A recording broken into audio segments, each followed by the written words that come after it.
Nathan, tu me fais un petit signe en régie quand ça commence? Nathan, je suis en face de toi au son. Tu me fais un petit signe quand ça commence? Ok. Merci.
Good morning.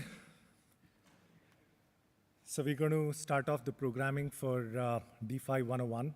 But before that, given that this is the first session, we would like to welcome you all to the DeFi Security Summit, which is going to happen, well, it's technically starting now, but, well, technically starting tomorrow, but today is the 101. So hopefully all of you are going to stay back for the summit as well. And I'm Rajiv. I am the founder and organizer at Securium.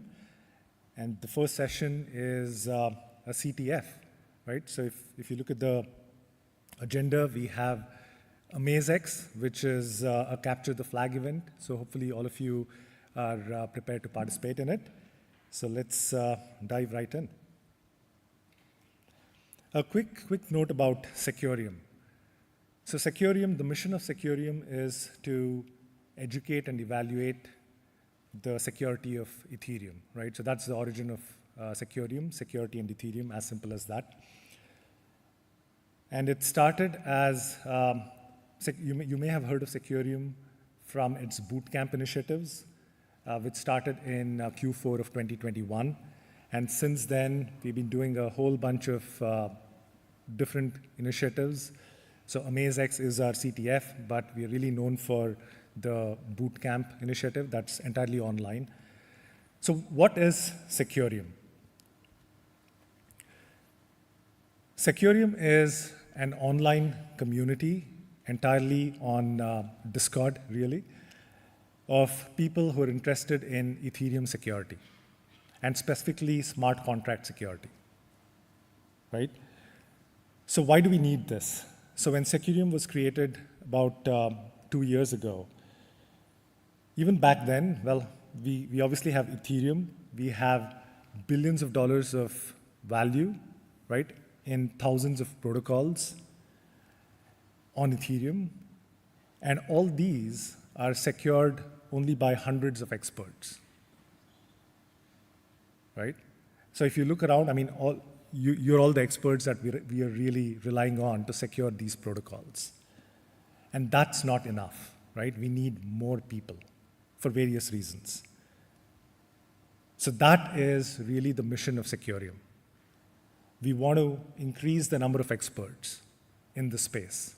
We want to welcome people from the Web2 security space.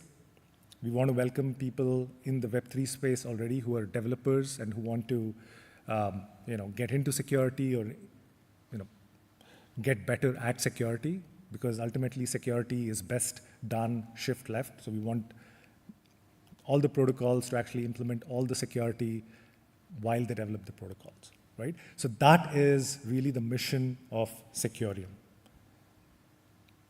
So it's all about scaling security. How are we doing that at Securium? So we started off in 2021 as a 3-month boot camp. We called it Epoch Zero. So that was a 3-month boot camp. There was new content. People, many of you, well, some of you may have seen that. But since then, from 2022, so for more than a year, for about 18 months, we've been running the online boot camp. And this is what we call as Epoch Infinity. So it's an always running boot camp. It's all online. You can join our Discord. You can see the QR code there.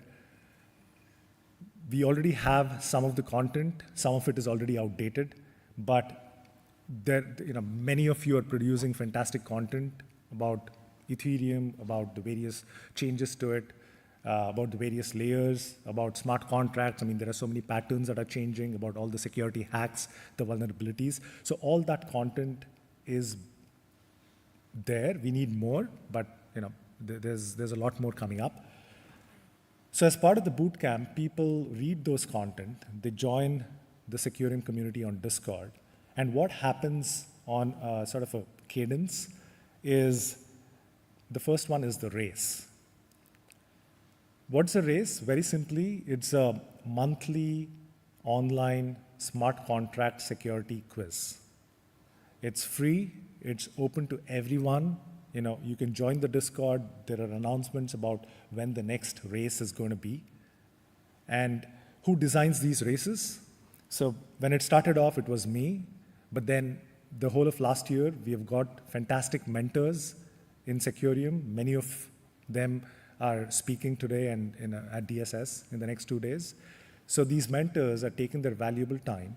They come and they help design a race. And if you haven't seen one of these, it's a very simple 200 lines of smart contract code that has bugs in it intentionally, right? These are just synthetic examples. And the idea is to help people learn about various aspects of smart contract security, right? So people look at it during the race, and it's a very small, short race. It's not like a 2-day thing. It's just 16 minutes. We have a thing with powers of 2, so it's 16 minutes, and there are 8 questions, right? So very short quiz.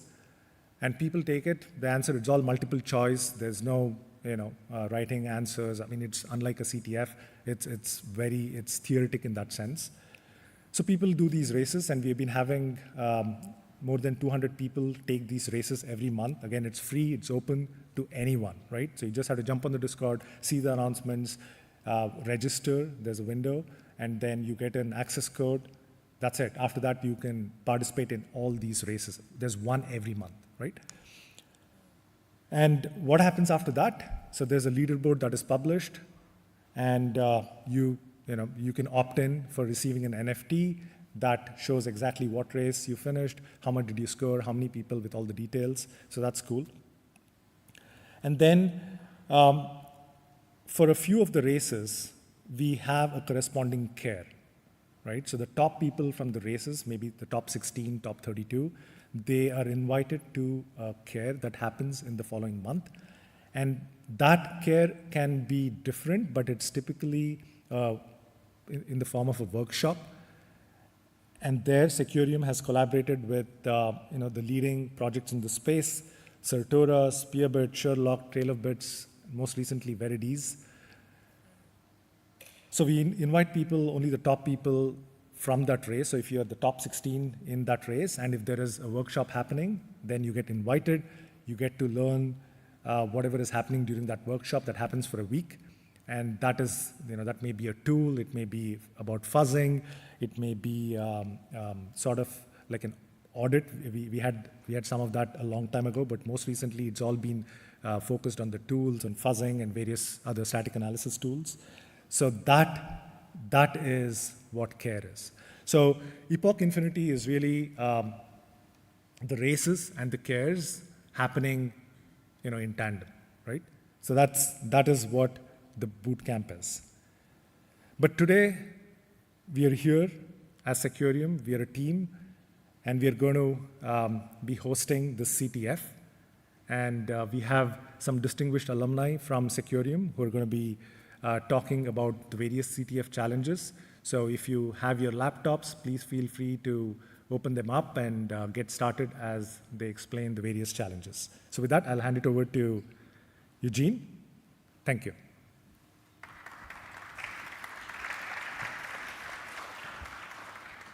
Hello to all. Before starting, I just want to say the Wi-Fi password is DSS, all uppercase, 2023, and exclamation mark, just in case. You could also ask anything to us. We are volunteers here. You could see us in the pink t-shirts or magenta. Okay. My name is Eugene. I started this security journey in the Securium Bootcamp. Has been, for me, it's like 6 years ago, but it wasn't really that long time ago. We are here. I'm doing like full-time this full-time, like doing competitive audits and having fun learning new things.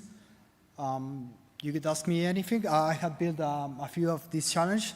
And I hope you get fun of it.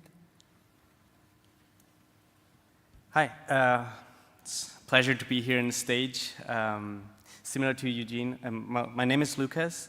I started out in this space thanks to Securium. I had no idea about smart contract programming. I have no idea about the issues that security had in these smart contracts. And yeah, started out with Securium, Epoch Zero. And I did this part-time, doing my PhD in applied mathematics. And now I also do audits sometimes at Spearbit, which is one of our sponsors. So it's very nice to be part of the family, and all thanks to the bootcamp. So please, if you never joined, I think it's a very nice experience because you get to learn a lot, you get to go to these conferences and meet a lot of people. And yeah, again, please enjoy the challenges we made for you. And if you got any questions, please feel free to ask. Well, thank you, Lucas. Hi, everyone. It's good to see so many faces at 9:15 in the morning on a Friday. So my name is Pablo, and I'm mostly a UX researcher, but I've been in the InfoSec community for quite a long now, like penetration testing and red teaming and so on. I'm currently building a Spearbit DAO, and as you know, like we'll be hosting this CTF. If you want, please do take it and feel free to ask us questions. I'm sure that you will learn a lot of interesting stuff. And Peteris, please, go ahead. Hello. My name is Pēteris Priedītis. I volunteered during a DevConnect TrustX, also in DevCon, and I'm a EVM security researcher, and I have been doing contests in Codrina for Certora and hackathons. And please don't be shy. If you have any questions, please approach us. Thank you.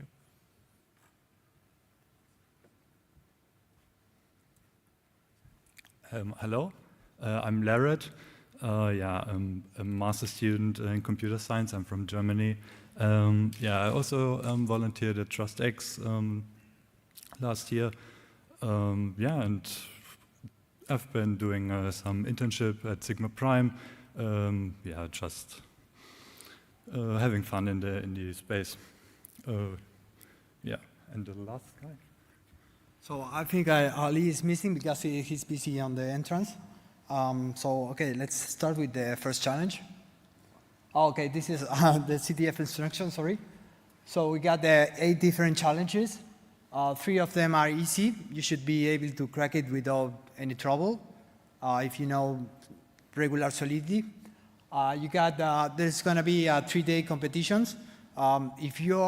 It depends, depending on your skill, is how many times you got. It's how you do it.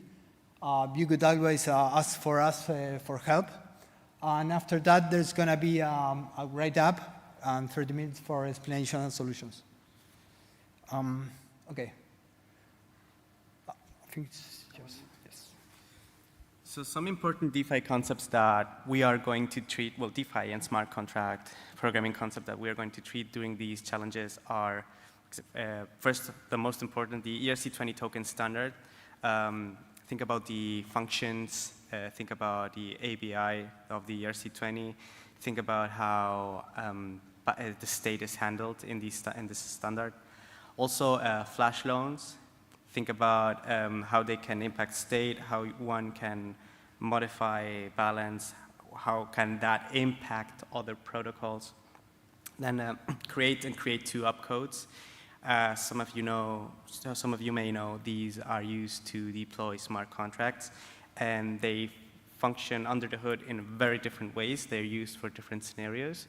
So research how they work and what are the implications of those differences. Then automatic market makers, as you know, it's probably the most fundamental building block of DeFi. We have several different types. We're not going to go very deep in here, so as a hint, if you're familiar with Uniswap v2, that'll be good, okay? If not, take a look at it, take a look at a constant product formula.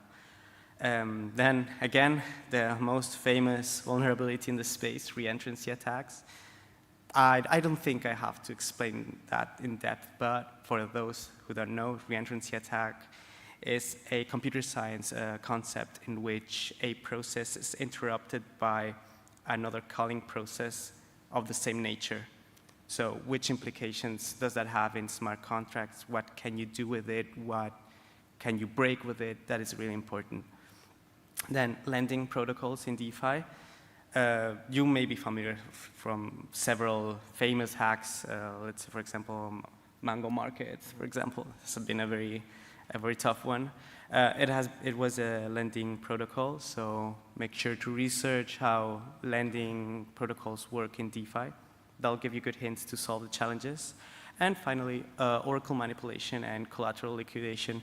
For those of you like me initially who were not familiar with the economic side of things, check out what Oracle manipulation is, what collateral is, what liquidation means, and how all these elements play together in smart contract security.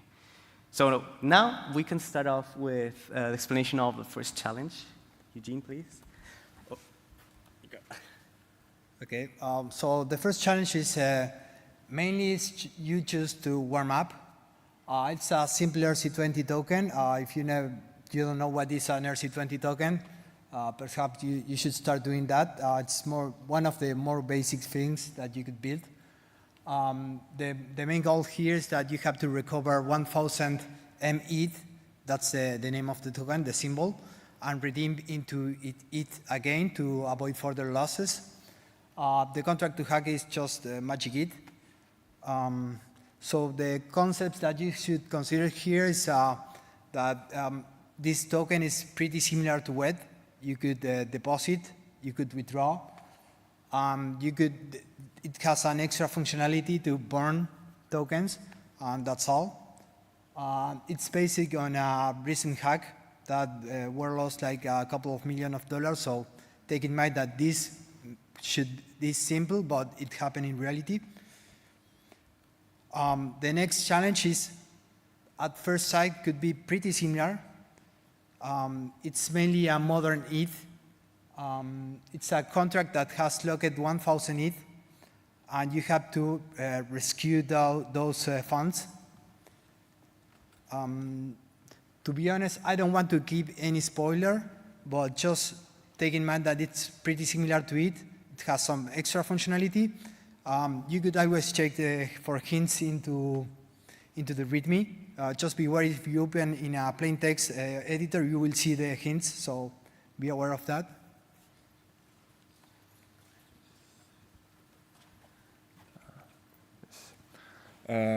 The third challenge, the Landex destruction. The funny fact that initially the description of this challenge was made by ChatGPT, but it was a little bit reduced because it was too much.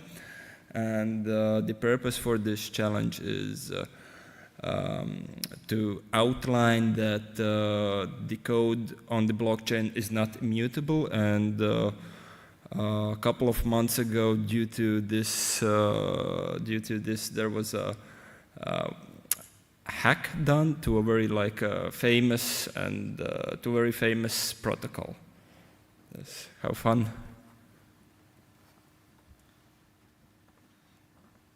So my challenge, one of my challenges, is called Operation Rescue POSI token.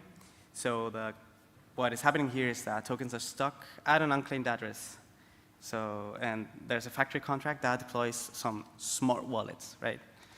So the goal is to get access to the unclaimed address and recover tokens. No, you will not have to break the elliptic curve to find out the private key. It's simpler, right?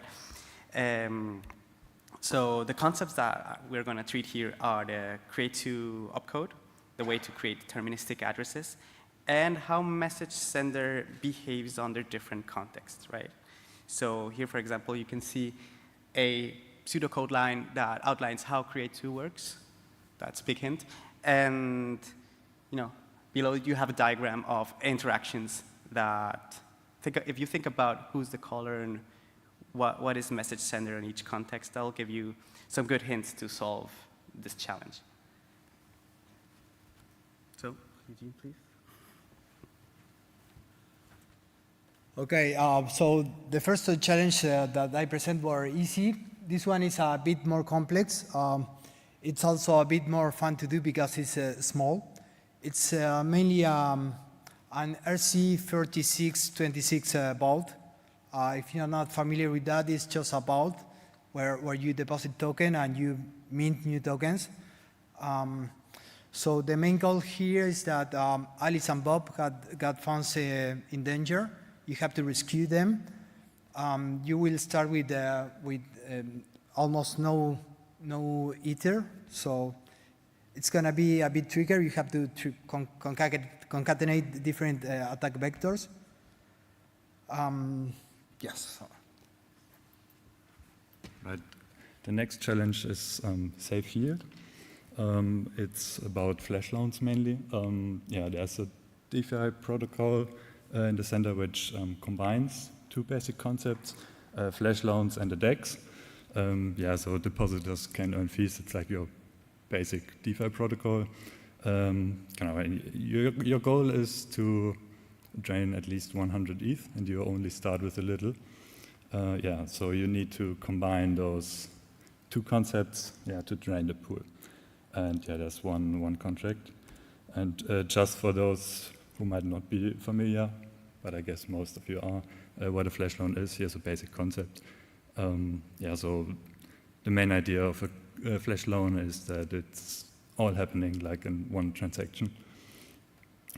And it also uses the ERC 3156 standard, which, just to use the standardized approach of using flash loans.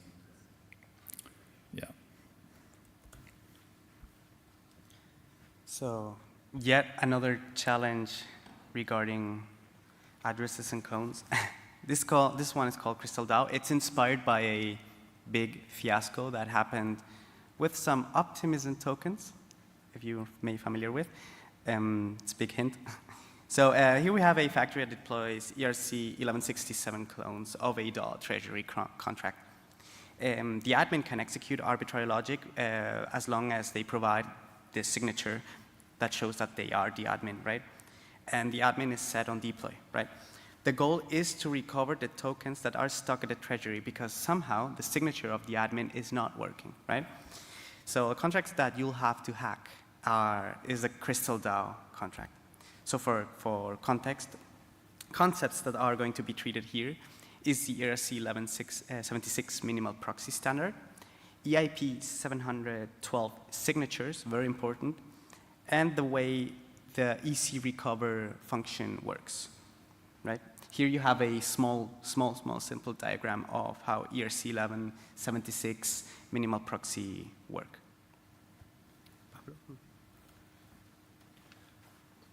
And last but not least, if you already got to this challenge, then you are a beast, and congratulations. And this one, I'm not gonna spoil it a lot, but it may be related to market manipulations. So if you already see what was this one about, so Oracle price manipulation, and also there might be some collateral liquidation involved. There might be some MEV involved, but if you're already here and you pass this one, then props to you. Looking forward to you guys to solve all of this. If you cannot solve any of them, then please come to us. We will give you hints, because our job here is to help you. And I think Rajiv has something else to add. Oh, and these are the concepts. These slides will also be uploaded on the GitHub, so you will be able to browse through them once again. Thanks, Pablo. So so all these distinguished Securium alumni designed the CTF challenges, but we also had the help from Patrick, who is one of the Securium mentors. We had help from Tincho, who is another Securium mentor, and Sturmy, who is also one of Securium's alumni. They reviewed the CTF, made sure that there are no obvious bugs, and so thank you really for all the feedback. So with that, we are ready to hack. The QR code in the center is the one for the GitHub repo for this, for the CTF. And then we have the Telegram channel on the right. So please feel free to use that if you have any questions. And this is open for the whole 3 days. So work on the challenges. If you have any questions, ask us. Ali and all of us will be on the channel monitoring it. So if you get stuck or if you have any other questions, so please feel free. And Ali? That was it, right? We just wanted to share the links. Here are the links for the Discord, the GitHub, and the Telegram. And that's about it. Cool. And yeah, so as an incentive, we have special POAPs made for the CTF. So if you participate, if you would like to get one, then please reach out to Lucas. So he has the QR codes for that. And thanks to the DSS organizers, the top 16 participants at the CTF will be receiving a free ticket to the next DSS in 2024, right? So that's going to be, we don't know the details of that, but we are hopefully sure that it will happen. So hopefully that is a good incentive as well. Yeah, so reach out to us. The main thing, GitHub repo and the Telegram channel for any questions. So we're already there, so join and hack away. Thank you.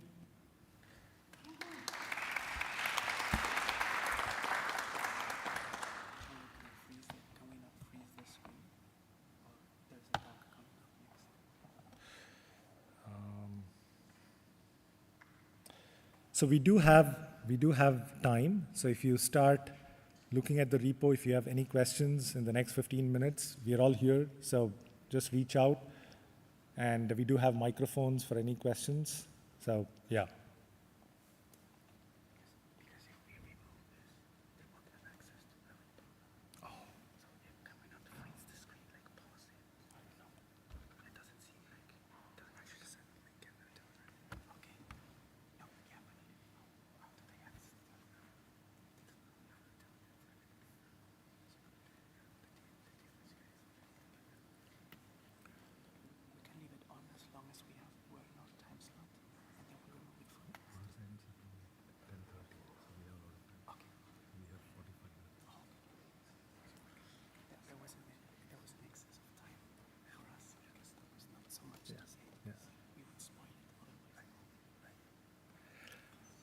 Any questions on this so far? Oh.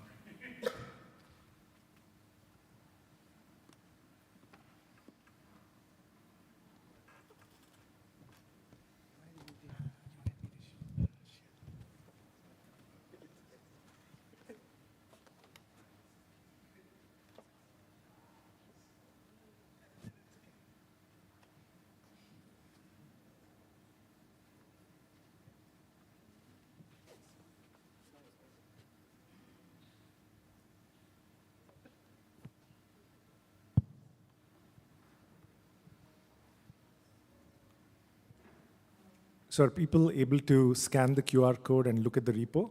Yeah? Okay.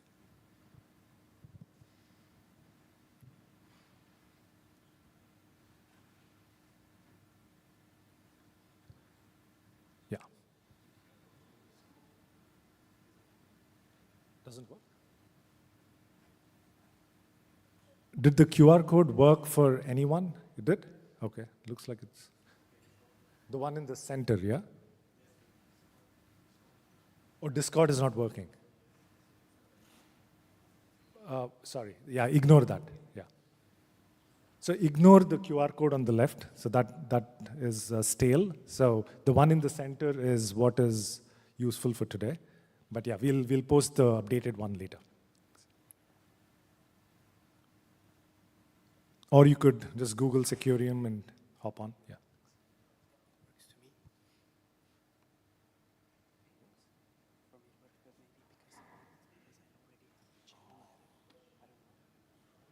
One more?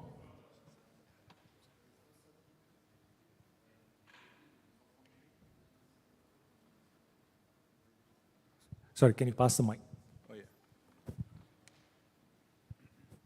yeah. There is no lib in the repo for the Forge install. There is no submodule on the repo.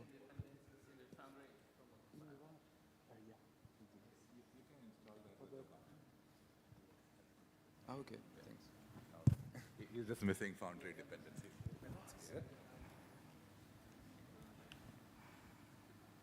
That is true. Yeah, we messed up something by deleting the commits. Okay.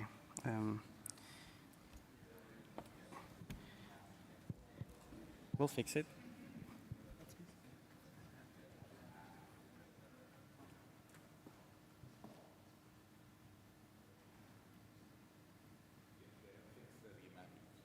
Okay. Works?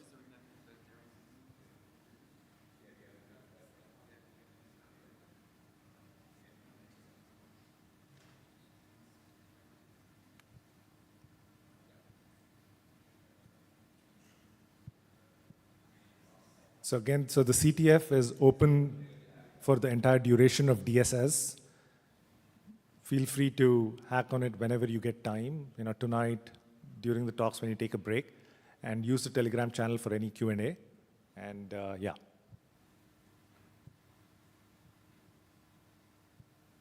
Any other questions or troubleshooting on the GitHub or anything else related to the CTF challenges for now?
Quick announcement.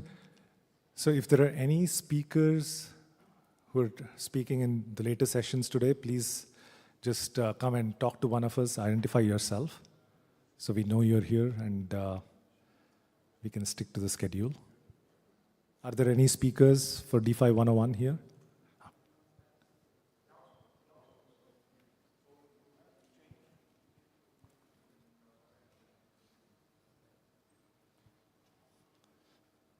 Do we have Nat Chen from Trail of Bits?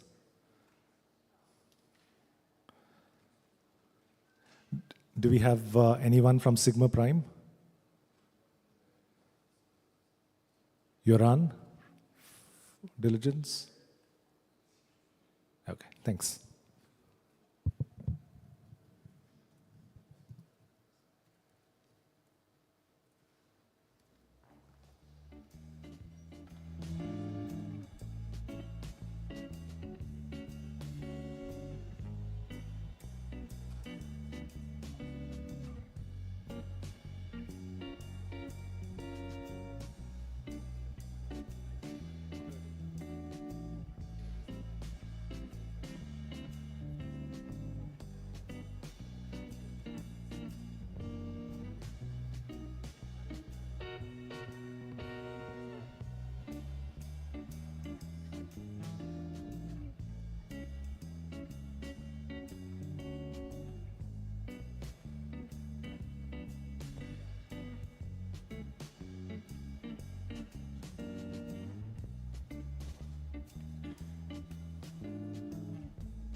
Well, microphone working?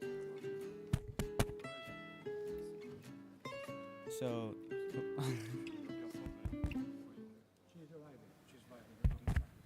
hello? Oh, sorry. Sorry for the issues. We had an issue copying the challenges from the old repo to the new repo. I've just done a push. It should be working by now. Anyways, someone was very kind to point out the fixes on the Telegram group, so thank you so much. Yeah, make sure to clone again the latest state of the repo, okay? If there are any further issues, please tell us on the Telegram and we'll be ready to fix them, okay?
we open a Safari tab? Oh.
Good morning. So for people who are joining us now and may have missed the presentation, what happened was we just announced the CTF, the Capture the Flag contest.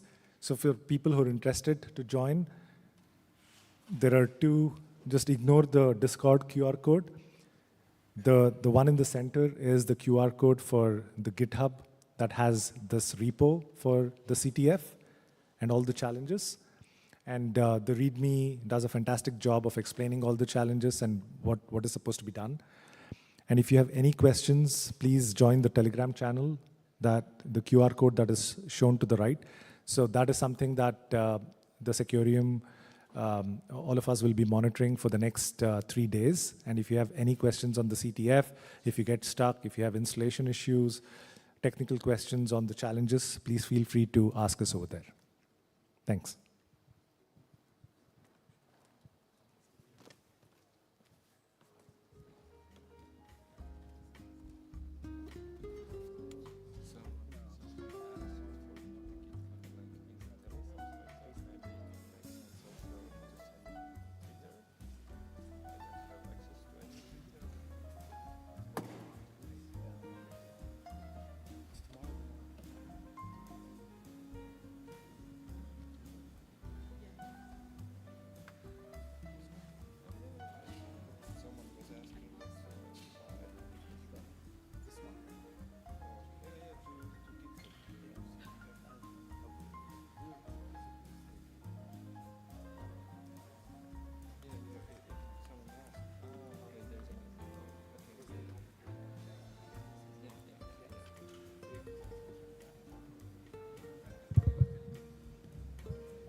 Any issues so far? Please reach out. We're constantly looking at the Telegram group, okay? Remember, if there is more issues regarding dependencies or how the repo is built, consider yourself a hacker, because that's the first step. That's the challenge 0, that making everything work. Thanks.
All right, so we're going to switch to the next session on today's agenda.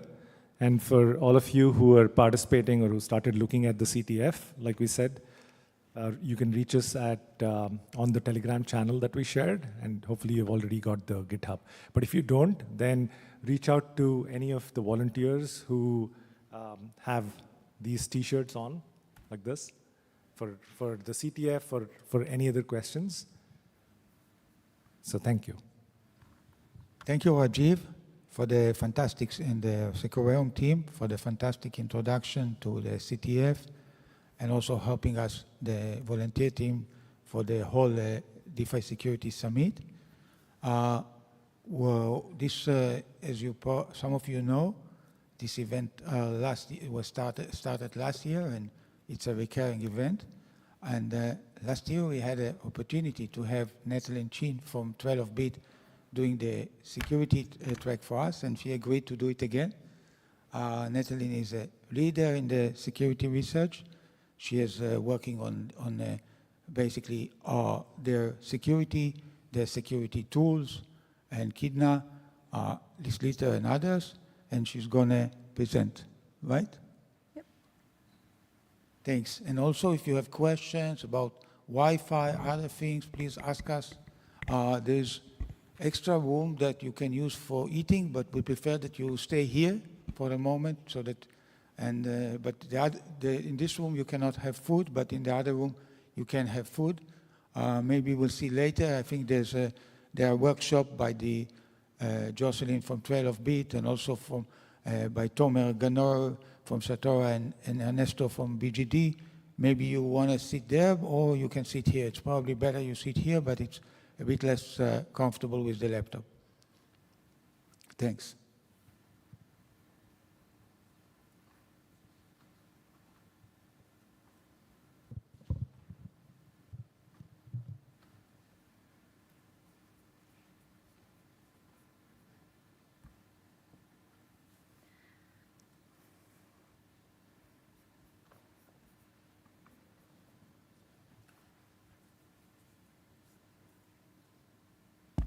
Right. So yeah, I'm Nat. I'm from Chairlabits. And today I'm going to be talking about how to write safe smart contracts and kind of the, I'm just going to close this, keys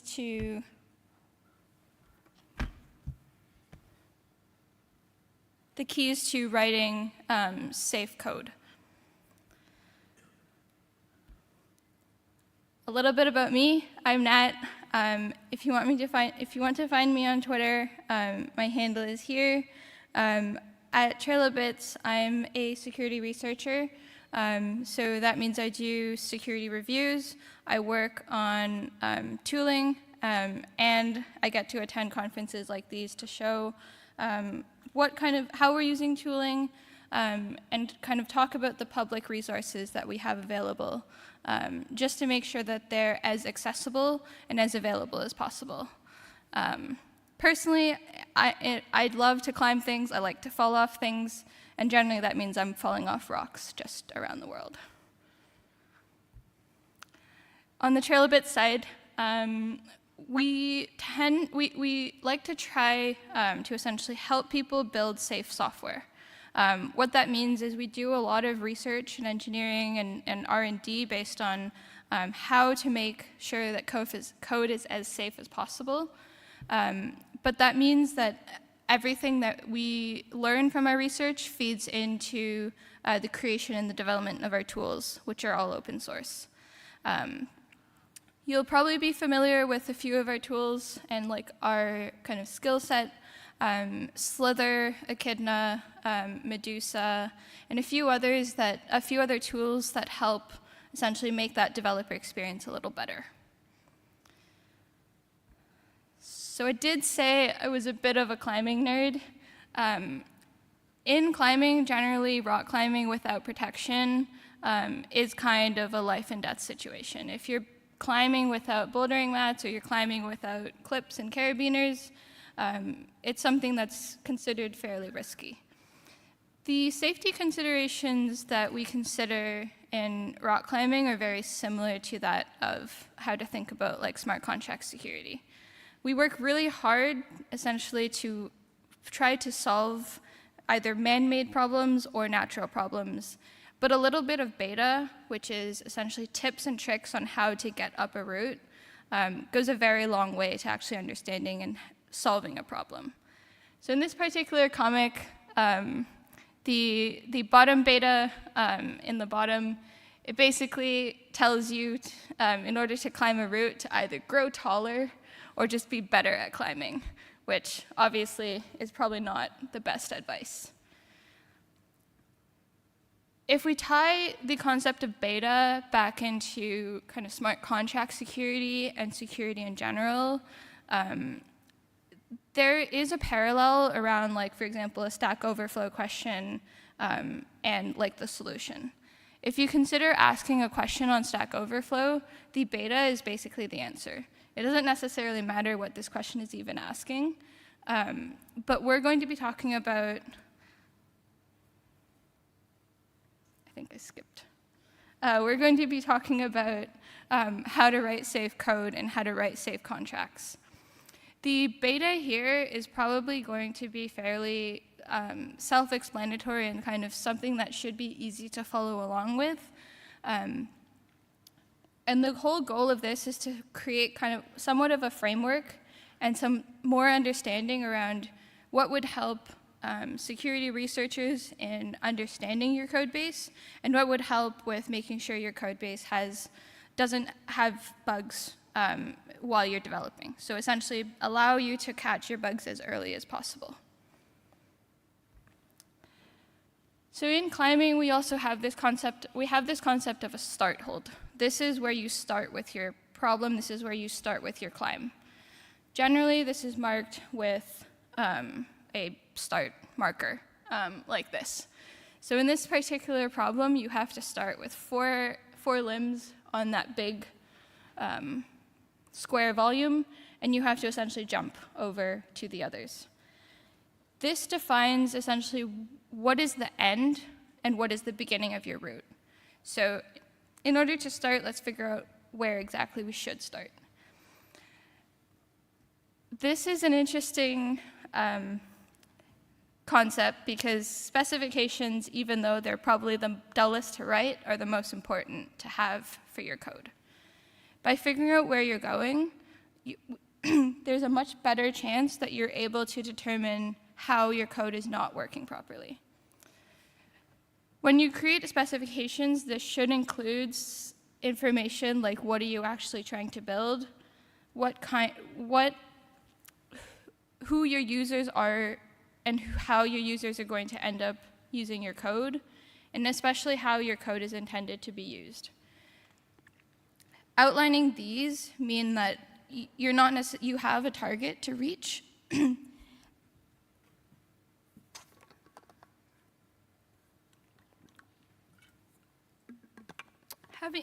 Having these means you have a target to reach, and it also means that you have the ability to know what future features you might want in your code and what future areas you want to extend your code in. So in terms of what a good specification should include, there's a whole lot of information that could go in these specs. And so this is kind of a highlight of what would be the most important.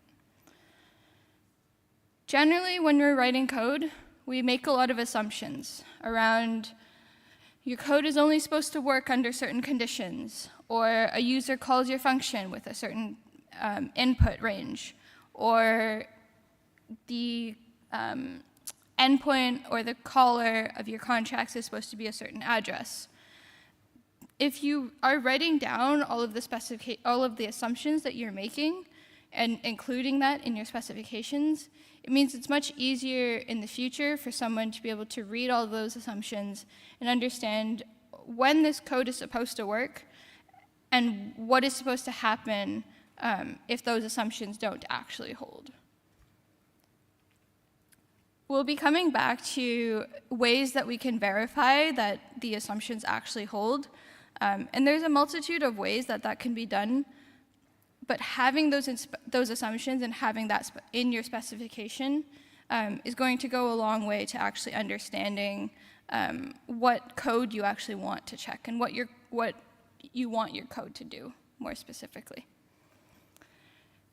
The other benefit of writing down all of your assumptions is that you're then also able to identify all of your edge cases and cases in which your functions are supposed to work. So if you have an idea of how your function or how your code is supposed to work under the proper inputs, then you should be more able to actually analyze the edge cases and cases that fall outside of that.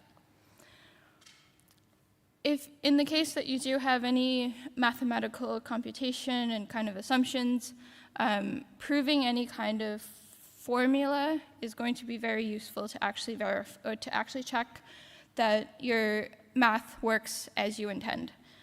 One common thing that we see generally is just that there's an assumption that like a math function is supposed to work under certain inputs, but that doesn't actually hold for the entire subset. Another thing that should be included in these specifications is how a user is supposed to interact with your system. So having a list of features and functionality that a user can perform is one thing, but also having the full call stack between what function a user calls and what functions and different checks get invoked after that is going to be very useful to actually check that you're doing A, all of the data validation that you need to do, and B, checking that you're actually making all the state changes that you need to make.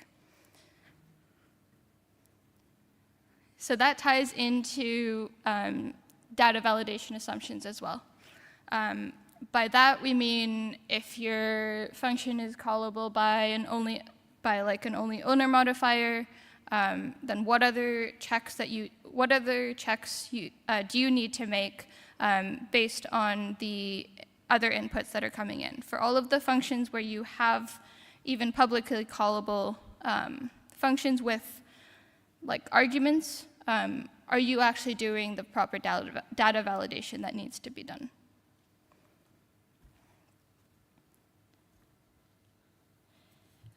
Another aspect that's important to outline is when your code is actually supposed to work. So when is your code reverting and when it should be successful.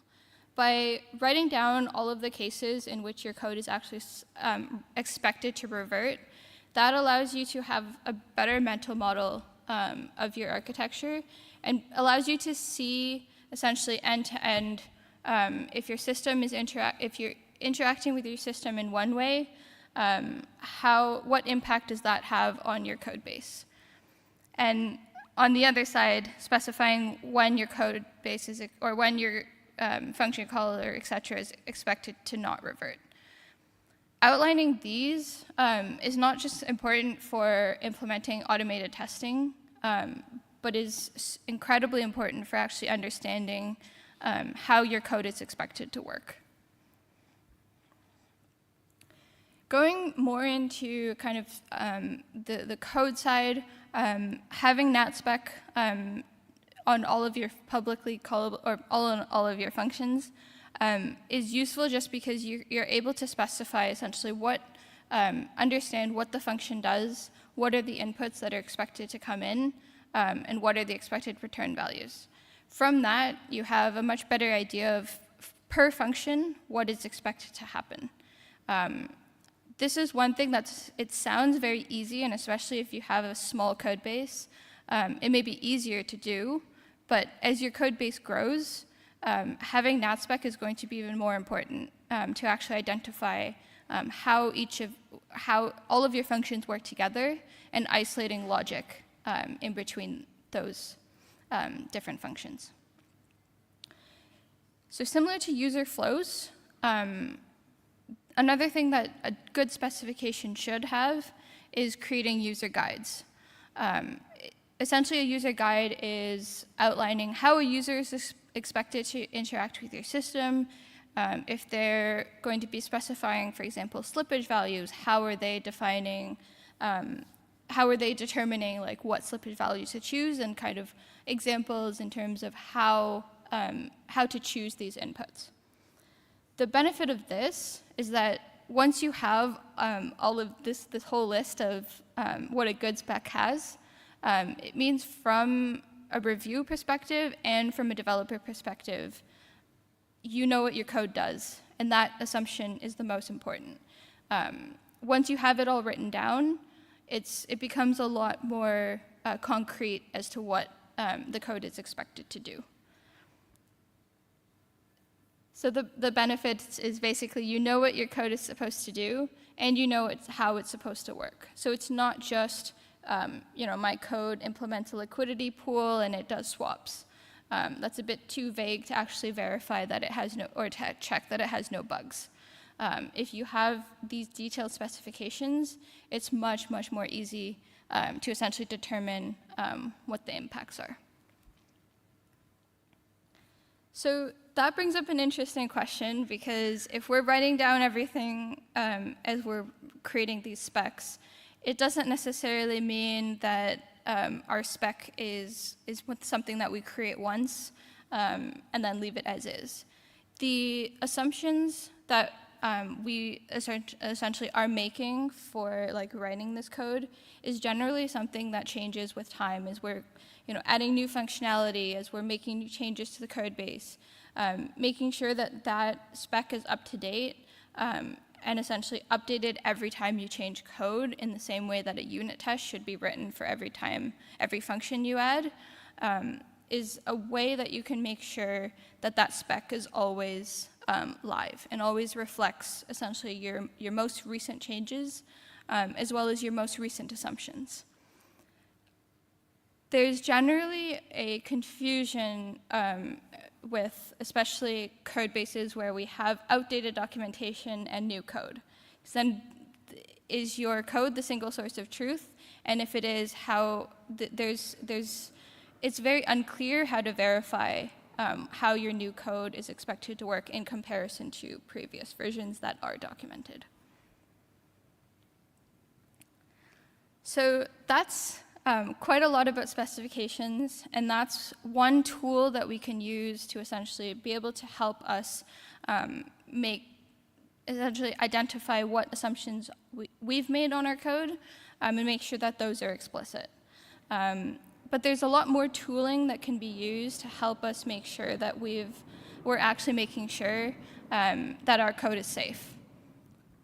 So also with climbing, we have this concept of tooling as well. Generally, on really big walls, we'll have like ropes, carabiners, anchor points, where essentially you can see on the picture on the right, there's just an insane amount of rope and gear. All of these tools are basically used in order to keep climbers safe. If they fall, they'll end up dangling in midair, but they're not going to the ground. Similarly, we have these kinds of tooling with blockchain security as well. One thing with tooling in specific is we should be making use of these tools whenever we're writing new code. You don't want your anchor points to look broken and in pieces like this. Unit testing is one of those anchor points that can essentially help you determine, in combination with your specs, how your code works and what is it supposed to do, and does it actually do what you intend it to.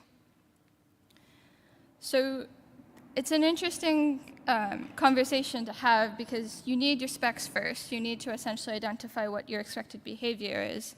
And then you need to identify essentially what is the happy path in terms of if a user is going to interact with your system, what are how is your system expected to work under the proper inputs, under the assumption where everything works, and the user inputs like all the correct inputs. The unit test should essentially be testing that entire flow for all of your functions, but it should also be testing the unhappy path. So this would be if your function is either reverting or not working correctly. Is it reverting in the right places? Is it inputs that are malformed or incorrect, does that have any impact on the system? With your specs, once you've written down all of your assumptions, it then becomes very easy to identify what your edge cases are. Edge cases being cases where you may not have considered maybe the upper bound of like a UN 256 and like the lower bound. Generally, we recommend that everyone's testing the full range of inputs. So they're testing essentially the expected input range as well as the edge cases in the unexpected range. Another thing that is definitely beneficial in unit testing is having at least minimum 100% statement and branch coverage. The benefit of this is that you're able to essentially check your system under the inputs that you've provided.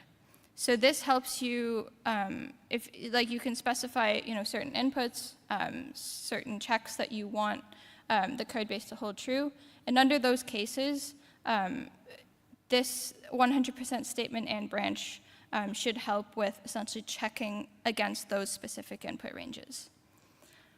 Then the benefit of unit testing becomes we should be able to use unit testing to find how the spec is different from the actual code. From the spec, we should essentially have those list of expected behavior and assumptions, and from the code, we should be able to check those. Another thing is it does force you to write testable code in that it forces you to separate logic into smaller like unit tests, into smaller functions that you can easily pick up and test logic against.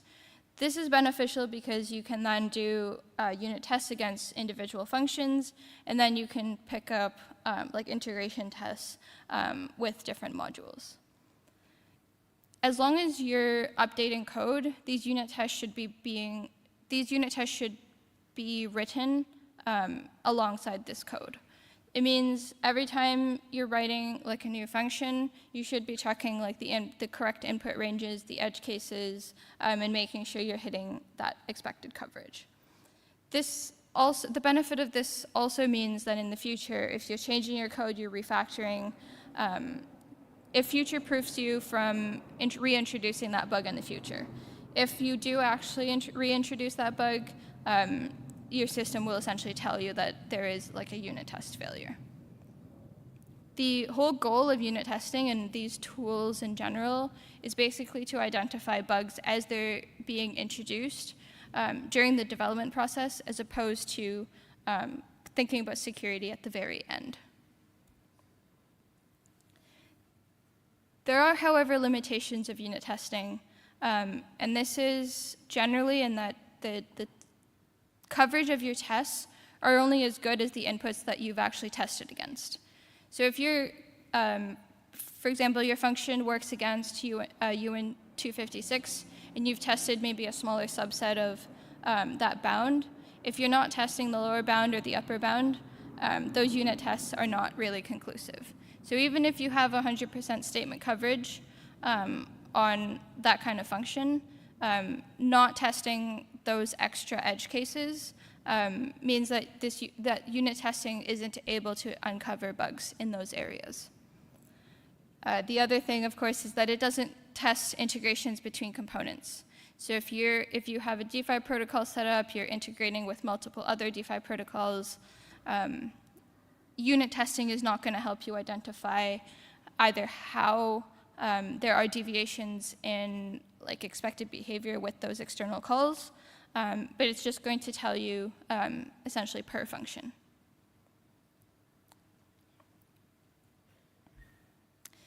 So going back a little bit to climbing, generally with climbing hold, we have a series of climbing holds, and a jug is essentially the best hold that you can get on a route. It's the one where if you're trying to jump in midair, jugs are the holds that you're aiming for. Obviously, as you get more and more challenging and challenging routes, then you essentially get into the bottom part. where it gets smaller and smaller and it gets harder to actually hold on to. So this is how a jug would be used, generally a jump. We love them just because they make our lives much easier. They make routes much easier to climb. And they're basically like monkey bars, but maybe a different shape. So in a similar way, static analysis is basically your jug. It's your automatic bug finder. If you were to imagine like security researchers or auditors going through code and just maintaining like a growing list of vulnerabilities, like going through wrecked news and writing down pretty much all of the reasons for previous hacks and identifying like smart contract best practices. The accumulation of these essentially determines, would give you like for example, a list of like all the ways that protocols have been hacked or like functions have behaved incorrectly. If we consider Slither, Slither is basically taking that huge list and applying analysis on your code base all statically. So it's basically looking out for any kind of best practices within your code base, and especially any kind of violations. So we could go through that manually, and probably a lot of the time, sometimes people do. But one benefit of Slither is that if you're running on a code base, it can essentially tell you instances where reentrancy might be possible. It's not going to tell you this is 100% exploitable, because that's not something that static analysis can do. But what it can do, it tells you what might be a problem. And so the previous example here is output from Slither Action. So this is integrated into the GitHub CI platform. And what this basically shows is a code snippet and it outlines a potential area where reentrancy might be possible. As security researchers and developers, this would be our chance to go in and actually check whether is it making an external call, is it handing off execution flow to someone else, that kind of thing. So again, Slither is going to analyze your code statically, which means it's just going to check against the best practices, but it's not necessarily going to tell you that something is 100% exploitable. Right now, it matches 87 best practices or detectors to essentially determine and find these vulnerabilities. So that brings up an interesting question, because once we have Slither findings, what do you actually do with it? If it's currently exploitable and it's currently a problem, that should be a sign that you should just fix your code. Essentially, if it's for reentrancy, add a non-reentrant guard or use checks effects interactions pattern.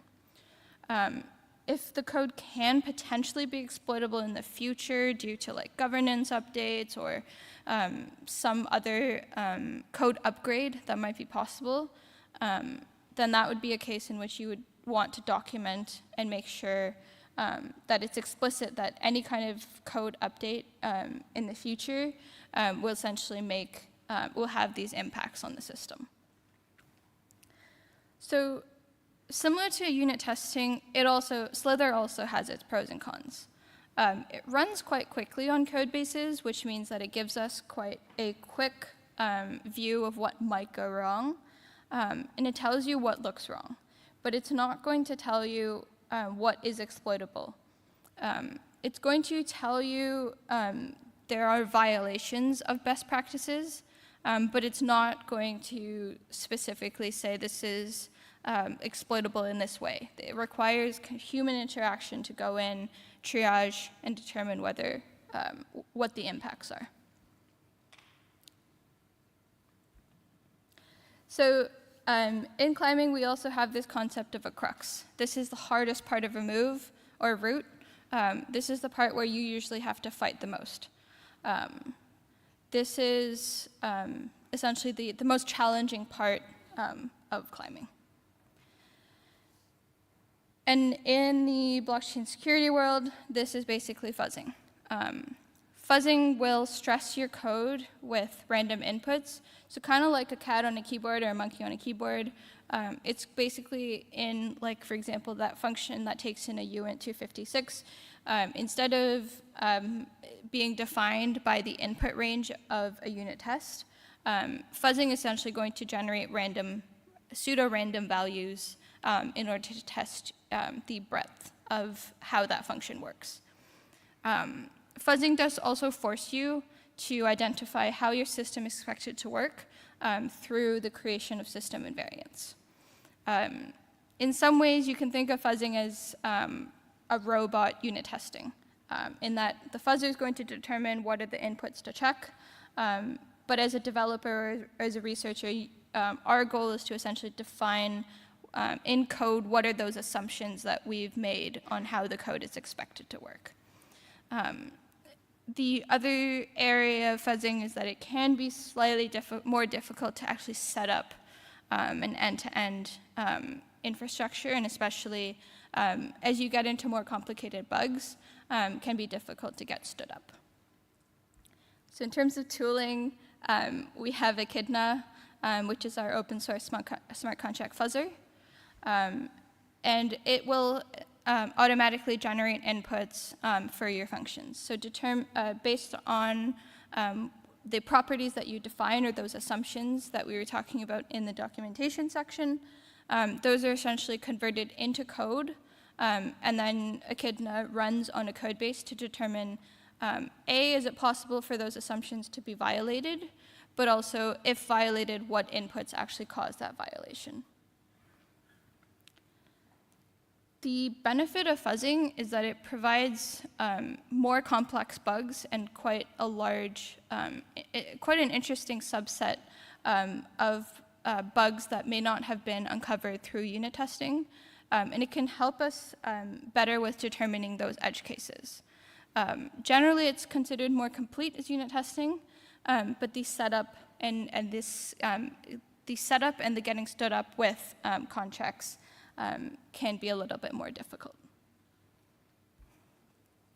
So going back a little bit to climbing, generally before we hop on a route, we're doing a bunch of rope checks, safety checks, belay checks, making sure that we're all tied in, making sure all our ropes are in. And basically after all of that, the comic ends with, I don't want to climb this route anymore. But we can still climb the route.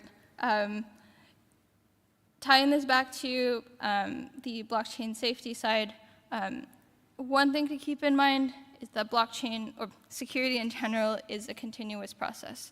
So it's not something that you should be doing all your development and then thinking about security. It should be something that you're essentially thinking about security as you're writing code. Generally, as a practice, write everything down, even assumptions that you think might not actually be relevant in the future. Having those written down in any form is going to be very useful. That means adding unit tests as you're adding functions, running Slither as you're adding new code, determining and identifying invariants as you're building out your code base, and then running fuzzing tests and making sure that those properties hold. So we're right at time. If you want to learn more, this QR code is basically a link to securecontracts.com. And this provides a lot more information around development guidelines, incident response plans, and how to create them, more guidance on how to get Echidna stood up and examples of what those code bases look like, and way more. So yeah, thank you.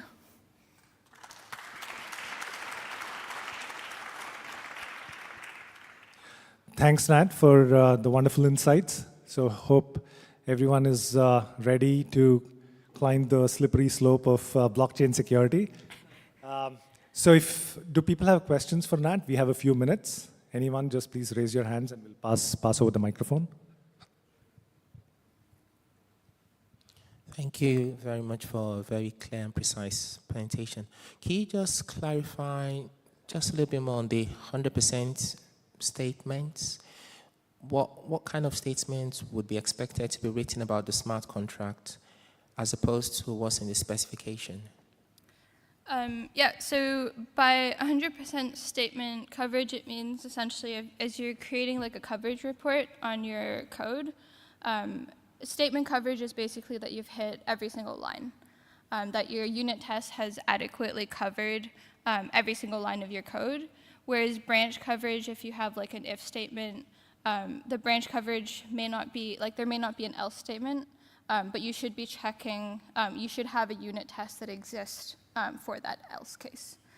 So by having that unit test, that 100% unit test coverage, basically gives you somewhat of a check, a sanity check, that your system behaves correctly under that input.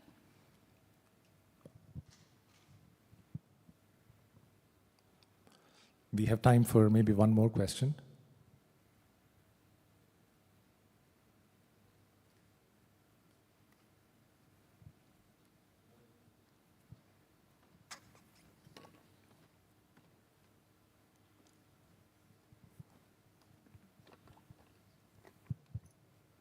Thanks for the presentation. And is the Rattle tool being actively developed right now, the one which works on the bytecode?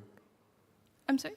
The Rattle tool from Trail of Bits. I'm sorry, I didn't catch the name. The Rattle, R-A-T-T-L-E. Oh, yes. So Rattle was created quite a while ago for, for CFG analysis. I think there are some changes that we've been making, but it's slowed down a little. So that's one of our tools that doesn't have as much contribution. Yeah. Fantastic. Thank you, Nat. Let's please thank the speaker again. So we now have a coffee break for the next 15 minutes. So please head downstairs. It's on the ground floor, and there are signs to the food room where you'll find coffee. And please make it back up here by 11:20. We are going to have, by 11:10. So we're going to have Yaroslav from Certora talking about formal verification, testing your code on arbitrary states. So we have 10 minutes. Feel free to go grab a cup of coffee and be back. Thank you.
Hey everyone, next talk in 5 minutes. Thank you.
Thank you.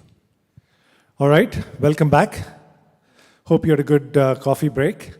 So the next speaker is Yaroslav Bendik, who is a researcher from Certora, and he's going to be talking about testing your code on arbitrary states, aka formal verification.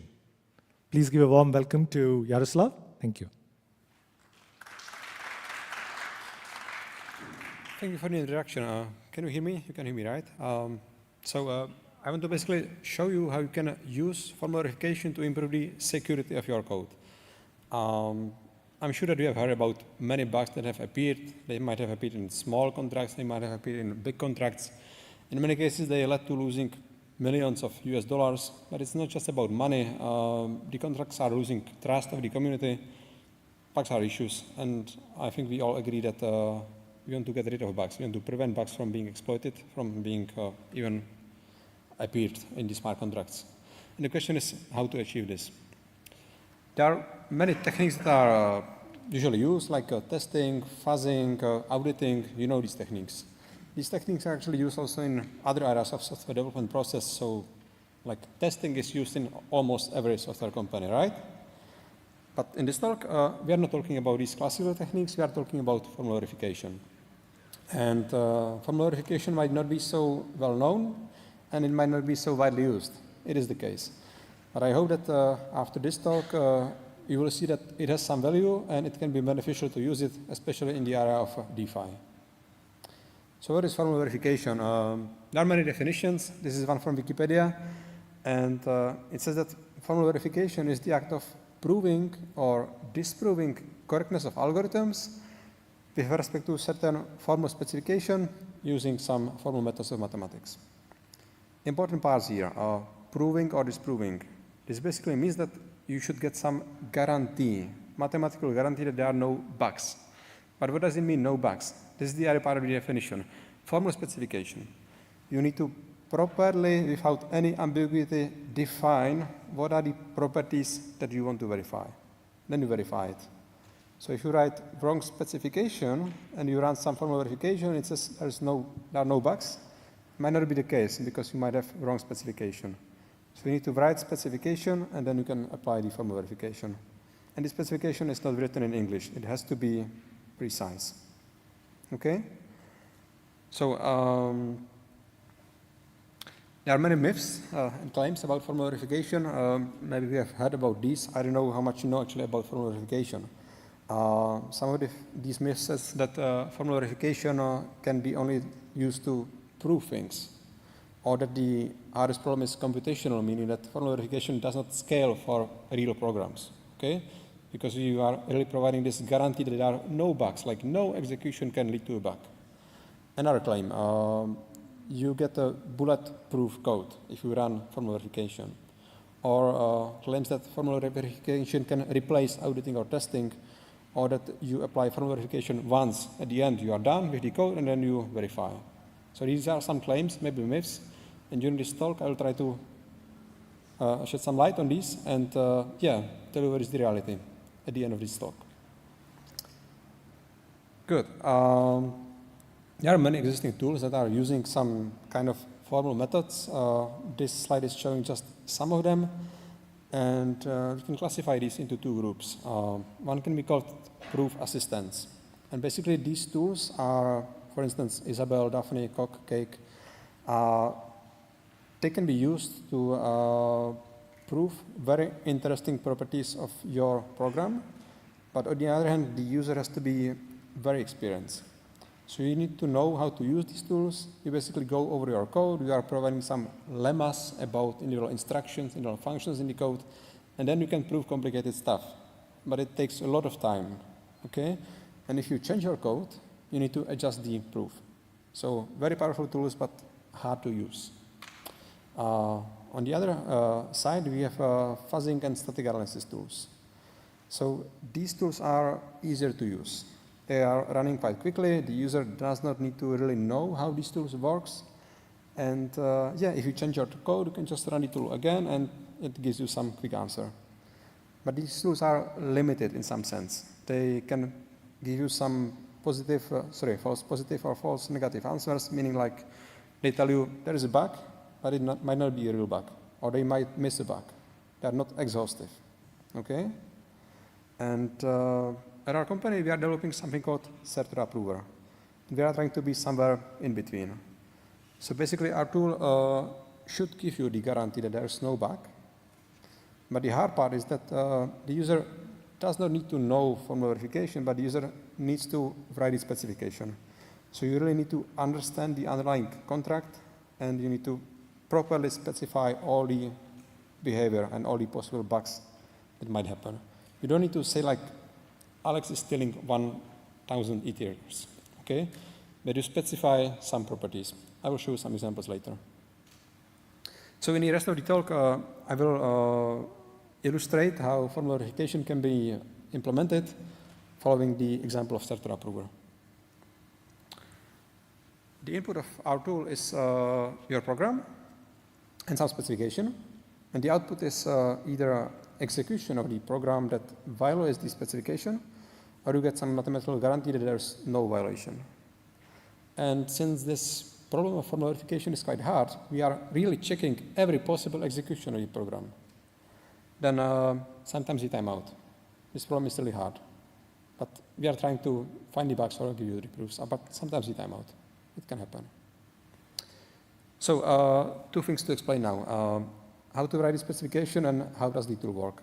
So let me start with the specification. This is a simple Solidity smart contract example. There's a bug in this example. So let me just briefly explain this code. We have some mapping called balances. So this is basically like storing the information about balance of individual users of the smart contract. And then we have these two functions. Transfer takes some address from and some address to and some amount, and it should transfer the amount.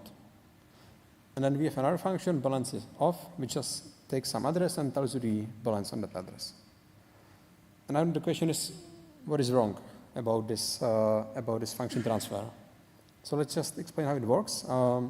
We require that the from account has at least amount, which makes sense if you want to transfer that amount. And then you compute the new balance from, the new balance to, store it to some variables. Then you update the balances using these two variables. So what is wrong? Can we see some bug in this function? What can go wrong?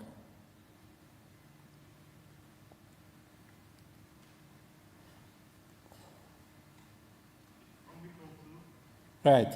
So this is actually a bug that appeared already several times.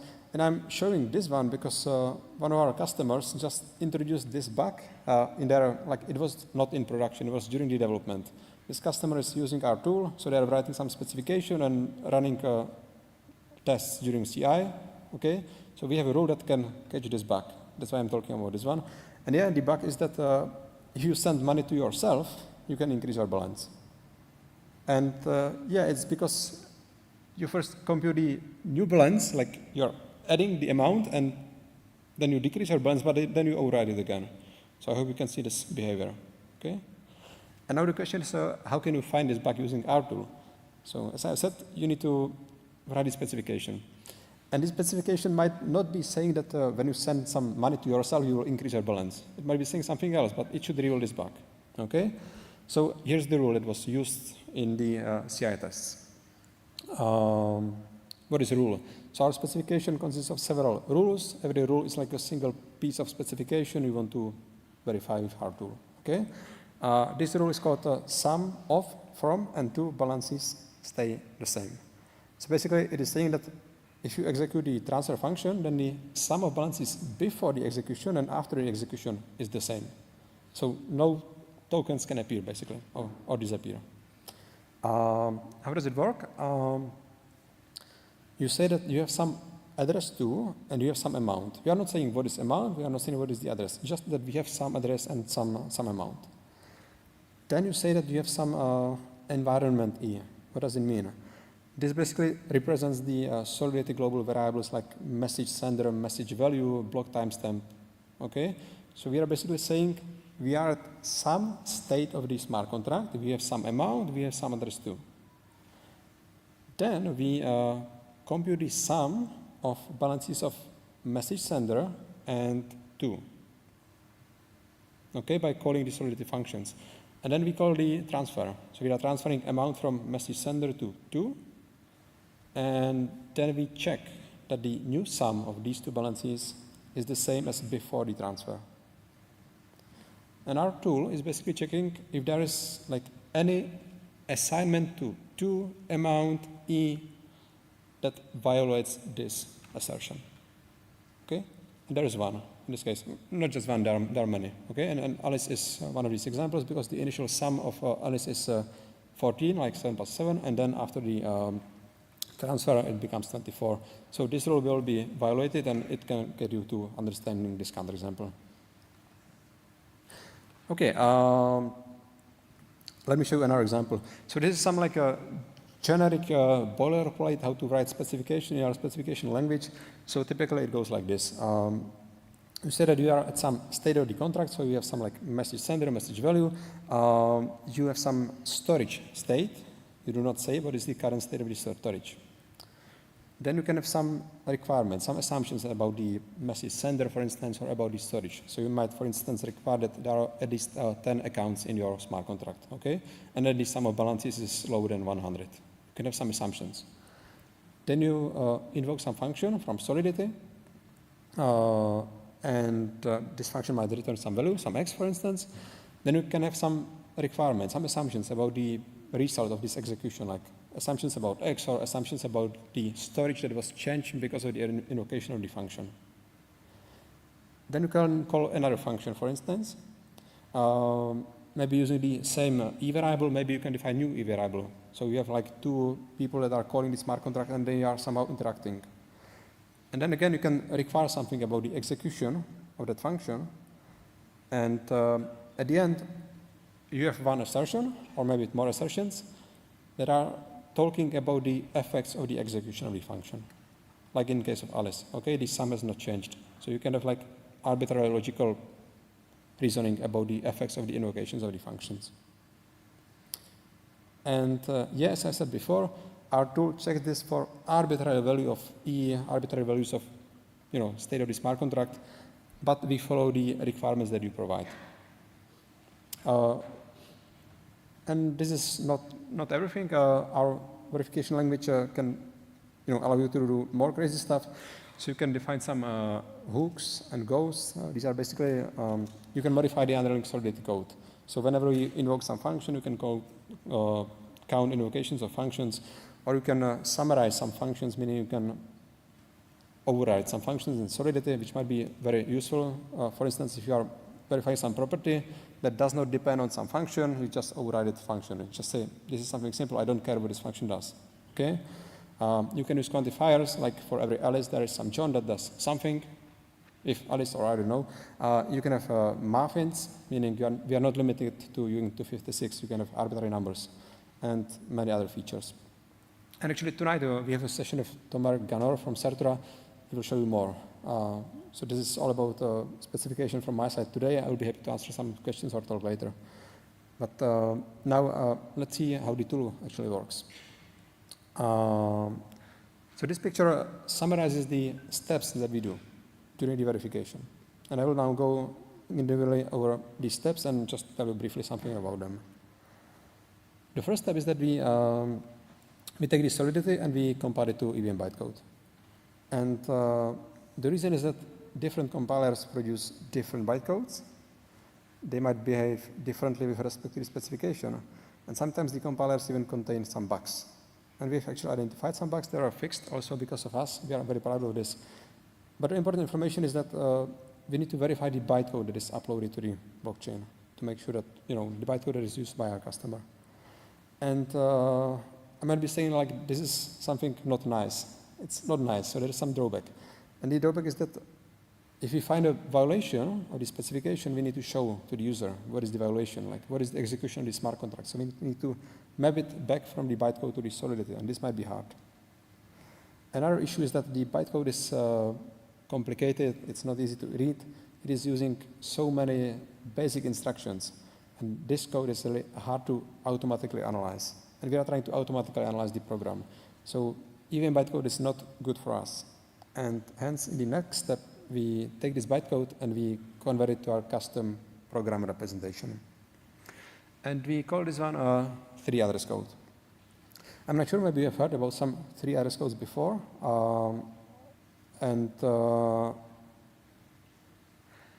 Yeah, this is our custom one. And basically, the 3-address code is using only a small number of unique instructions, and it's quite simple, which means that it's easy to analyze. And also, if you can translate another language, like Solana, maybe, to our 3-address code, you can run our tool on it. So there are other advantages of this. Good. Other part of the input is the specification. So basically, we also take the specification and we somehow merge it with the bytecode and form together the 3-address code, the program representation.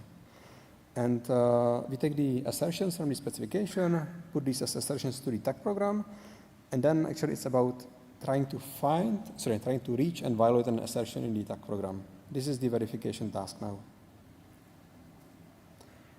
Okay, what is the next step? We have this tag program that represents the input basically, and now we try to analyze it and simplify it using some static analysis. So the goal is, identify useful information. So for instance, we run some pointer analysis. For example, if you have some 2 functions, in some cases we can identify that these 2 functions do not touch the same memory. So they do not interact with each other. And this can really simplify the verification process because you know that there is no interaction between these 2 functions. Or we do program slicing. I'll actually explain this on an example soon. We also do some value range analysis, meaning that you can have uint 256 variable, meaning so many possible values, but perhaps this variable is actually bounded in your program. It's always between 0 and 10. And if you get this information, the verification is much easier because you don't need to assume so many combinations of values of variables. So we reveal very important information about the program. And we also try to simplify it. We change it so that it is like in a suitable shape for the following pipeline. Now the slicing example. I don't know if you know what is program slicing. So very small example. You have a program with 2 structures, x and y. Both have internal variable f. xf is 1, yf is 2. Then we change the value of yf to 3. And then we have this assertion that xf is 1. Now, let's say that this is the specification, okay? The assertion is the specification. And you can see that this holds. I mean, it's a trivial program. But the program slicing. The program slicing is about observing that the value of y does not matter. It does not affect the assertion. So you can basically remove this part from the program, and you can work just with this program. It's equivalent program with respect to the specification. So we are trying to do automatically these simplifications of the program before we continue with the following pipeline. Okay, good. Next step. So we have this 3-address code. It's a program. It's really nice. It's simple. And now we generate something that we call verification condition. So what is verification condition? It's a logical formula. You can imagine like a mathematical formula, some equations over some variables. And this formula is satisfiable if and only if you can violate its specification. And also the variables from this formula, they somehow correspond to variables from the solidity. And so if you get a satisfying assignment of that formula, you actually get execution of the smart contract that shows you the valuation. I will show you an example later. But the question is, okay, how do we build this formula? Let me state it in English. So the formula says that there exist initial values of variables of the program, such that after execution of that program with those variables, with those values, you evaluate the assertion. Okay? If this formula is true, then you have the execution that violates the specification. We are done. Right. But this is English. We need to use some logic here. The important property, as I have said, you need to ensure this mapping back to solidity. So the variables that will appear in the formula really have to correspond to variables from the program, and you also need to somehow encode the execution, like which branches were taken in the program, which functions were called. You need to encode all of these. So how do you turn the program into a logical formula? That's the question. The answer is, we don't have so much time, so answer is very simple. And that's because the 3 address code is almost a formula. So let me explain. 3 address code means that you are using only 3 instructions per, 3 addresses per instruction. So they are very simple. Okay. Second thing, it's in a so-called static single assignment form. This means that you cannot change values of variables in your program. But you want to do that, right? So if you want to increase x by 5, you create a new variable, x1, and you say that x1 is x plus 5. And yeah, this now looks like a logical formula, like a mathematical formula, because you are not changing values of variables. They have like a unique value, not unique, like given value. You can express the value of variable in different ways, but it's like one value. So assignments in the program looks like logical formulas, right? What else do we have? Several other instructions, for instance, branching. So you have some condition. If C, then do branch A, else do branch B. These are implications, logical implications. If the condition holds, then you perform A. What is A? Maybe some assignments, logical formulas, right? So this works. And yeah, then you also need to deal with loops and some assumptions, some assertions. I will not cover these, but basically you can convert all the instructions from 3-address code to logical formulas and somehow compose them. And then you form the sentence from the previous slide and you check it. So that's the idea. Okay, what is the next step? In the next step, we take this verification condition and we convert it to something called SMT. So SMT stands for Satisfiability Modulo Theory. And the theory might be integers, reals, it might be using nonlinear operations, linear operations. So basically, and then there are tools, there are solvers that are solving like these problems expressed in SMT. Now what's the difference between verification condition and SMT? In the verification condition, we do not say how we represent the numbers. If we use bit vectors or if we use integers. And yeah, in the SMT we do. And there are many solvers. We are trying to somehow combine them, communicate with them, run these solvers in parallel. So this is basically about maybe verification condition is algorithm. SMT solving might be program that solves your verification condition. It's not that easy. Many people work on this at our company, but I will not go into details about the SMT solving. It's a different chapter. Okay, so we are getting to the end of the pipeline. You successfully run the verification and you either have a proof or you have a bug. Okay, are we done? No, we are not done, definitely not done. So what happens if you find a counterexample? This is an example of a report that our tool is providing. So let me explain. This is a report from the Alice example, like the transfer where you can send money to yourself, okay? On the right-hand side, you will see all the rules that you have verified. In this case, we are just dealing with one rule. On the right-hand side, we can show the values of variables from the specification. So remember, in the rule, you just define some variables, but then the tool is trying to find some values of these variables that would validate the assertion, okay? So here you can see the message sender, you can see the two, they are the same, it's some Alice. And you are sending 5, amount was 5. And the sum was 14, meaning that Alice's balance was 7 at the start of the computation, okay? So this helps you understand a bit what was happening. And then we have this call trace. So basically in the call trace, we first tell you what was the initial value of the storage, what was the message sender, and so on. And then we perform the actions from the specification, from the solidity, and then we have the assertion. So what can you see here? The storage. So initially we had just one user in the account, and it was just this Alice. Her balance was 7. And then if we zoom a bit, you can, for instance, see what was happening during transfer with the balances mapping. So we have loaded 3 times 7. Then we have stored 2 because we have, removed the amount 5. And then we have stored 12. which was the wrong result, right? This was violating the specification, and this is how Alice got from 7 to 12 by just invoking the transfer function. This helps you to understand the counterexample. So are we done? Do you understand the counterexample? In this case, yes. In general, no. And in practice, the issue is that you might get the counterexample that is not real. And I have said that this should not be happening before verification. It might, if your specification is wrong, because you need to specify what is the state of your contract. So for instance, if you have rules saying that the sum of balances never drops to 0, but you do not say that it's not initially at 0, then you can trivially violate the specification. So you need to specify it correctly. Okay, good. So we are closing the myths now. Formal verification is used for proving things.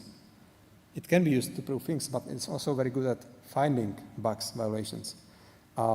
Second myth, the biggest problem is to compute it. Sometimes we time out, but the biggest problem is to write the specification. This is really hard. Maybe easier than formal verification, but it takes some effort. Formal verification produces bulletproof code. No, you need to write the right specification. Okay, it's all about the specification.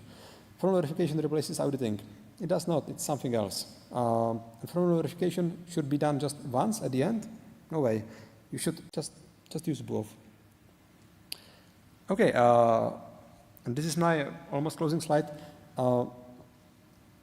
We hope that the community will start using our tool. Actually, the community is already using our tool. We are organizing several competitions where you can actually join us. You can start writing the specification. We can give you some money if you write some specification that catches some bugs. These might be real bugs, might be injected bugs. There's a way how you can start using our tool, how you can learn the specification. And for instance, it can also help you to deal with this catch the flag that we have just started today. You can use Certificate Approver to solve these challenges. And finally, it's not just about competitions. Actually, we have this something called pay as you go, but that's like a trial version. You can start using our tool without paying any money. Just use it, try to find some valuations. This is a QR code. Please try it. And if you have any questions, reach me out. I'll be happy to talk. Thank you.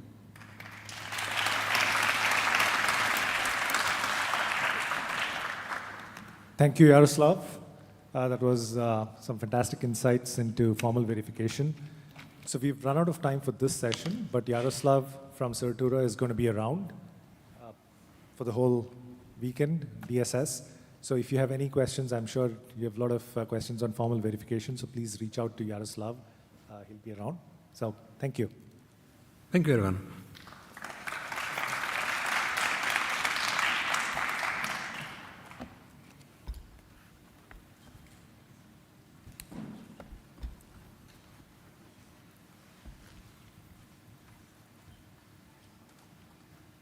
Great. So we have another exciting talk now. It's by Dimitri and Richard from Sigma Prime. They're going to be talking about protecting contract upgradability through sound proxy pattern usage. So please give a warm welcome to Dimitri and Richard. Okay. Can we get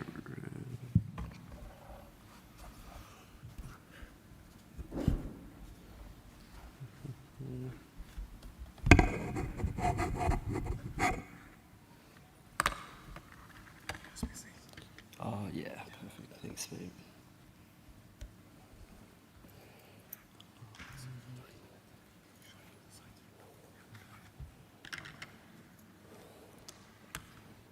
Okay.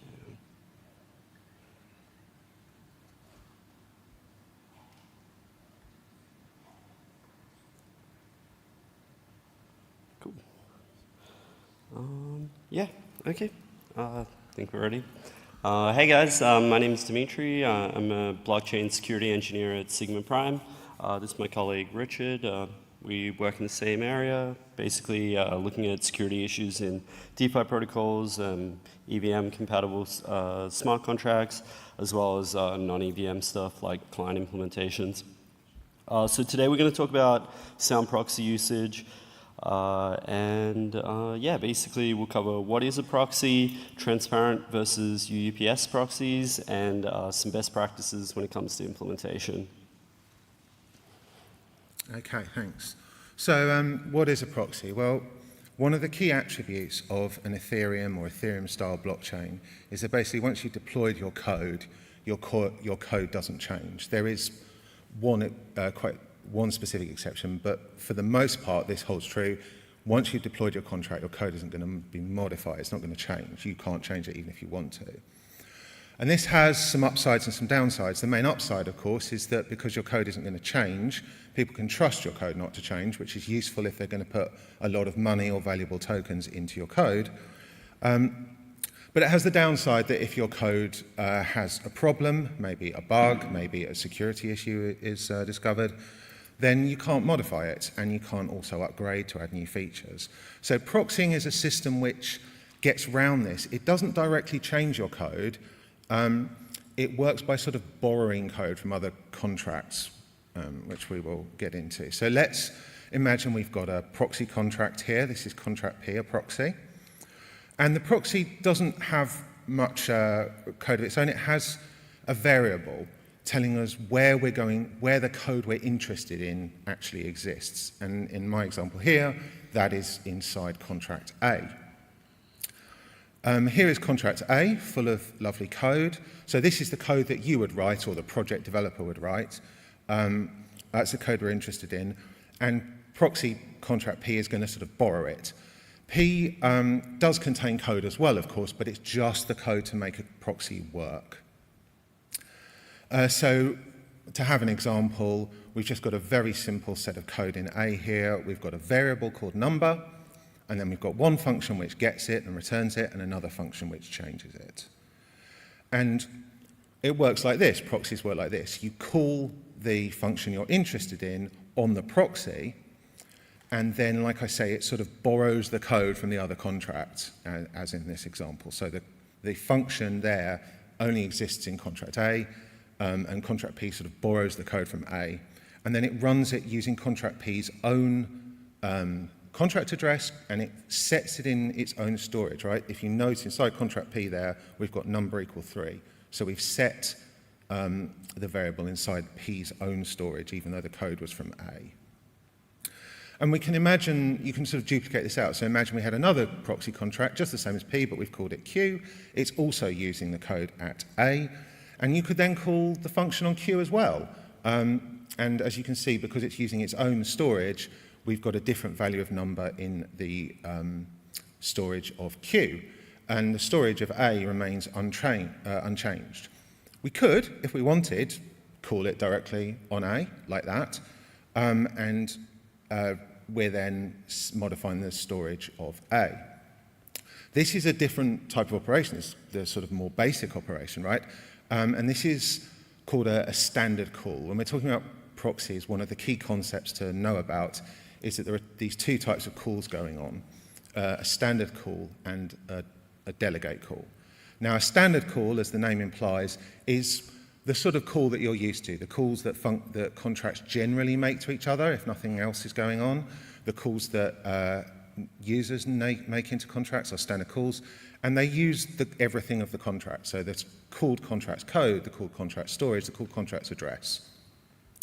The other type, though, that proxies use, and other code can use as well, is a delegate call. So this this is the sort of borrowing step that I'm talking about. This is using the code of the contract that you're calling, but your own storage, your own address, the caller's storage and the caller's own address. And so you get this sort of, what I'm describing as borrowing the code. And if we go back, this is just a diagram of everything that we've already seen. And I've just put the different call types onto the diagram. So contract A, the last thing we did is at the top there, that red arrow, that's just a standard call into contract A, modifying its own storage. Then at the bottom left, you've got the proxy flow going up that diagonal on P. And it starts with a standard call into P, and then sort of behind the scenes, if you will, contract P makes a delegate call into contract A to use its code and running with its own storage and address. So if we go back to where we were before, we've got rid of Q, let's move A over.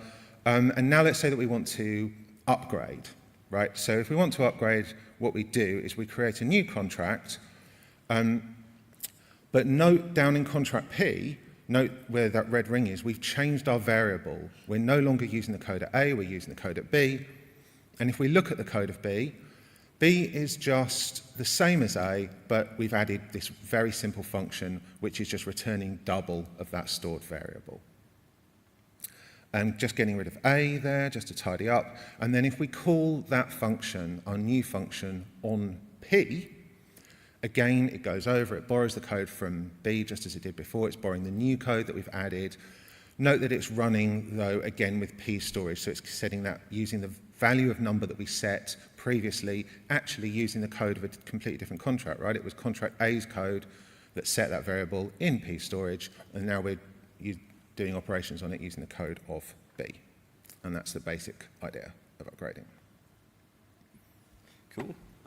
Yeah, so Rich has basically talked you through how the logic of most proxy contracts work. I'll just quickly discuss two very common implementations. So we have transparent and universal upgradable proxy standard, just abbreviated to UUPS. And yeah, basically, we'll just do one like small, unofficial, like kind of bit of advice. We'd kind of prefer you to be a bit skeptical of other variants of these proxy contracts, just because they kind of add complexities. Only use them if you're absolutely certain you need to, like based on some specific use case. Transparent versus UUPS. So talking about what the similarities are first, essentially they, like Richard said, they deal with storage in the proxy contract, they deal with delegate call-based logic, and they refer to a logic contract in order to actually update storage and actually process kind of function logic. In terms of the differences, well, it really is dependent on how the upgrade occurs. So in transparent proxies, the upgrade logic is handled within the proxy contract using a standard call.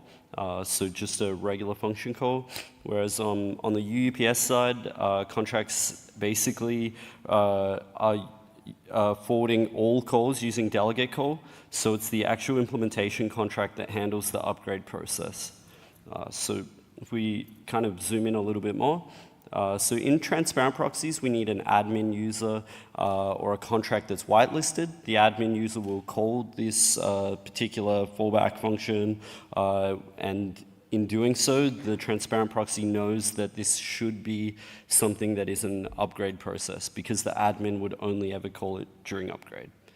On the UUPS side, it's forwarding all calls to the logic contract, so access control needs to be implemented within the actual implementation contract. Next slide. So basically, since the so on the transparent side, this is kind of a diagram kind of depicting this. Basically, we have the admin user calls the proxy contract.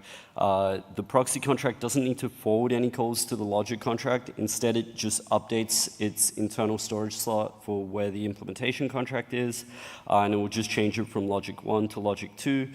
Any subsequent user calls will be forwarded to the next logic contract. So that kind of basically solves your upgradability problems. So if you needed to change your logic 1 contract for something else, future calls will get forwarded to logic 2. So on the UPS side, we have something similar, but because all calls get forwarded, the logic contract needs to decide if this is supposed to be a valid user calling the upgrade process.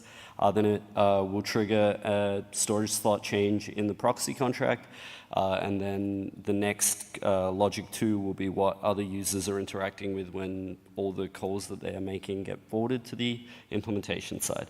So I was like initially kind of super confused about proxies when I first started. Understanding where the upgrade process actually really helps differentiate between the two. So it helps you kind of determine which proxy you should use.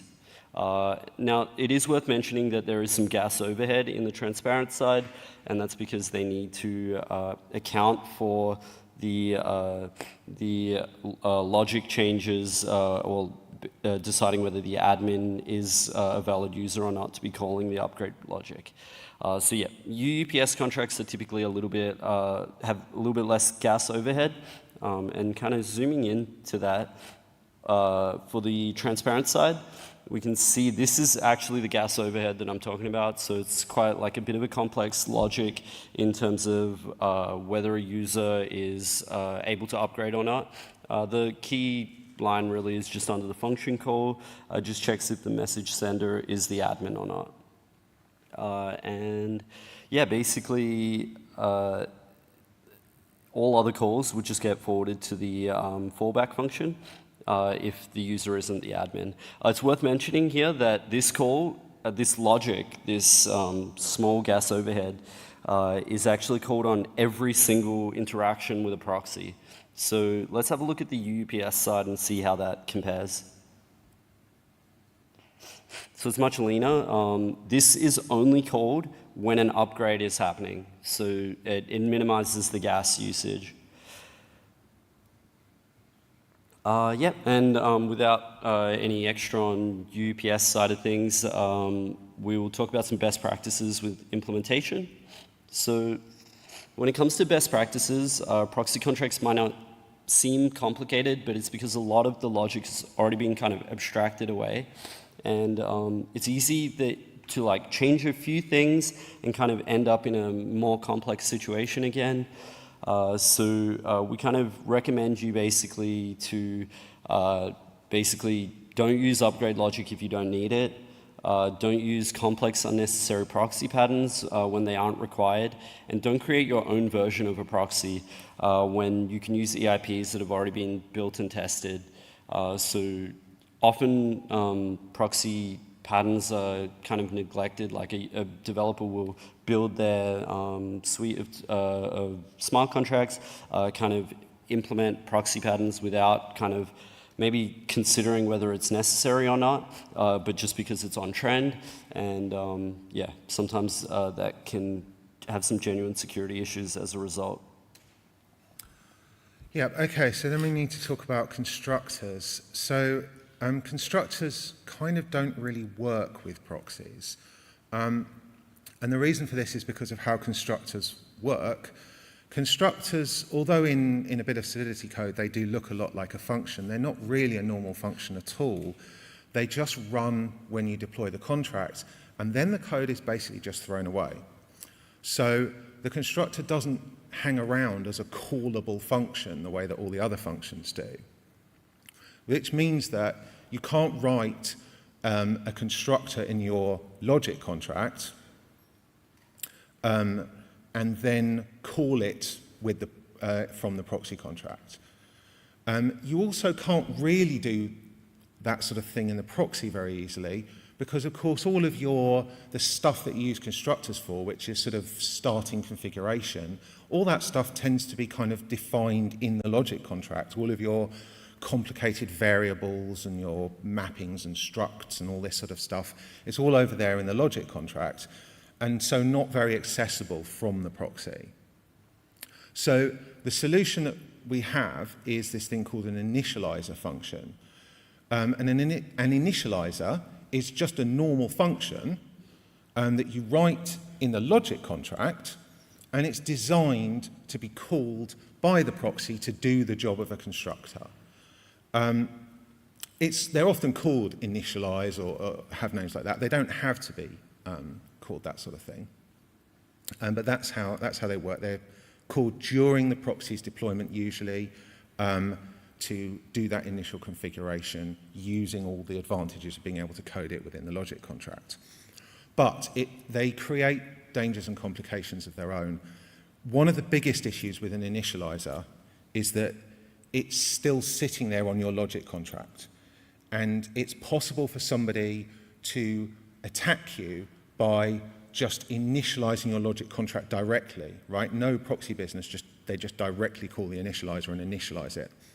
And, you know, often they can't do that much harm this way, but you still don't want people poking around in your logic contract anyway. It's not a good situation generally.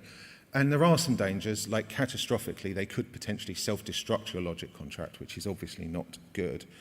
So the main defense against this in Solidity, if you're using the Open Zeppelin proxy libraries, is this. You call this function here, this internal function, disable initializers.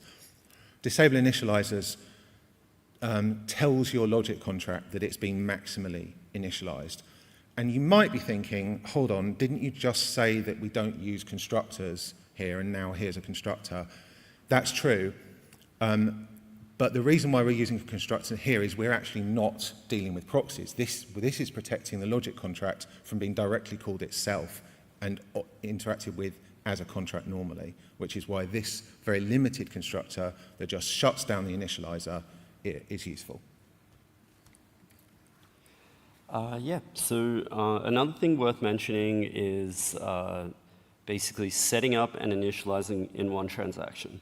So in proxy deployment, well, in proxy deployment and maintenance, usually we have one action, which is the actual deployment, where we release the proxy into the real world, and then the second action is initializing it, like Richard mentioned. So the thing is, if this is handled in two separate transactions, as some of you may be aware, transactions can get reorganized, or malicious users can insert their own transaction in the middle. So this basically allows for someone to front-run initialization by initializing your contract for you, so not ideal.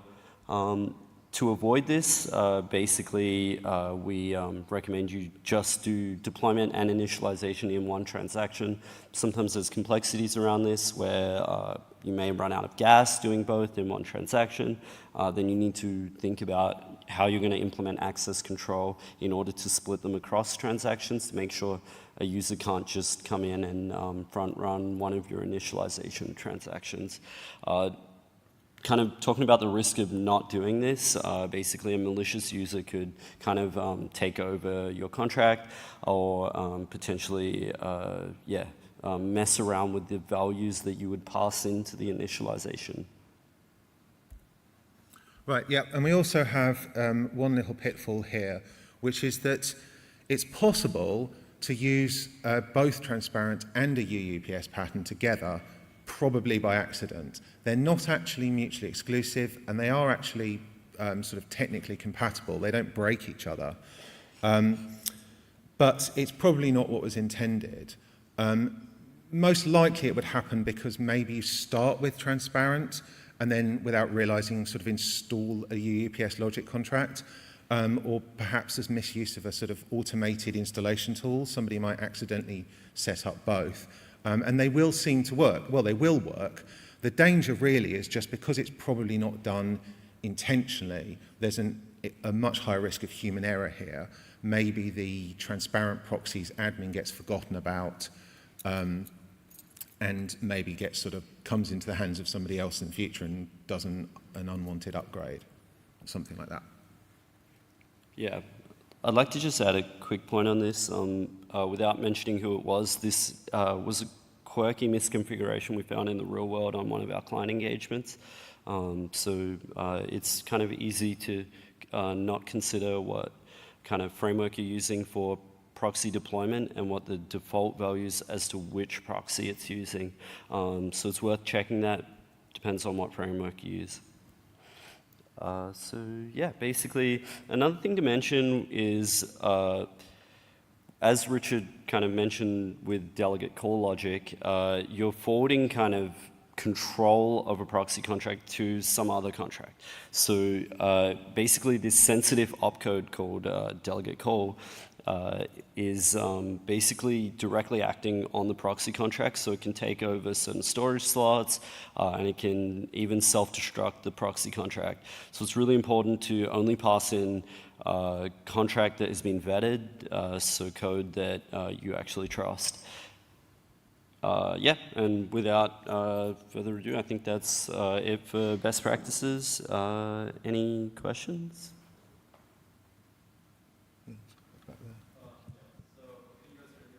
Just about. Actually, let me just get you the microphone. It's all recorded.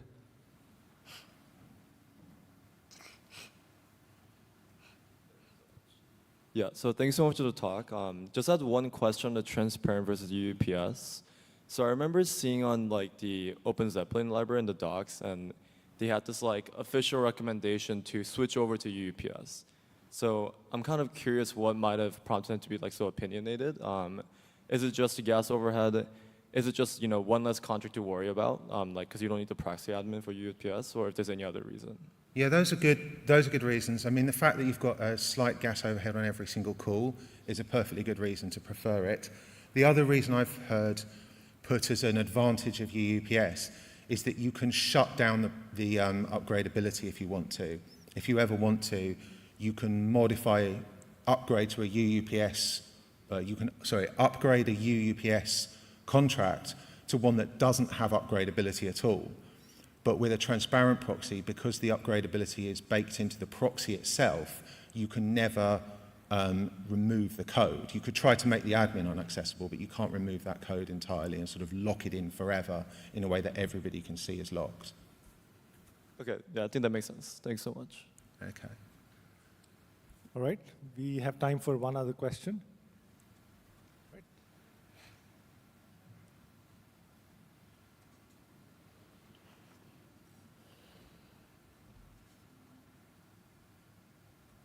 Sorry, who was it? I didn't quite catch the name of your company. Oh, Sigma Prime. Sigma Prime. Okay, thank you. Okay, that was an easy one. Okay. All right, I think we've got one. Hey, thanks for the talk. What are your thoughts about the diamond proxy standard? I kind of see that a lot now. So depending on these two proxies, would you recommend going for that? I think there are advantages, but happy to hear your thoughts. Yeah, it's a good question. Without kind of adding any negativity towards certain particular dev decisions, I do see that as an extremely complex pattern and not necessary if you don't need it. For the most part, it really solves being able to split contracts across different, like basically circumventing size limitations. And there's other ways we can do this. So yeah, I think unless absolutely necessary, probably you could just stick to UUPS or transparent. Okay. All right. Okay, one last question. Thank you. What's the use case where one would use both transparent and UUPS at the same time? That would be a mistake. Okay. An easy mistake to do, though. Yeah, an easy mistake, to be fair, yeah. Okay, thank you very much. Okay, thanks very much. Great. Let's thank the speakers, Dimitri and Richard.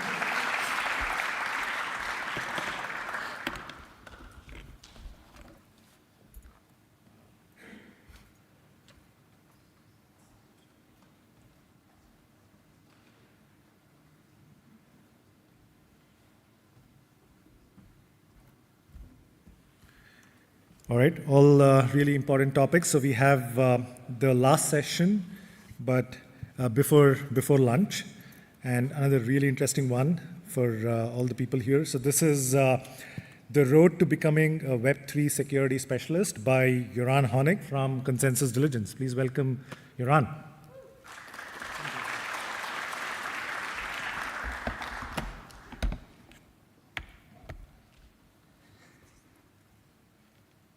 Let me just get set up.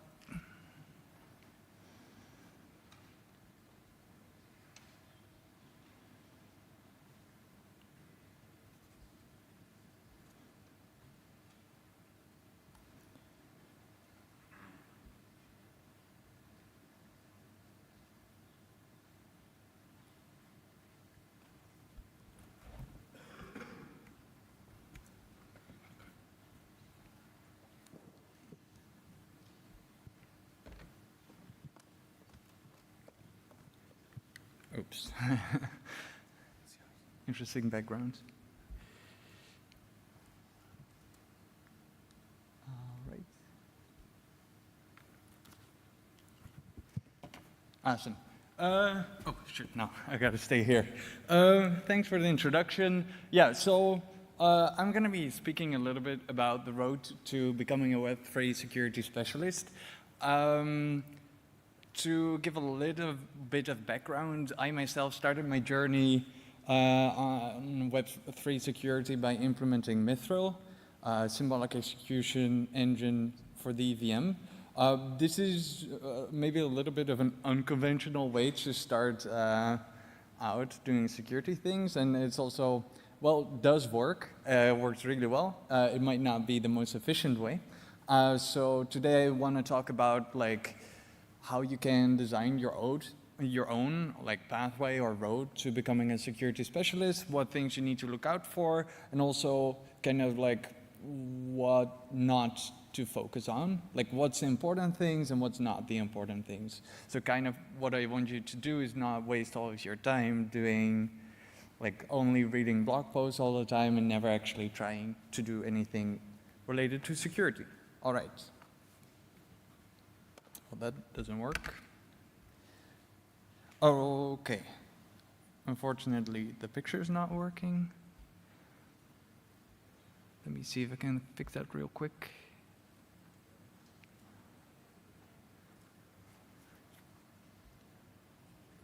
Okay. Nope.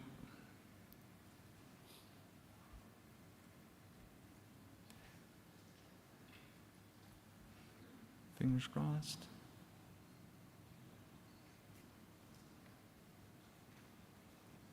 Now it's black. Okay.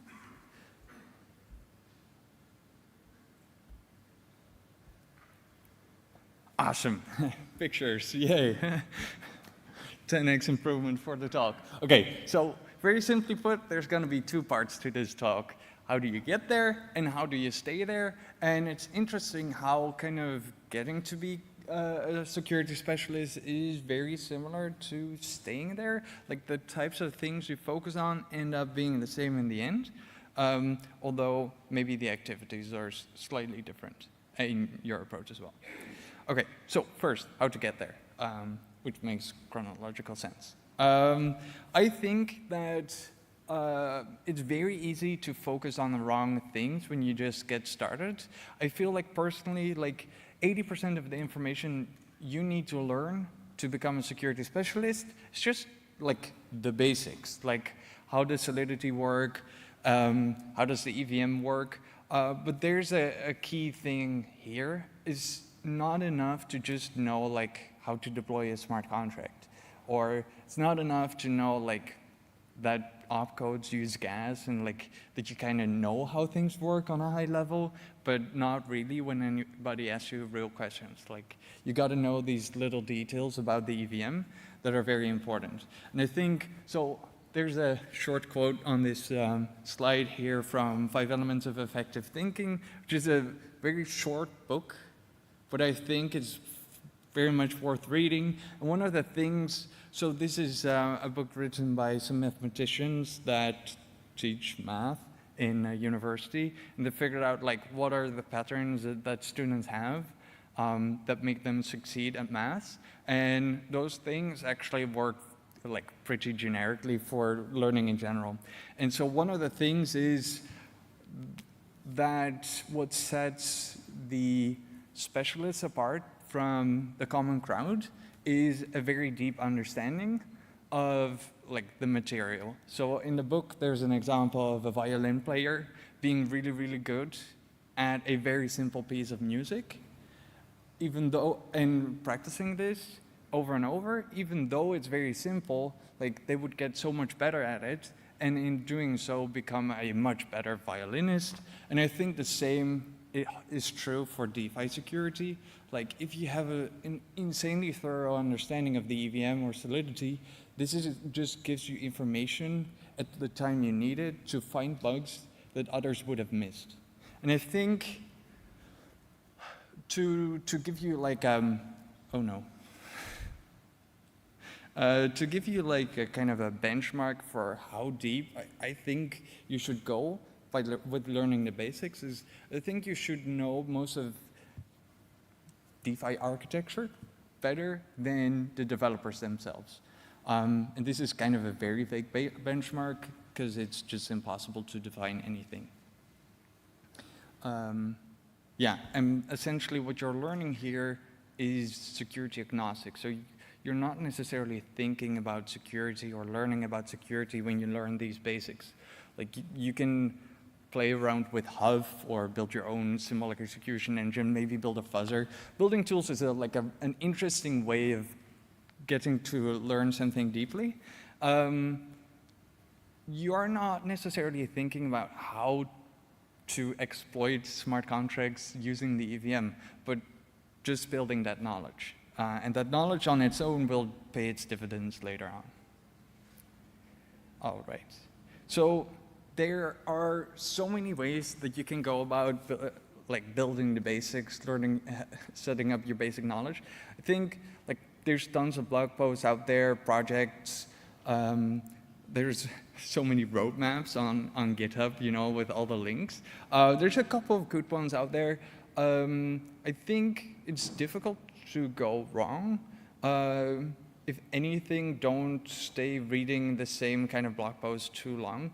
Like there's also like a little bit of a rabbit hole, like you gotta understand things deeply, but if you focus only on learning the EVM and nothing else, that's maybe also not a good use of your time. And so I have a little spoiler here too. So towards the end of the presentation, I set up kind of like this interesting thing of content curation, essentially, of different blog posts and roadmaps that you might be able to use on your journey. But more on that later. All right, so I think the first part is building the foundation, like foundational knowledge of just the environment. The second part, and probably the part that sounds the most sexy and interesting, is the attacker mindset.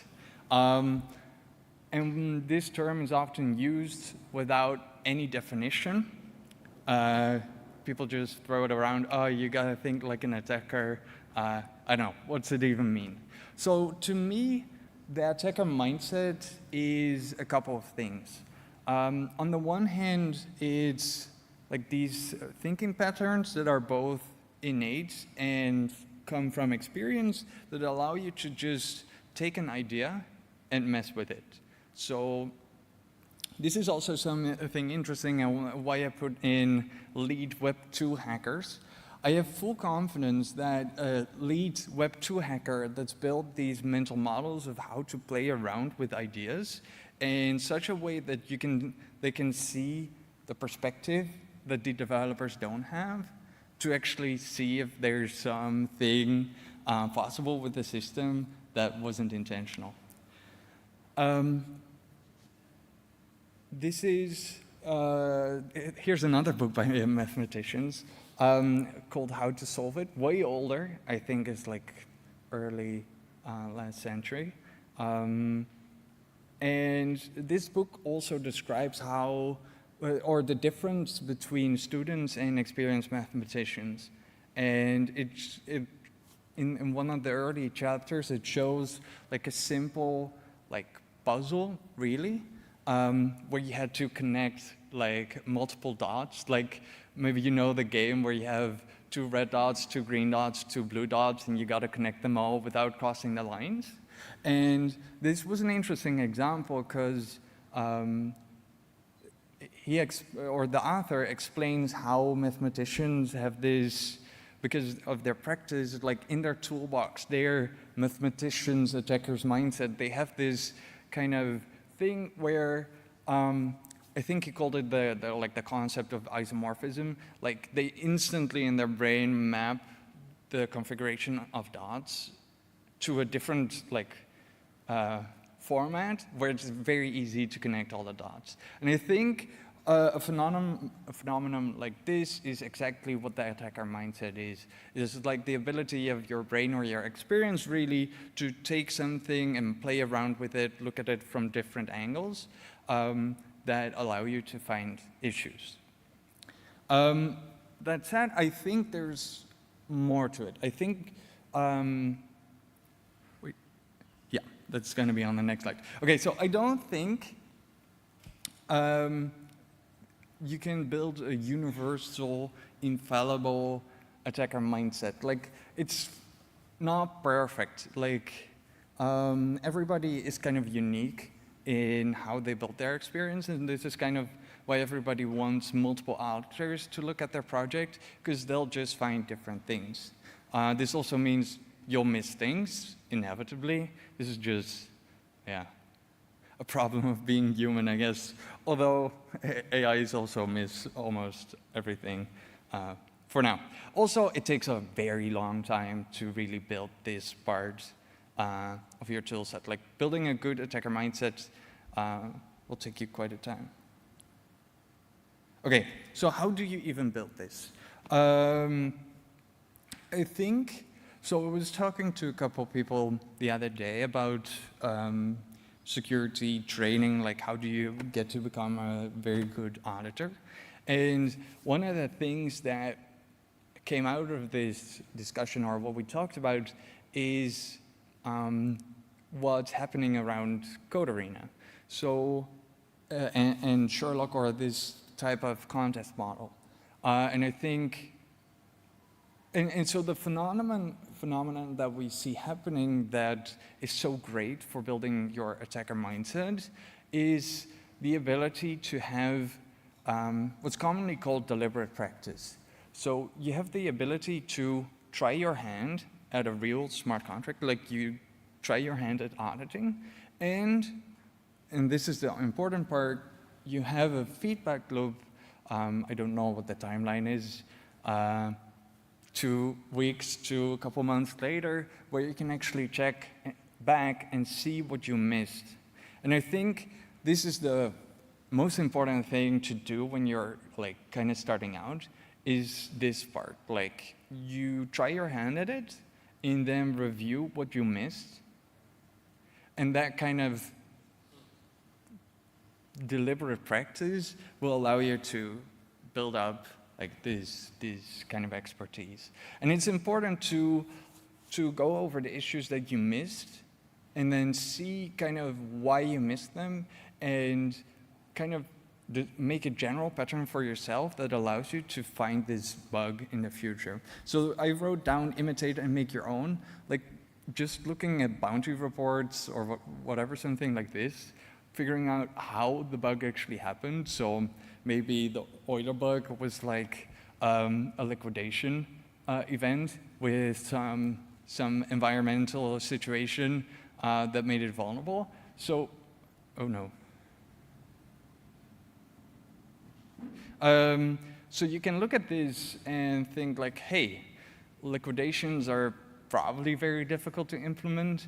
And in this case, there's like these environmental factors where you can instantly make a position liquidatable. You can look at this pattern and think, hey, so what if I like go out and search for situations where you have positions that can be liquidated, where I can create them and instantly make them liquidatable. Like, this is a very interesting and vulnerable pattern, and Euler's definitely not the first to make this mistake.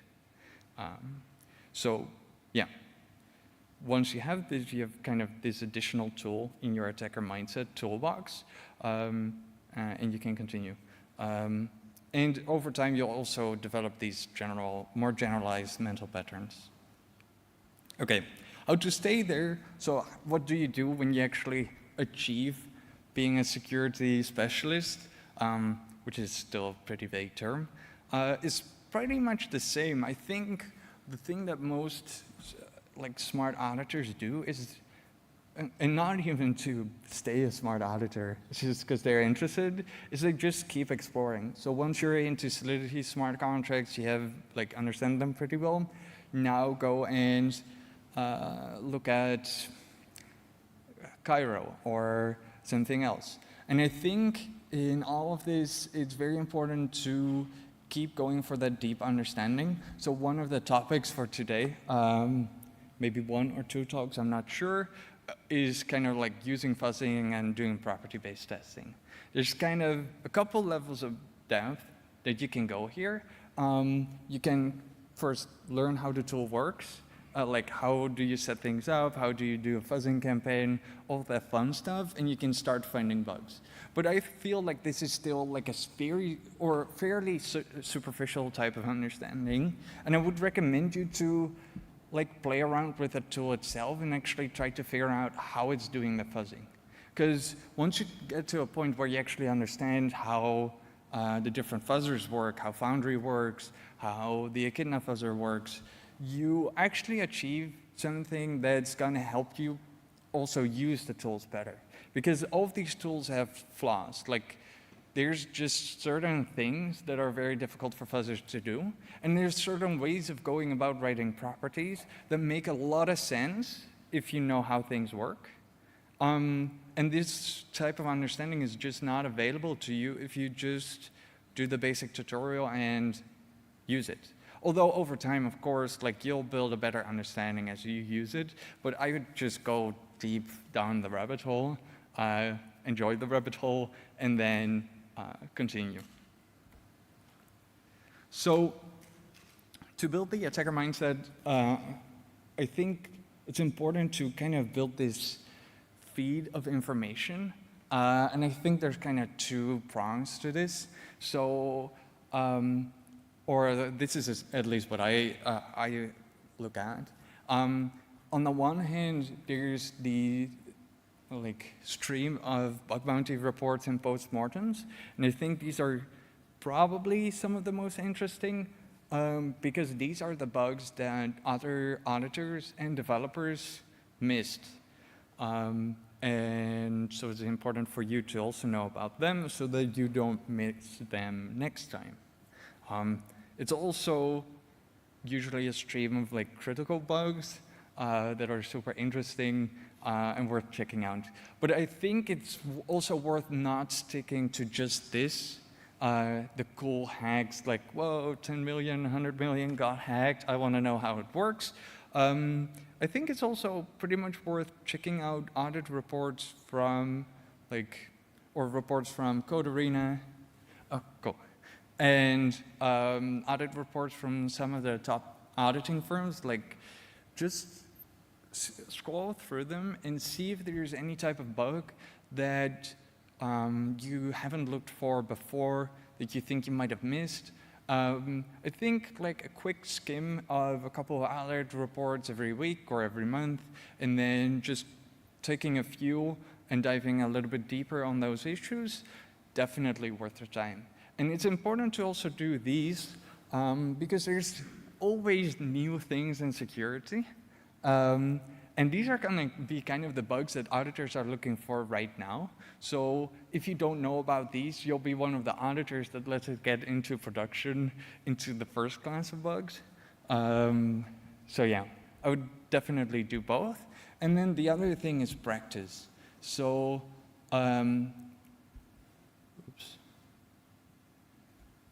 yeah, brains are very slow to optimize, although if you use a particular type of thinking a whole bunch, it starts to optimize really well. So the more time you spend hacking and thinking and playing around with ideas and systems, looking at them from different perspectives, the easier this will become for you. And I guess the faster and the more bugs you'll find.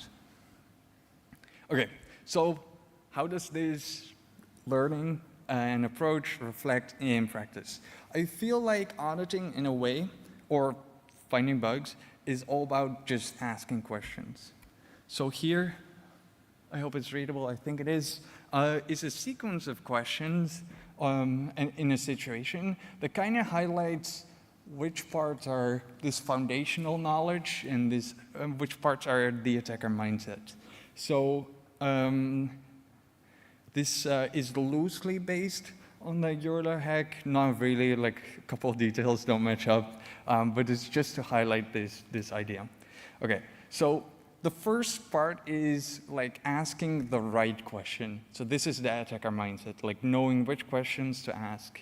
So in this case, it's you know to ask for to see if there's a situation where an attacker might be able to turn a profit doing a liquidation.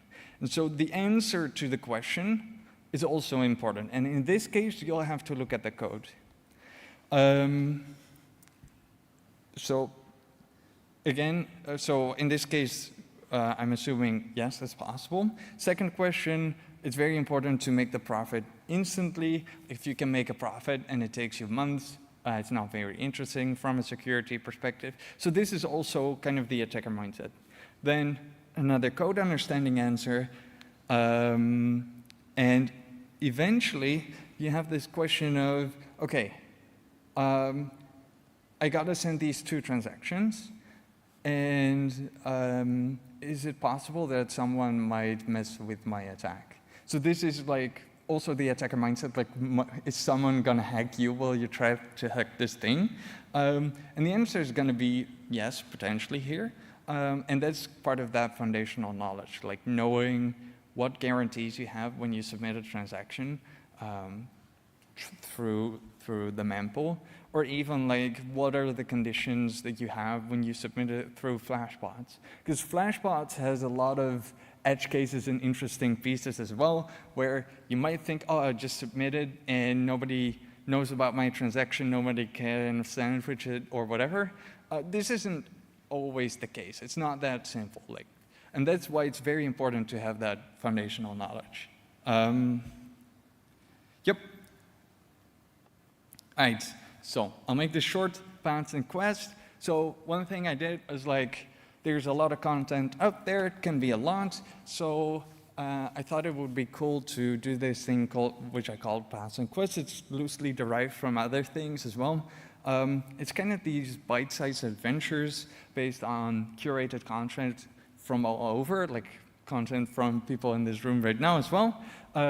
You do some research, like a bit of learning, a couple blog posts, and then there's objectives with what I call like real goals. So the first quest has you going out to a DeFi protocol, figuring out how other protocols might integrate with it, and then you figure out what all the edge cases are that other protocols might need to look into. And then you can write a blog post about this. That will be pretty cool and useful. This is a very cool objective, I feel like, because it's something that auditors do pretty much every day. Paths are like a more curated set of quests. So you want to do ZK auditing, and there's a couple of quests in that way. Here's a QR code. I hope it works. I put the first one live. Let me know what you think. I hope you like it.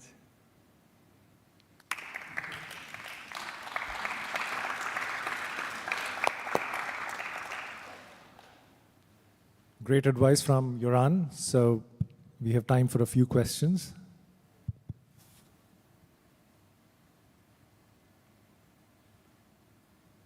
Nice. So everybody agrees. Nice. All right.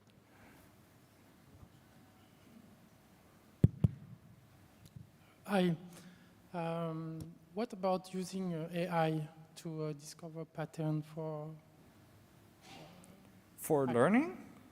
I mean, AI is pretty good at learning pattern, to find attacks or exploits. So I tried a couple of things to giving ChatGPT an audit report or a bug report, and then ask it, yo, can you distill the essence of this bug? And it's very bad at this. It always either loses details and then writes something that's not related to the bug in the report, or it keeps too many details. For example, it starts talking about very specific components of the system and how they work together, and then it gives recommendations for how those components shouldn't work together, but in such a way that it's really not that useful for you as a generic description of that type of vulnerability. So I don't know, maybe my prompt engineering game isn't good enough, but I feel like this part of distilling information doesn't work that well yet. Yeah, I was not thinking at ChatGPT, but something more like doing simulations, like using Token Spice. Do you know about Token Spice? That's like a tool for... Nope. I found that some time ago, but I didn't use it much. But basically, they are agents, so you simulate your protocol, and there are agents like AI agents, that try to interact with the protocol. And it's a little bit like you can build, I suppose it's possible to, in the same way, we teach AI to play Go or chess, we can teach AI to... It's a goal of this system to do security checks or to do economic modeling? I think it's used for economic modeling and testing protocols. Yeah. But it can be used for whatever. So I think agent-based simulations, very useful. I think there's a quote, I forgot who it's from, like, all models are wrong, but some are still useful. So this is for economic modeling, you can figure out parameters, do parameter tuning, kind of make predictions about how people will interact with it. From a security perspective, in terms of simulation, I think fuzzing is more of what you're looking for, because agent-based simulations are about seeing what median or what the performance is under normal load, and security is about what if it's not normal? What if someone does something you don't expect? And fuzzers are better geared towards figuring out what things the code does not expect, and kind of triggering those weird behaviors. Although there's some interesting applications in cryptoeconomic security and figuring out the stability of economic systems, where agent-based simulations are definitely very powerful and useful. Excellent. So let's thank the speaker, Joran, for all the excellent advice, and feel free to reach out to him. He's going to be around hopefully the later part of the afternoon as well. So with that, we come to the end of the first session. So hopefully all of you have survived. The next part is lunch, which is downstairs. There is a food room, which you would have seen during the coffee break. So there's a lot of space. There's also the adjacent garden outside area. So please feel free to go have lunch. That's a critical part of DeFi 101 as well. And we will see you back at 1:40. So it's roughly an hour's break. And please be back. We have a fantastic session starting with Tincho from the Red Guild, who's going to talk about getting started in smart contract security. So see you later.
Hey everyone, it should start again in a few minutes. Thank you.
Great, good afternoon.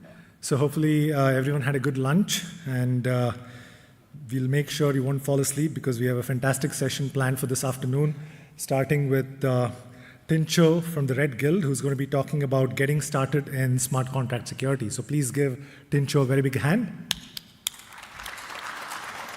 Thank you. Let's see.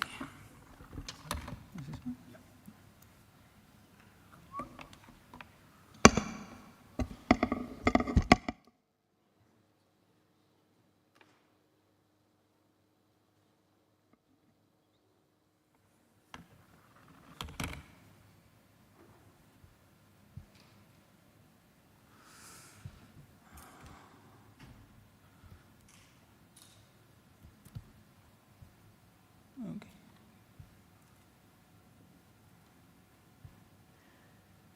Cool. Does it move? Yep. Perfect. So nice to be here. Hi, everyone. I'm Tincho. I'm a security researcher. I've been working in the space for quite some years already. I used to be a smart contract auditor. I also created the vulnerable DeFi. Perhaps some of you played it. If you haven't, please play it. And now I'm working at the Red Guild, which is a collective of security researchers that it's emerging, that we are trying to create public goods for the security community. We do application security research and educational advocacy. So this part is more about like educating and sharing what we know, right? The talk it says how to get started in smart contract security. I will derail a lot. Please bear with me. I didn't want the title of the talk to limit me too much, but hopefully you will get some ideas on how to get started. Jonah was talking earlier in the previous talk, and he probably gave some more specific advice on how to get started. I wanted to complement his talk in another way, try to share more about values and purpose and why I think this is important, and hopefully this advice will help you get started, and not also get started, but keep going, okay? It's not only important for you to be here today learning about all of this cool stuff, but I so wish that next year you will also be here as well. You will be there, or you will be speaking here, right? We really want you to contribute to the space, and we want you to be part of it, right? So join the security community. We are trying to make things better, and we really need you. This talk is about that. Get started, but please also, please keep going at it. My secret sauce for keep going is with purpose, okay? There's a real thing to contribute here in Web3 security. I really think that the technology can have an impact in the world.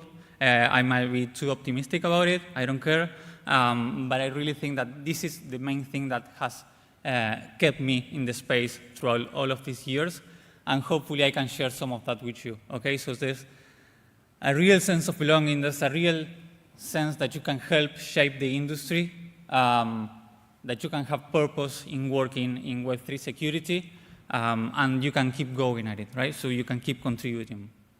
Web3 security is quite different. Some of you that I've been talking to you already at lunch, you come from Web2 security perhaps, and you will find out that if you want to get started, well, you will find that there are many different things in Web3 security. Of course, there are similar things, but in Web3 security, there might be other things that are not quite similar, okay? Just for example, I personally really believe in the technology, and that's for me why I really joined the space to try to protect that, right? You will find that lots of the systems that you're about to start reviewing, that you're about to start learning from, are public, are open source. That's not as common in other parts of the industry, right? You can get really deep into many parts of the system because lots of it is public, lots of it is open source. The code is there for you to explore, right? And anybody can join, right? It's you from home that you can actually see these systems deployed. You can see smart contracts on the blockchain, for example. Nobody who you are, nobody where you come from, you don't care about your actual background. Anybody can actually come and contribute and try to make this ecosystem more secure, right?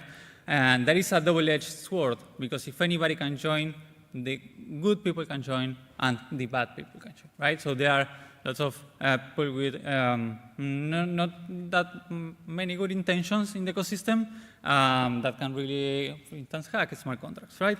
So anybody can join, that's good, but that also means that lots of factors are getting into the scene.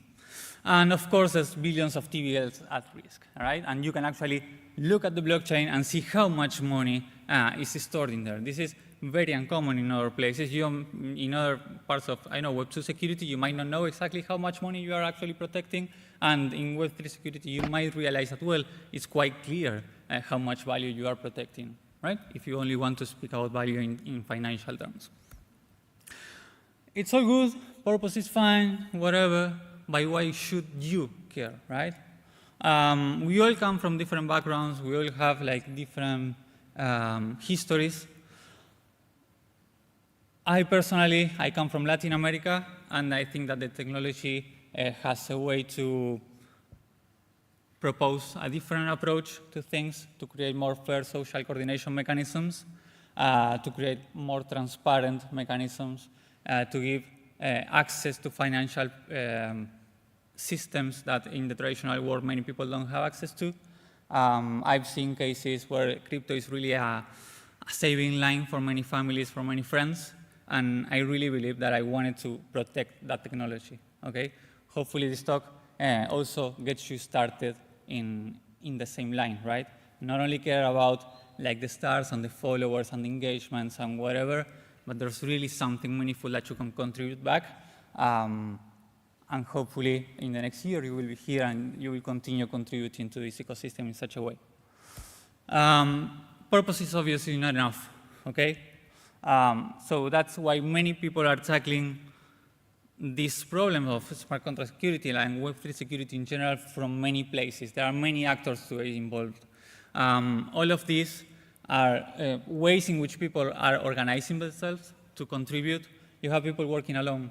You have consulting firms, whatever, like such as the traditional auditing shops. You have people doing crowdsourced security. You have DAOs. You have hacker collectives. You have internal security teams. You have educators. You have advocates. There's lots of people really contributing to the ecosystem in really meaningful ways, right? You can be one of those. You can really participate in one of these organizations or even create your own, whatever. But we really want you to be with us. All of these organizations have created a lot of these resources that we see today, right? In the early days, if you were part of the ecosystem, you may have realized that we didn't have many things. Well, today we do have lots of learning resources that you will find online. And in crypto Twitter, everybody's sharing challenges and Spock debug stuff and newsletter and conferences like today, roadmaps. There are lots of resources that you can learn from, okay? It's everything out there, and you can actually learn from that and also contribute back lots of it. Everything is cool, everything is fine, but there is something going on, right? So all of these resources seem like they work to some extent, but why is it that hacks keep happening, right? There's something missing. We need to continue working in all of this, right? So we haven't won yet. We will never win, but we really need you to contribute with us, right? So you can have an impact. You can contribute lots of that stuff. And I want you to have that mindset when you are getting started, right? You shouldn't be just a passive consumer of all these things and all of the information that these actors are providing to the ecosystem. You can really raise your voice and lift your hand and contribute something meaningful. Knowing always that we won't secure it all, okay? Knowing always that we can miss vulnerabilities, hacks will continue happening. But if we at least know that we can make the application layer, for example, a little bit more resilient so that even if hacks keep happening, we can actually recover from vulnerabilities. We can actually have these applications not always be, like hacks in these applications not always be damaging the legitimacy of the space, right? I really don't want the next DeFi hack to be hurting the whole legitimacy of the Web3 space, right? So we as a community need to continue working on making all these processes far more resilient so that we can always grow stronger by everything that happens. It's not only smart contracts, right? So what is actually the application layer? I know this is a 101, so many of you might not be familiar with what do I mean by the application layer. Well, it's these things like sitting on top of the base layer, right? Sitting on top, for instance, on top of the Ethereum blockchain. If you want to dive deeper into it, you might say that, well, there's this front-end stuff, and then you have the smart contracts, and you might consider that the application layer. So in this case, would be anything sitting on top of the Ethereum virtual machine and the blockchain and the consensus mechanism and that kind of things. To some extent, I would agree, but that would be kind of oversimplifying it, because I think the application layer is growing more and more and more complex. Not only you will be seeing smart contract stuff, right? So it's not only about like securing a single smart contract or paying attention to one line of Solidity code. Yeah, that's fine. But there's all of these components surrounding smart contract these days that are actually really, really important as well. I could just name providers, I could name indexers, oracles, off-chain services, signers, like many components surrounding smart contracts. And it's also keeping in mind that what you do on smart contracts is fine, but yeah, there's lots of things in which you can actually contribute to the whole application layer, right? The application layer actually looks like this these days. It's not too much like this, but actually looks like this. So you have like these deleted components sitting on top of each other, rather unstable, many of them vulnerable. If one gets attacked, then many others are hurt as well. So it does feel far more fragile than the base layer, right? So that's the thing that I think that we need to solve somehow. In particular with the smart contracts, for those of you that are not that familiar with what does it mean for a smart contract to be vulnerable, well, you will see that there are attackers actually not going through the whole flow of the application layer, but sometimes they can actually just exploit directly the smart contract code that is deployed on the blockchain. That you can do that as an attacker with one or more transactions, right? Sorry about that. What I wanted just to mention a few keywords for you to take home on what you will be dealing with when we are discussing smart contract security, for example.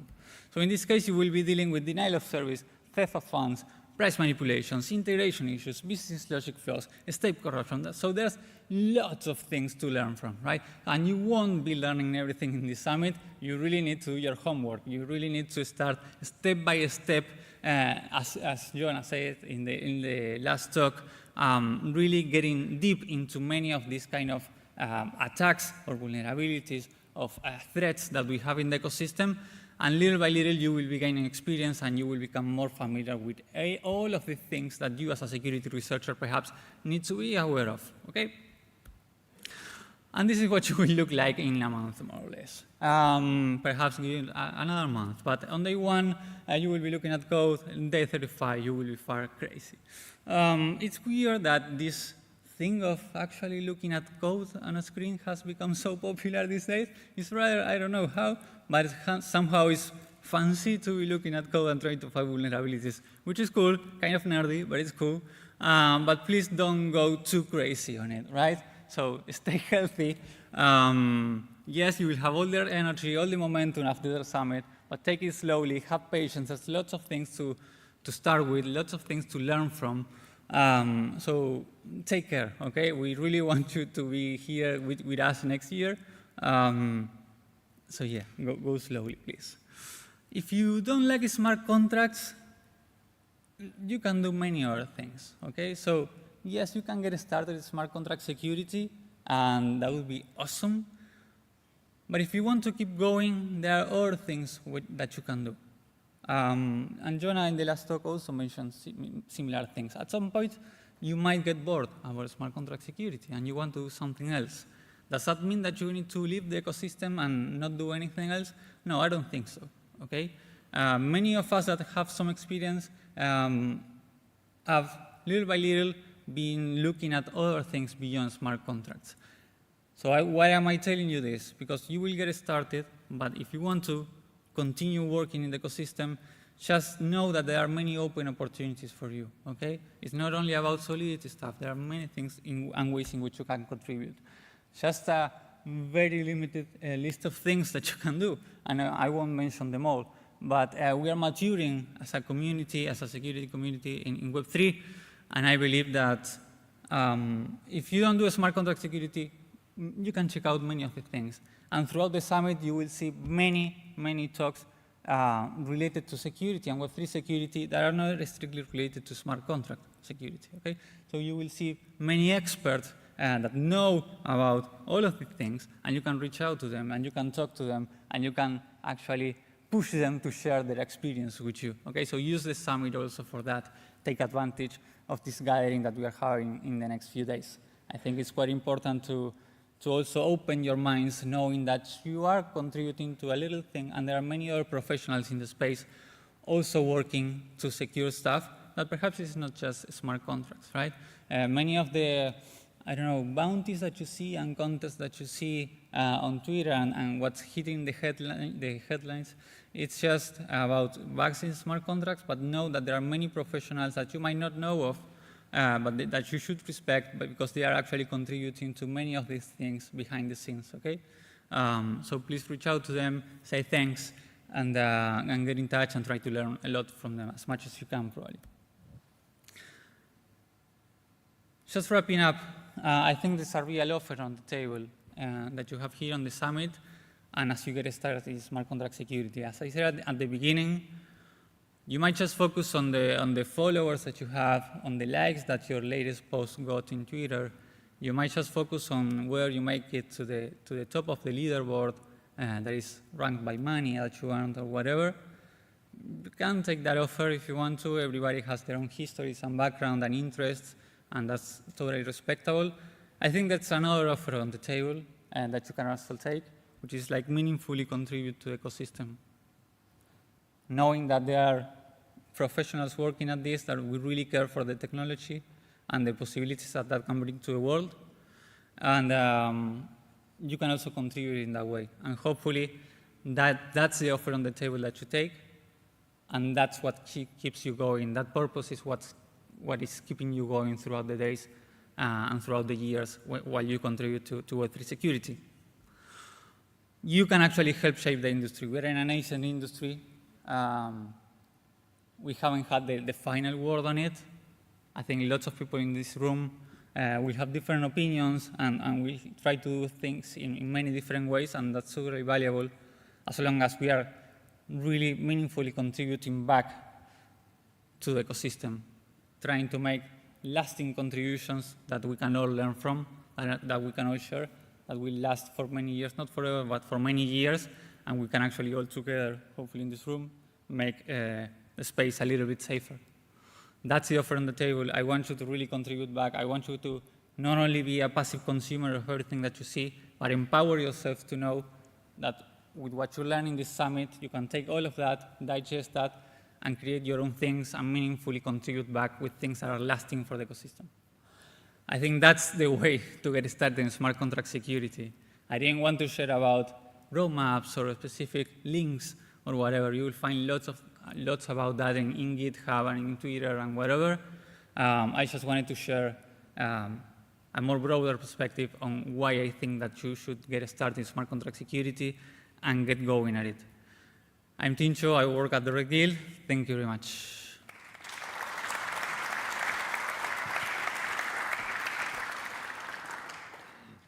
Thank you, Tinko. Now we have a couple of minutes for questions and answers. You can make comments, feedback, say that I'm wrong.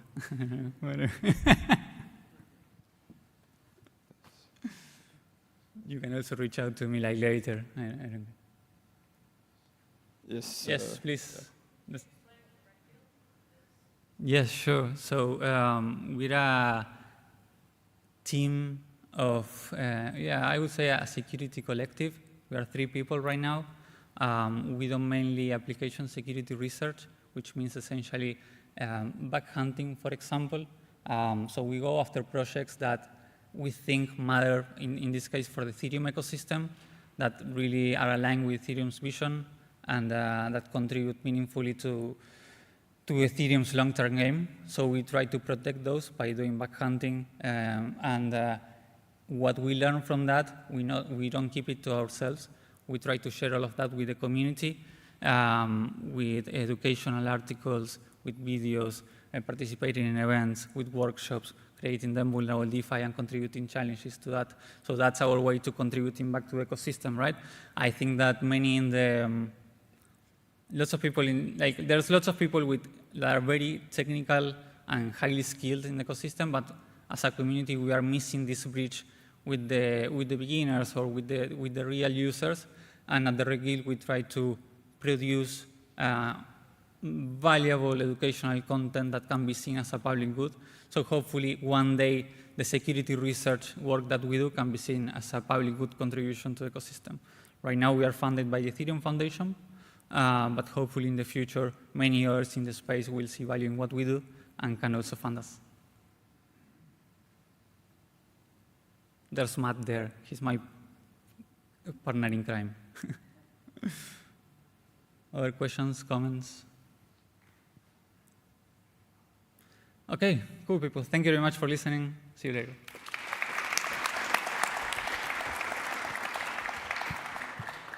Such an inspirational talk. Thank you so much for your perspectives, Tincho. Thank you, Rajiv.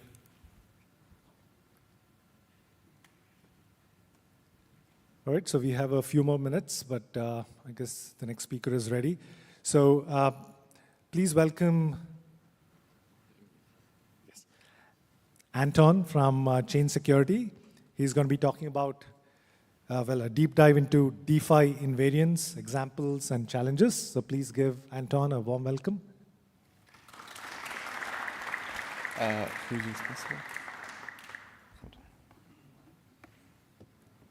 Sorry, can you connect me? I sent slides to Muli. It's just password there. You want to use your laptop? No. I can? I mean, I don't want to.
I mean, it's on the wrong slide.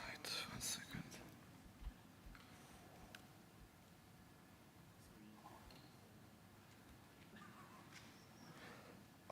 Right. Hello, my name is Anton. I'm from Chain Security. Yes, we are started in 2017 and keep going, as like Chiba told. And yeah, we are quite long in the game, so to say. And team rotation is surprisingly low, so we are almost all the same people, keep doing audits and securing the Ethereum.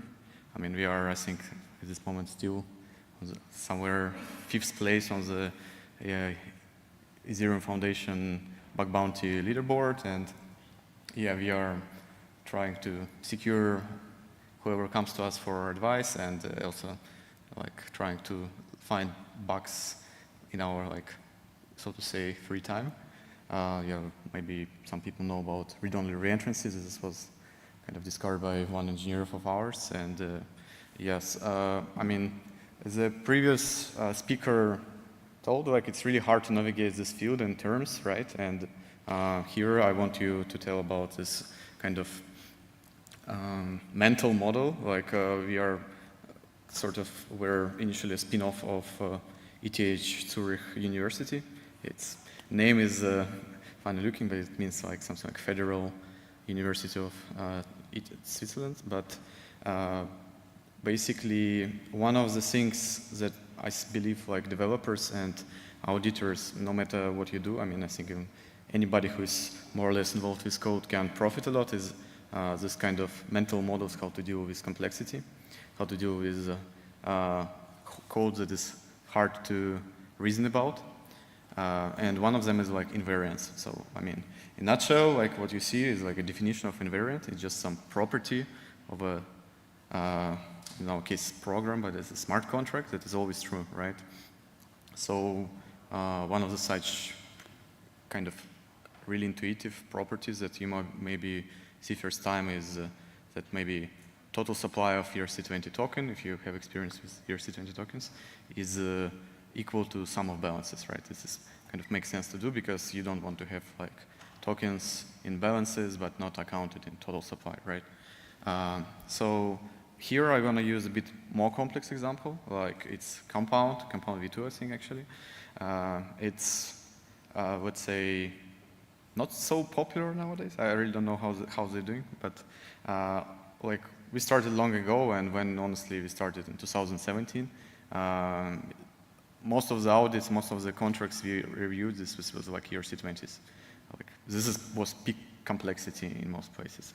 And then like with time, like when people thought about this composability of tokens, we started to think how we can create systems that utilize this underlying simple primitives like ERC20 tokens, what we can do with them. And yes, exactly, compound is a thing that you can do with primitive ERC20 tokens. It's basically lending and borrowing platform.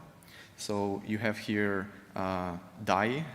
This is like a stablecoin. I'm going to use this as an example of that's kind of a token that Compound will be using. And then CDAI is basically a token that Compound creates internally when you are lending the DAI to Compound, right? I'm gonna show later why they're doing so. Like, but so to say, you can say that DAI is some external token, and CDAI is a token native to Compound itself.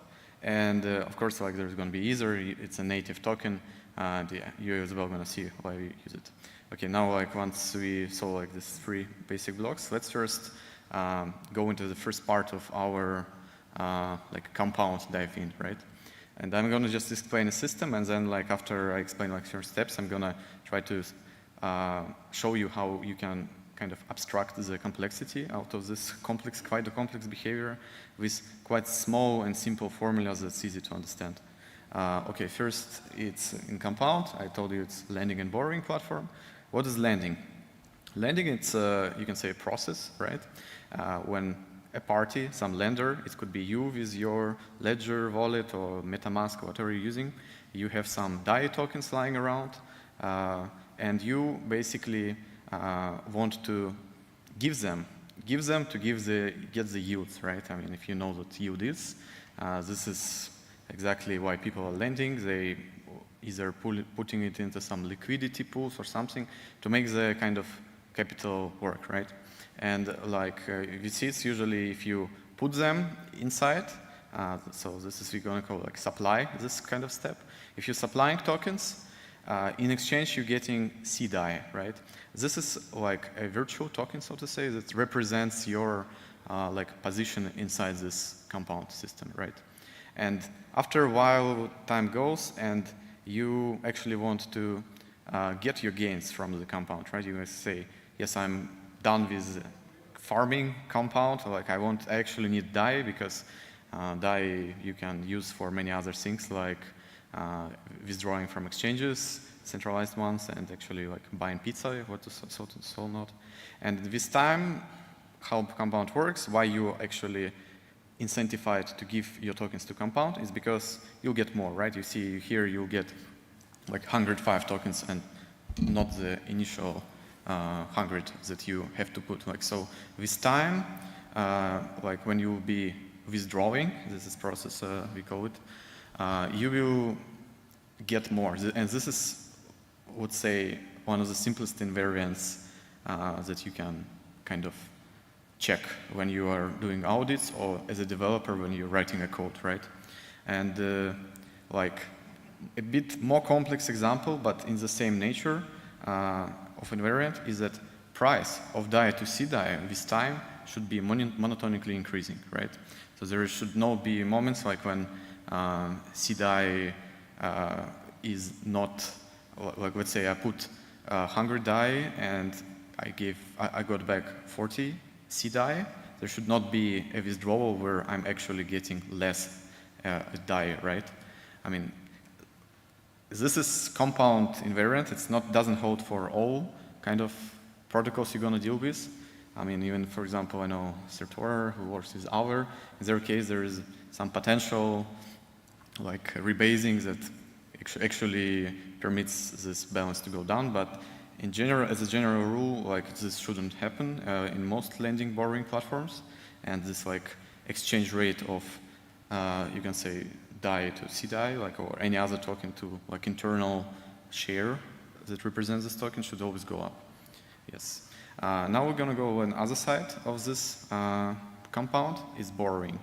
Borrowers are exactly the parties who want to get like the collaterals that you the tokens that you have deposited, and they are expected to return more for like ability to use your tokens, right? In this case, we basically cannot use DAI again, like to to borrow from compound. We need to use another type of collateral. In this case, we're going to choose like a native Ether, right? And as example here, borrower can supply collateral as Ether, as I told, and back he can get DAI, like a token that I told you is more usable than maybe for his needs the Ether, right? And his Ether is not burned. He didn't lose his Ether when he deposited the borrower. He actually later can repay with some extra fee, right? Extra percent on top, and get his collateral back, right? So this is like a repay. In this case, you can see like we are returning a bit more DAI, right?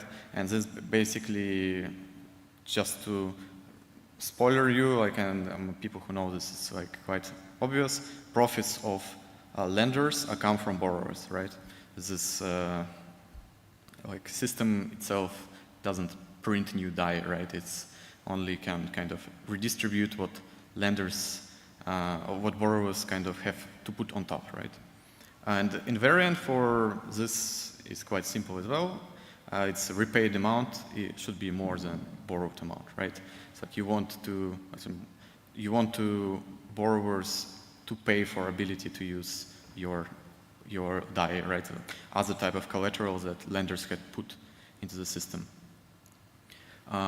Yeah, and like if you just paraphrase this, what we wrote here, like this is actually the same exact equation, but we just are adding extra components there because there exists actually certain term like prices, right? You don't want to give 100 Ether if Ether only costs 50 DAI if you use some other exchange, right?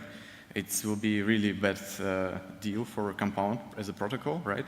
You don't want to kind of distribute assets without like proper backing. So that's, you want to be sure that borrower at least puts enough funds for like incentive to repay, right? And as a result, like the previous repay amount more the borrower amount basically results that like collateral multiplied by price should be more than your borrowing, right? This is like invariant for like repayment, and actually like yeah, I touched a bit. That's like repay. You should be incentivized to repay, and exactly what happens if, let's say, we have at this moment. I don't know. It's like I have not introduced full variables, so people who know maybe say it's not a possible situation. Like DAI is usually one-to-one with the US dollar, right? And for let's say 1 Ether, I can get 100 DAI, right? This metaphor situation. And exactly if price becomes for whatever reason 50, right, it's much less than actually the amount of DAI currently borrower owns. Borrower has no incentive to repay. So he will be actually not repaying, right? And this is like not good for protocol, right? Because as we saw previously, we want lenders to be sure that their money are working, they are like accumulating fees and so on. We don't want them to be like not happy and lose their tokens, right? That's why basically there exists another party called liquidators, and liquidators are like a party that can repay a debt at like assuming like prices they are like developing with some like how it's called as a function over time, right? You at some moment know that like the borrower doesn't have enough like enough collateral to repay the debt, right?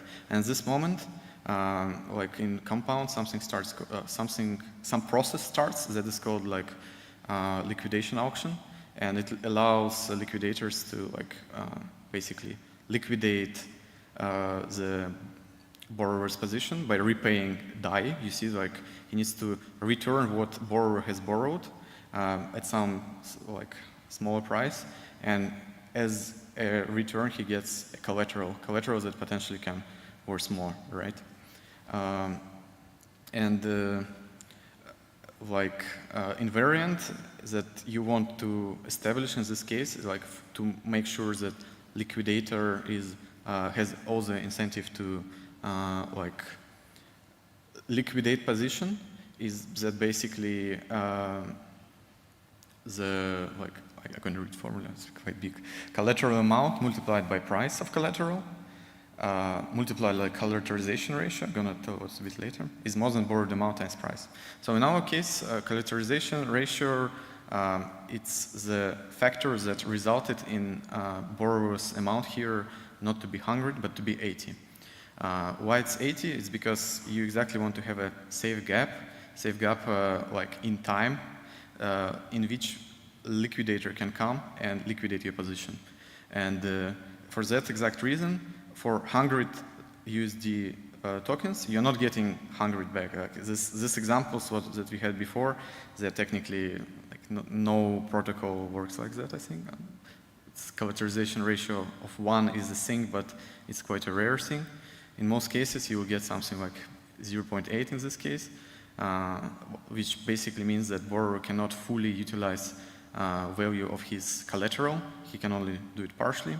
But as a result, protocol gets sort of like a guarantee. You can say that if price of collateral drops below the kind of collateralization ratio times price of collateral times the amount of collateral, then basically third parties like liquidators can come and repay the debt.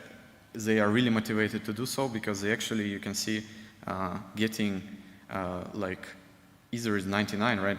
But wait, I think I have a typo there because they should only repay 80 DAI and not 99. Yeah, sorry about that. Because you're not paying full price. You can actually like pay only what the borrower owes. Yes, and like price fees can be different. There is an on-chain, off-chain, but more or less it's always like some function over time, and this is great security considerations needs to be put into what exact price each protocol needs to put.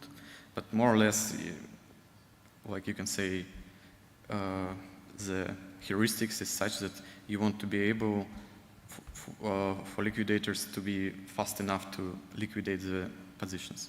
What if they don't liquidate?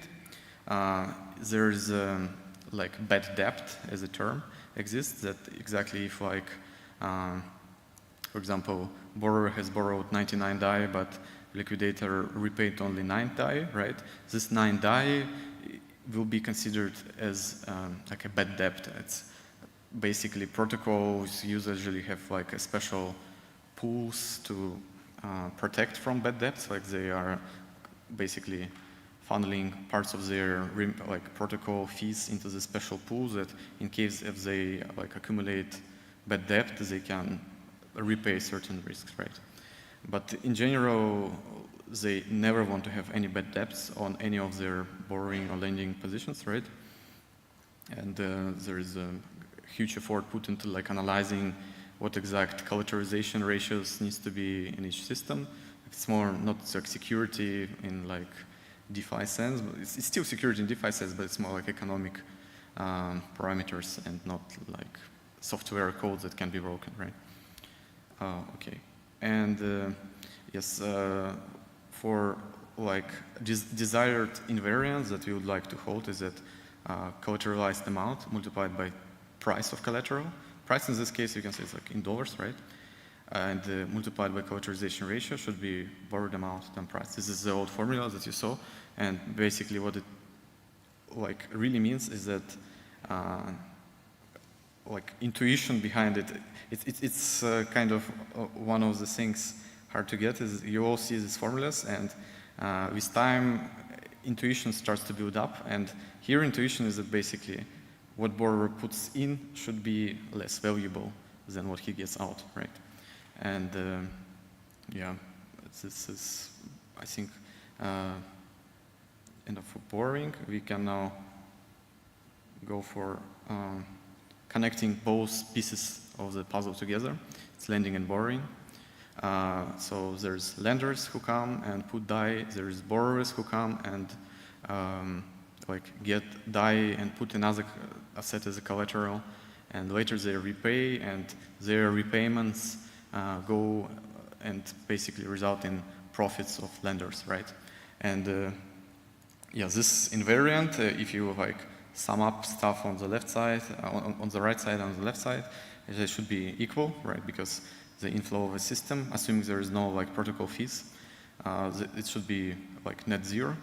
And as you see, borrowed supply plus borrowed repaid borrows should be equal to provided supply plus collected fees, right? So this is what I told you in the very beginning, that value doesn't appear from nowhere, right? Compound doesn't mint Ether, compound doesn't mint DAI, and it's basically a barrel where some people put their assets, some people take it, but barrel is full only because some people put it there, and barrel is not empty because people have not taken everything out, right? So this is how you can have an intuition behind what this formula means, right? Okay, why you need to know about all this invariance, and what do they actually have to do with writing code or auditing code or many things? And this is exactly that you need to utilize these things for first testing. Second, even if you just writing code or looking at code, you need to consider these things for each function. And it honestly speeds up a lot of the process. Instead of looking okay, what's can happen bad to system, you just basically formalize this invariant, and just you go function by function and check does this function break invariant, or it's actually good and maintains it, right? And in this case, in many cases, invariants are something that you can test only if you do the top of the pyramid. It's if you do system-wide test. In rare cases, you can do invariant testing for and test even unit testing. I think there was much of good talks by Trilobits, who told about this tests, and that you need to go for not only for 100% statement coverage, but also to go for meaningful tests that tests. And one thing of you can do meaningful is test invariance of your system. Yeah, there's also a bunch of other more fancy ways than regular tests to test the invariance. One of the ways is what I'm personally fan of is property-based testing.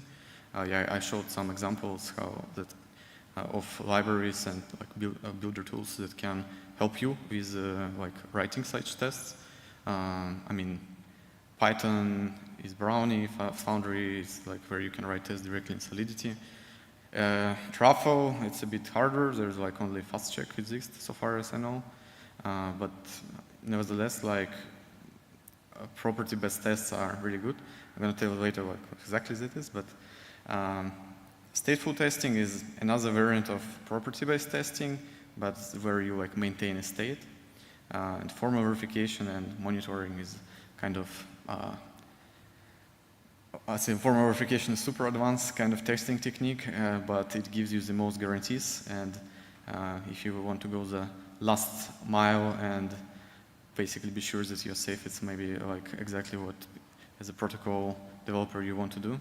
Monitoring is like more, if something bad happens, you have a way to basically pull the like stop and like prevent system from being like abused, but it's not most likely the way you want to deal with the kind of problems in your system, because this is like a last resort kind of system. Okay, and regarding property-based testing, I kind of mentioned it, but actually I should have reordered slides.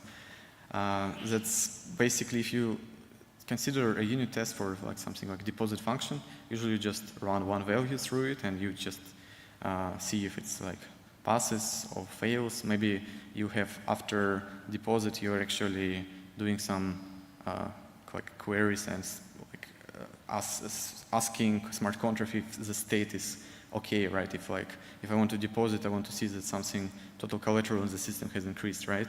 And this is basically your properties that you are testing.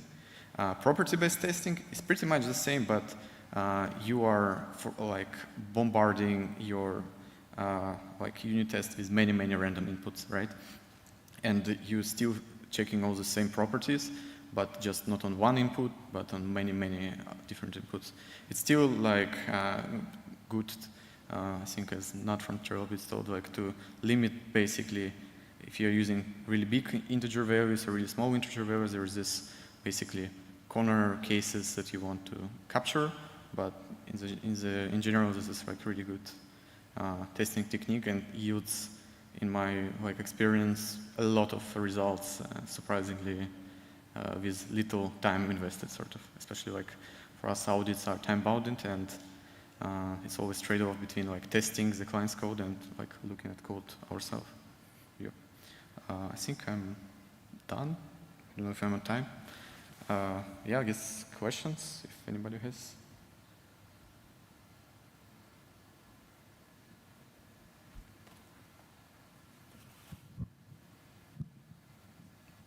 Sorry, I think there's a question. Thank you for the talk. I was wondering about the property-based testing.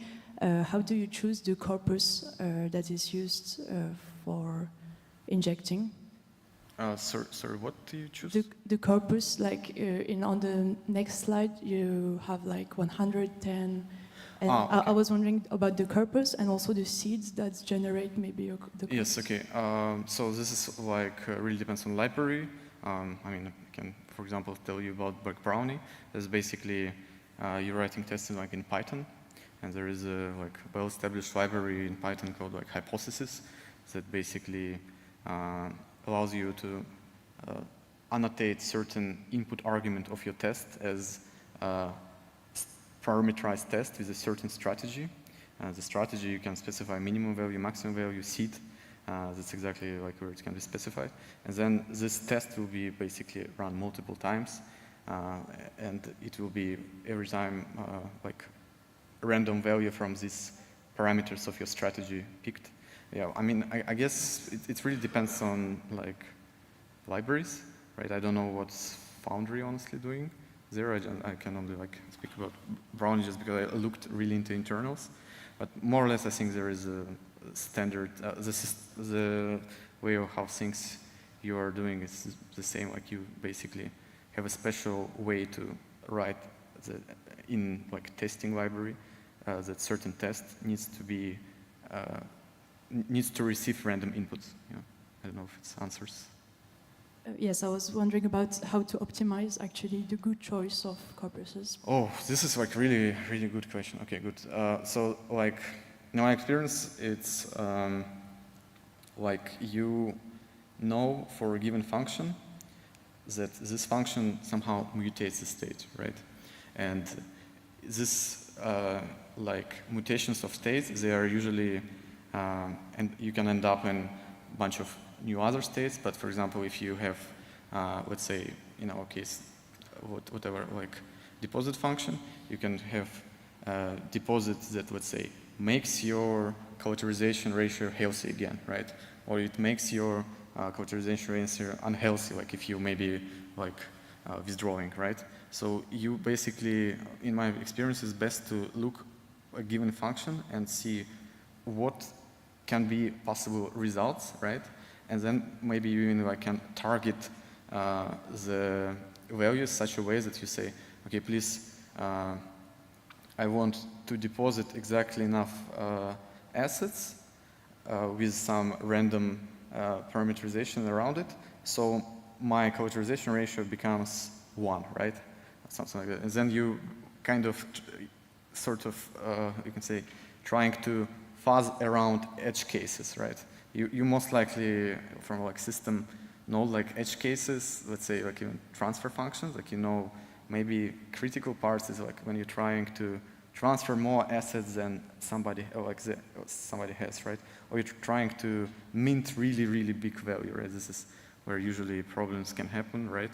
And yeah, it's really like protocol specific.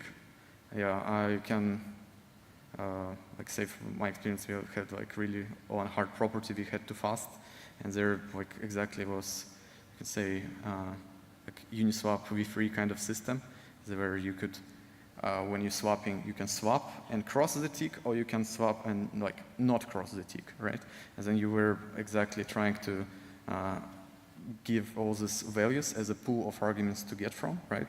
And we basically wrote a property that we're testing that, okay, if I'm crossing the tick, liquidity should drop. If I'm not crossing the tick, liquidity should stay the same, right? And this like basically helped us to kind of find some problems. Yeah.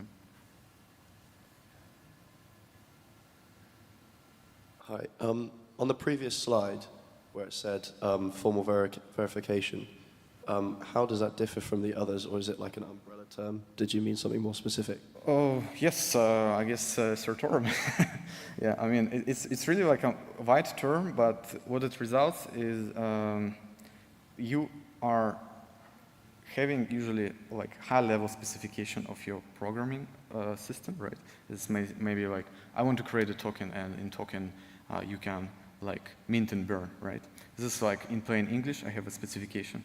And next step you do, you are formalizing this plain English specification into formulas. There's usually some like special languages how you can express your properties.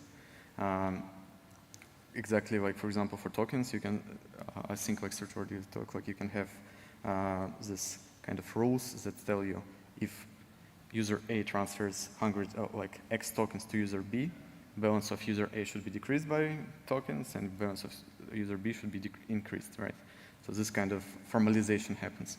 And then afterwards, there's like different ways how you can basically create a model of your contracts, right? It's basically, you can say, math formulas instead of the real bytecode, right? And your formal verification basically checks that your specification together with code is something that makes sense, right? Because it's really like formal verification is the strongest of them all, because in all previous values and like here, we are still poking dots in our like state space of all possible input values that you can put into the deposits, right? It's like uint, it's 2 to the 256, right? It's like too much. You're never gonna have it like count to it if like university collapses and so on, right? Basically, formal verifications is kind of tool that allows you to kind of really know that your function depends good on all widths of your arguments, so to say, right? How it does it? Because they are using like symbols and formulas instead of the real values. Yes. Thank you.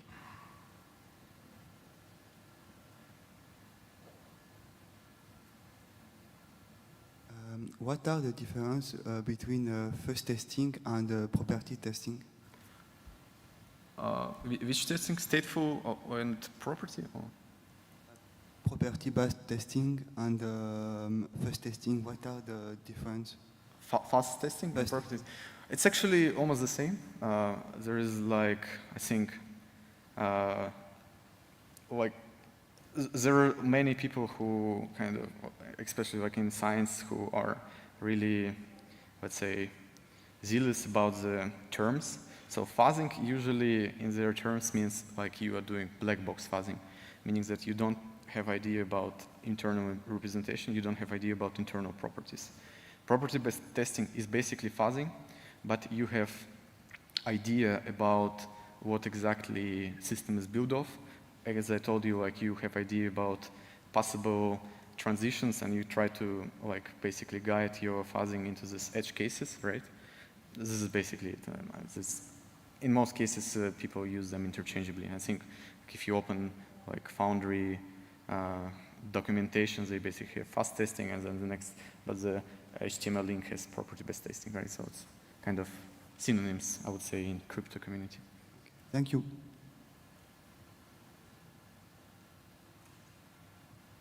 Thanks for the talk. Could you please discuss the applicability and acceptability of monitoring and also what exists in terms of tools for this? Yeah, I mean, we had the experience with some monitoring. I think we like worked with Forte a bit and like tried to see how they works. I mean, the only problem with monitoring, in my opinion, is that hackers are really proficient about the ways how you can like deploy transactions, right? How you can execute code. In many cases, there's like MEV services that can be used to basically execute transaction such a way that you see it only if it's already happened, right? It's in most cases too late. But in some cases, if protocol is specially designed with ways where, like, for example, you are limiting throughput of tokens from Optimism to mainnet, like for example, Maker has it for their like teleporter contract. And then in this case, if you monitor like some properties that what amount of tokens has been moved, you may have like some like alerts to say you bad things happen. But in most cases, like people don't, in my experience, don't design systems where they have this pull the plug kind of safeguards, right? And as well, like it's in some cases, like you can see people, okay, we have monitoring tools, hack happened, and they say, okay, we detected the hack, right? But in the reality, it's like a bit too late. So yeah, it's really works only if you design your system around monitoring, right? If you really put a lot of like this, let's say, rate limiting things around, or you put this kind of circuit breakers, then like if you detect, you can circuit break, basically. This is my take on it.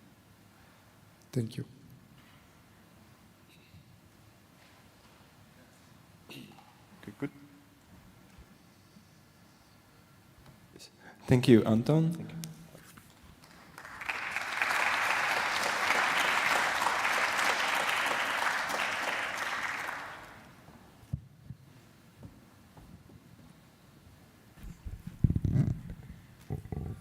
Thanks, Anton. The next speaker, please welcome Jocelyn from Trail of Bits, who's going to be speaking about fuzzing, building secure contracts, how to fuzz like a pro. Welcome, Jocelyn. Thank you.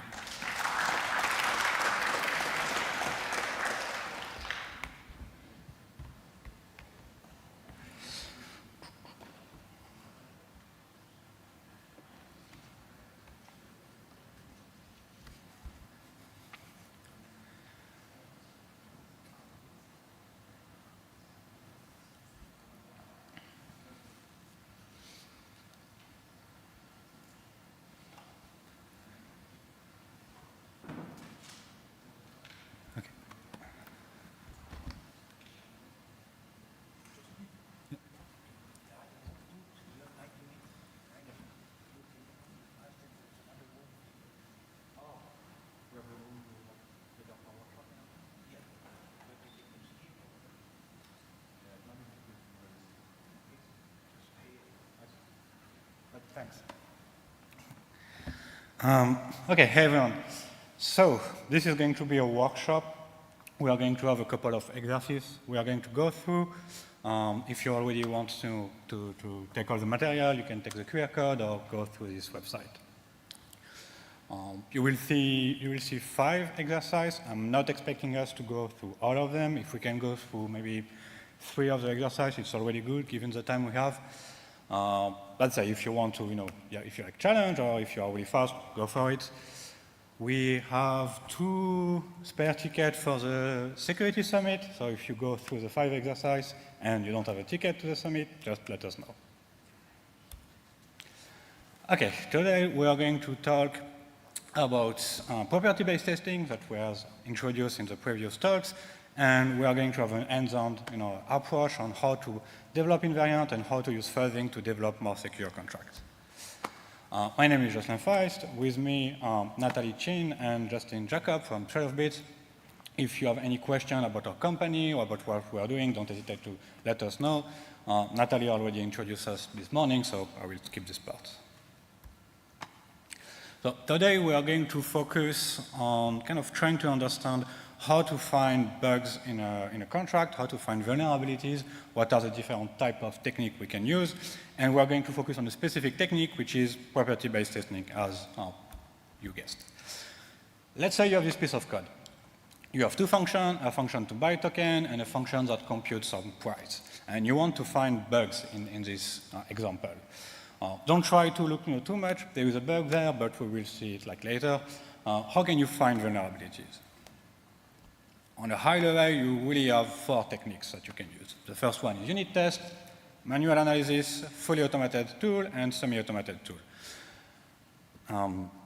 Unit test, I'm hoping that you are all aware of what they are. Basically, you create a concrete example, and you are trying to test it with different platforms, hard hat, Foundry, whatever works for you. Here, it's a good technique. It works well because it's well understood by a developer. But from a security standpoint, it's not going to protect you against vulnerability. We actually have data that highlights there is no correlation between having good unit test coverage or unit test development and the likelihood of having critical vulnerability in the code base. And the reason for that is that most of the time when you are going to develop unit tests, you are going to use them to trigger a happy path, so things that should behave the way like you are intended to do, while vulnerability usually relies on kind of edge case. That's why you should still do unit tests, but they are not going to be enough. The second technique, just an example of unit test. The second technique is manual review. For this, usually it requires specific set of skills, specific mindset, and specific expertise. Usually for manual review, you are going to ask a security auditing team, such as Trail of Bits or any of our competitors, to look at your code and try to find vulnerabilities. This has some benefit. You will be able to catch any type of vulnerability. You will have a large coverage, but it has also some limitation. The first one, it's kind of done on a snapshot of your code base. It's time consuming, it's resource intensive. The next technique you can use fully automated tool. Usually this type of techniques rely on static analysis or analysis like static analysis. They are going to look for patterns, for common vulnerabilities that are well known in the space, and they are going to try to find vulnerability like that. You might know Slither, which is a static analyzer for Solidity. If you don't know, we actually have a GitHub action, which is called Slither action, where you can just add this to your CI. Every time you do a pull request, it's going to look for common vulnerability, and it will help you to triage the result. This is really powerful, and it's open source, and it's free. The last kind of type of technique, we call them semi-automated analysis, because then you need a human in the loop. You need someone to help the tool to know what they are looking for. And one of the main known technique for that, but we kind of discussed in the previous talk, is called property-based based testing, and we are going to see what it is and how to do it with a kid now.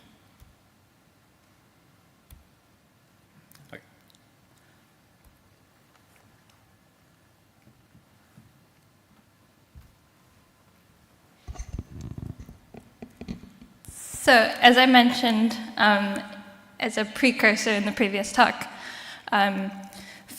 When we refer to fuzzing, we're essentially stressing the program with random inputs, which means at a high level, it would be like a monkey on a keyboard or a cat on a keyboard.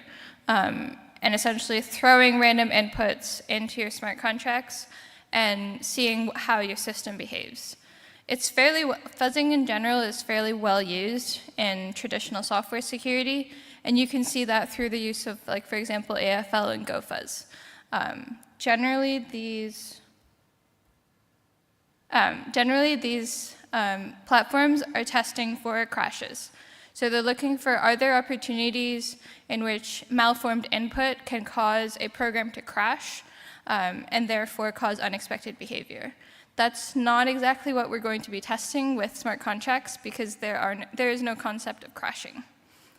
Instead, we're looking at property-based testing. So this is when you take some of the assumptions that you've made on your code base and you apply it through property-based testing by defining invariants. The fuzzer is basically going to generate random inputs, call your smart contracts, and check whether the output and the states are actually correct and whether there are deviations from what is expected. In general, fuzzing can also be considered as unit testing on steroids because you're not only limited by the input that you've specified, but you have the fuzzer comes with additional features to essentially generate different input. So in terms of what is an invariant and how are we able to actually use fuzzing to integrate, an invariant is basically something that always has to be true. It's something that regardless of what a user does with your code base and how your code base works, this property is supposed to hold true within your code base for any state change. So the easiest example would be for the ERC20 token, that a user's balance should never exceed total supply. If this property is violated, then it means there's probably something as an error within like the mint function or maybe something within arithmetic.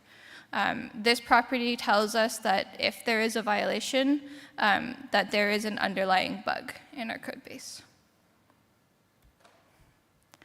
So this is where Echidna is used. We use it fairly heavily in audits, and it's used very much in mature code bases. It's basically used to generate those random inputs so that we can call smart contracts and call those functions and see whether properties are intended to hold. So from essentially the invariants that we create, we're writing them into Solidity, into something that Echidna can understand and therefore run randomized inputs on to check whether there are potential invariant or property violations. So this is one example of smart contract code. And this is just the typical, this is just a standard token. It's got total supply, it's got balances, and it's got a transfer function. So if we specify that the property invariant is essentially, we are able to define it as an Echidna function, the Echidna test is going to generate random inputs to see whether a property violation is possible. So in terms of what the property actually is, we should be determining what code to put within the Echidna invariant to determine whether total supply and the balances assumptions actually hold. If Echidna is able to break this, then it means Echidna has essentially found a set of inputs that breaks those invariants. So pass it to Jocelyn for exercises. Thank you. Okay. As I mentioned, it's a hands-on session. So we are going to see a couple of exercises, and we are going to help you to write invariant in Solidity and to test them with Echidna. Before we go around for like the setup, do you have any question regarding property-based testing, regarding fuzzing in general?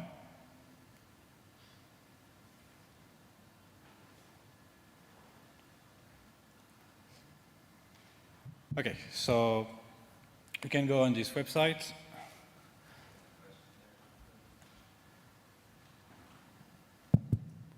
Hi. Oh. I have one small question. Do you know what's the difference between the property-based testing and the mutation testing? Okay. Usually mutation testing, it refers to a technique where you are going to change the unit test. So you have a set of unit tests, and you are going to introduce change in your test or in your function to see if the unit test pass or doesn't pass. Kind of like the idea of mutation testing usually is going to rely on trying to evaluate how good your unit tests are. Here it's different because here we are going to define invariant and we are going to see if the invariant holds or doesn't hold. So mutation testing is usually more used to test the quality of your unit test. Here it's to test the invariant of the system. Okay, thanks.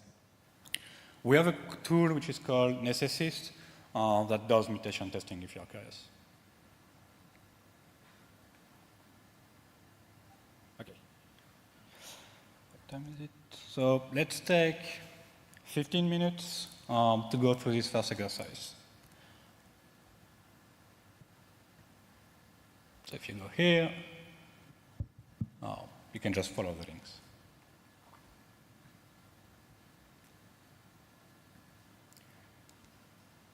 Okay, until 3:10. And we are going to go, over if you have any questions. We're going to go over if you have any question with the setup or if anything is not working.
Yeah, one caveat, we don't support yet SolC 0820 because of push 0.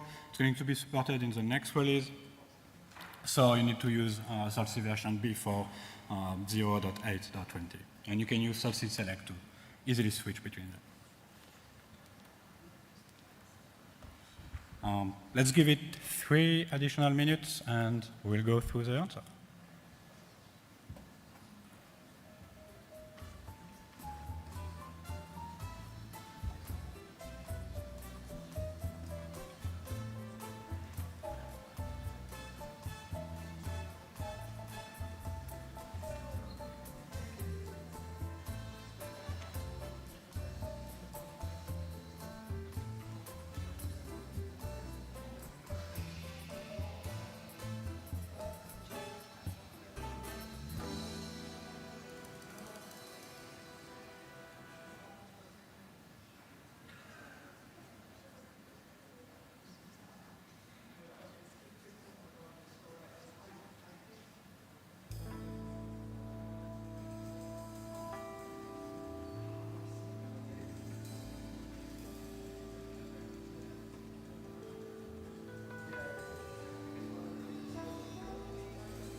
Okay. So, for the first exercise, this was a target. I'm assuming you can see, just by looking at the code that there is an obvious bug here. We are using uncheck on the arithmetic operation, so there is no overflow protection. As a result, you can easily do like an underflow when you transfer the funds. But how can you, without even looking at the code, how can you try to find this type of bugs? And here, the property that we want to try to see is this invariant that no one should have more than the total supply. If you deploy the contract and you say, like the initial balance is 10,000 and there is no min function, the total supply is 10,000. And now the invariant, the property is exactly that. The user should not have more than 10,000.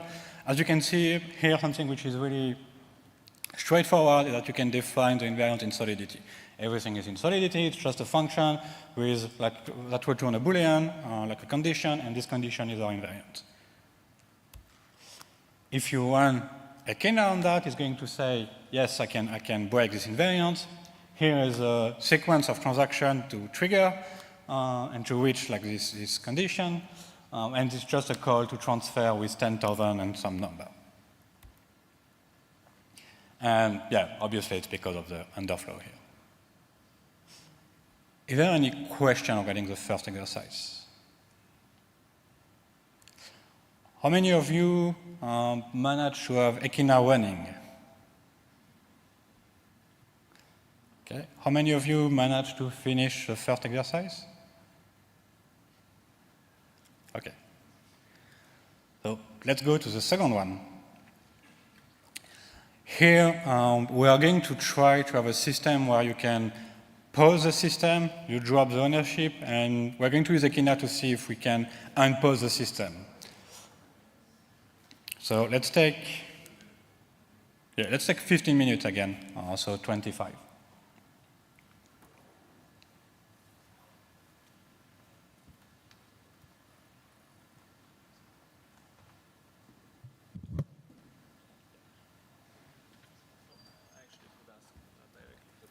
Then it will be also on YouTube.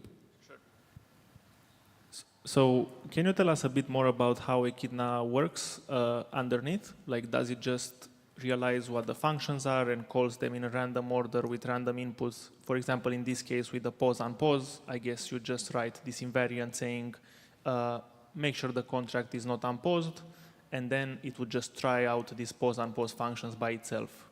So it's going to try all the functions of the contract. There are some heuristic. For example, we do constant extraction. So we are going to use Slitter to look at the code, find some interesting variable, and feed that to Echidna so that it's not fully random, it's random with some heuristic. Under the hood, it does coverage, so it's going to look at what are the different areas of the code that are reached by the transaction, and it's going to use this information to determine which mutation to apply. So it's not fully random, it's random with some heuristics. So, for example, for the previous situation with the transfer, we only care about the balances and not the pause and pause mechanism.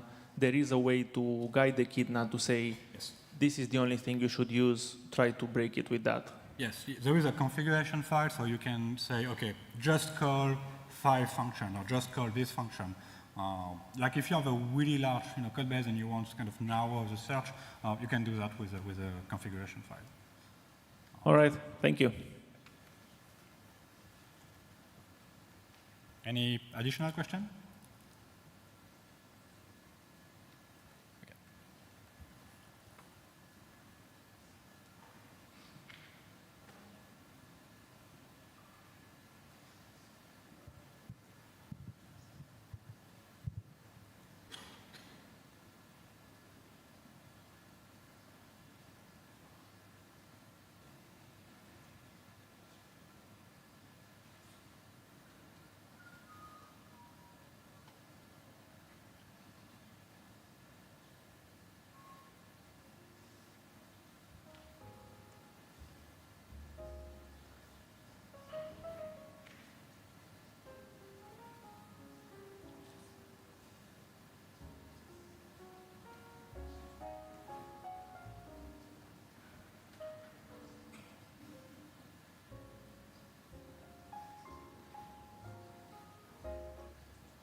Okay.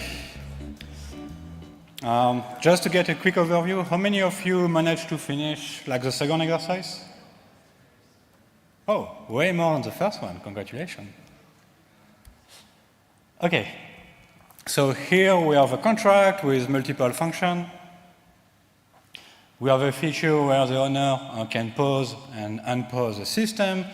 There is an only owner modifier, and so on. So the question here is, can we deploy the system in a way that the contract is paused? You drop the ownership, you put it to the address 0, so there is no more owner, the system is paused. Can you unpause it?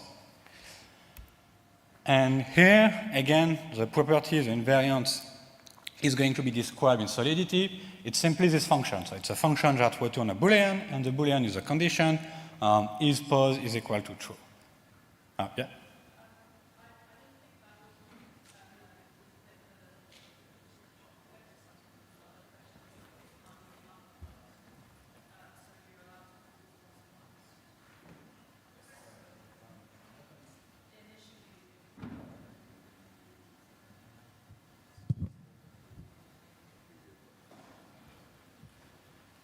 Yeah, so I thought we had to write a test that narrows it to you can't call resume, essentially, because in the test you're calling paused at the start, and if you're saying is pause is true, is always true, then it's not going to be true initially until paused is called and then ownership is renounced. So, okay, if I understand correctly, and correct me if I'm wrong, you mean that to check if resume can be called was... Well, I just thought that was what the exercise was. Oh, okay, okay. Because the test is not the contract, that's like a user. And you're saying the expected behavior is the user can deploy the contract, call pause, and then renounce ownership. Yeah. And you're testing that it can't be unpaused. But that test is saying that it's always paused from the start, but if that makes sense. So, okay, like here the scenario is that you deploy the contract, you call pause, so you pause the system. Yeah, because I'm seeing this as like separate from, like this test contract, I'm seeing it as separate from the token. Okay, there is an inheritance here, so test token inherits from token. So you inherit all the functionality. Yeah, I get that. I guess I'm thinking more for like Foundry tests, you have like a setup, and I was thinking the constructor is like the setup, but you're actually saying like that's the constructor of the token. Yes. And yeah, okay, Foundry typically would have a setup function where you do like the initialization. We do support this kind of, let's call it an API. I have a couple of slides later on. So you can also use setup function and do it that way. Does that make sense? Yeah, that makes sense. Okay. Okay, where I was. Yes, so here the invariant is just the solidity function, is always pause. If you run echidna on it, it will call two different functions and will break the invariant.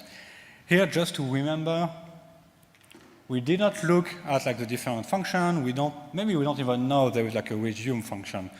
We just say, I want to have this invariant. And what's going to happen is that Echidna is going to deploy this contract, is going to call all the different functions available in the contract, transfer, pause, unpause, whatever. It's going to try all of them. And in between every call, it's going to call the Echidna function, so the invariant. It's going to see if it's holding. And here what it does is that it does two calls, one call to honor, one call to resume, and after that, when it calls the invariant is broken. Why the invariant is broken? So this is kind of like a old style of vulnerability where like in old version of Solidity, you were defining the constructor with the name of the contract, and here there's a typo. The contract is called ownership, and the function is called honor. So honor is a function available for everyone. Anyone can become the owner, and then everyone can unpause the system. This type of vulnerability don't happen anymore, but it's just to give you like a kind of should not happen anymore, but just to give you like an insight of the type of invariant that require multiple transactions. to be broken. Do you have any question regarding the second exercise? Yeah.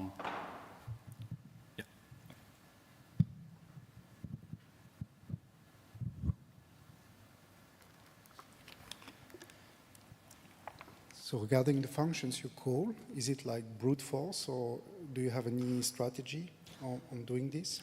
So, as I mentioned previously, it's random, but with some heuristic, and one of the heuristic is using the coverage. So it's going to look at, like you make a new transaction with a different function, are you covering new code? Yes, no. And based on that, there's kind of a feedback loop to know, where to kind of prioritize. But part of it is still random. I think there is like a... Can you please go back to the previous slide? Yeah. I mean, it's a related question to the previous one. So in this case, owner doesn't take a parameter. But let's say that owner would take an address, and the owner is set to the address. In that case, would Echidna still be able to pass message.sender to the owner and still be able to find the bug? Yes. Typically, as I mentioned, it's going to try randomly value for the parameter, but in addition to that, there are some heuristic. And one of the heuristic for address, for the type address, that is going to use all the address that are known within the execution. So your owner, any contracts that you deploy, or things like that. And what about interactions where a specific function needs to be called a few times and another function, and a little complex interaction? So, I mean, does Echidna try those also, or? Yes, it's like here. Here there is 2 transactions, but it can go further, 5, 6, 7.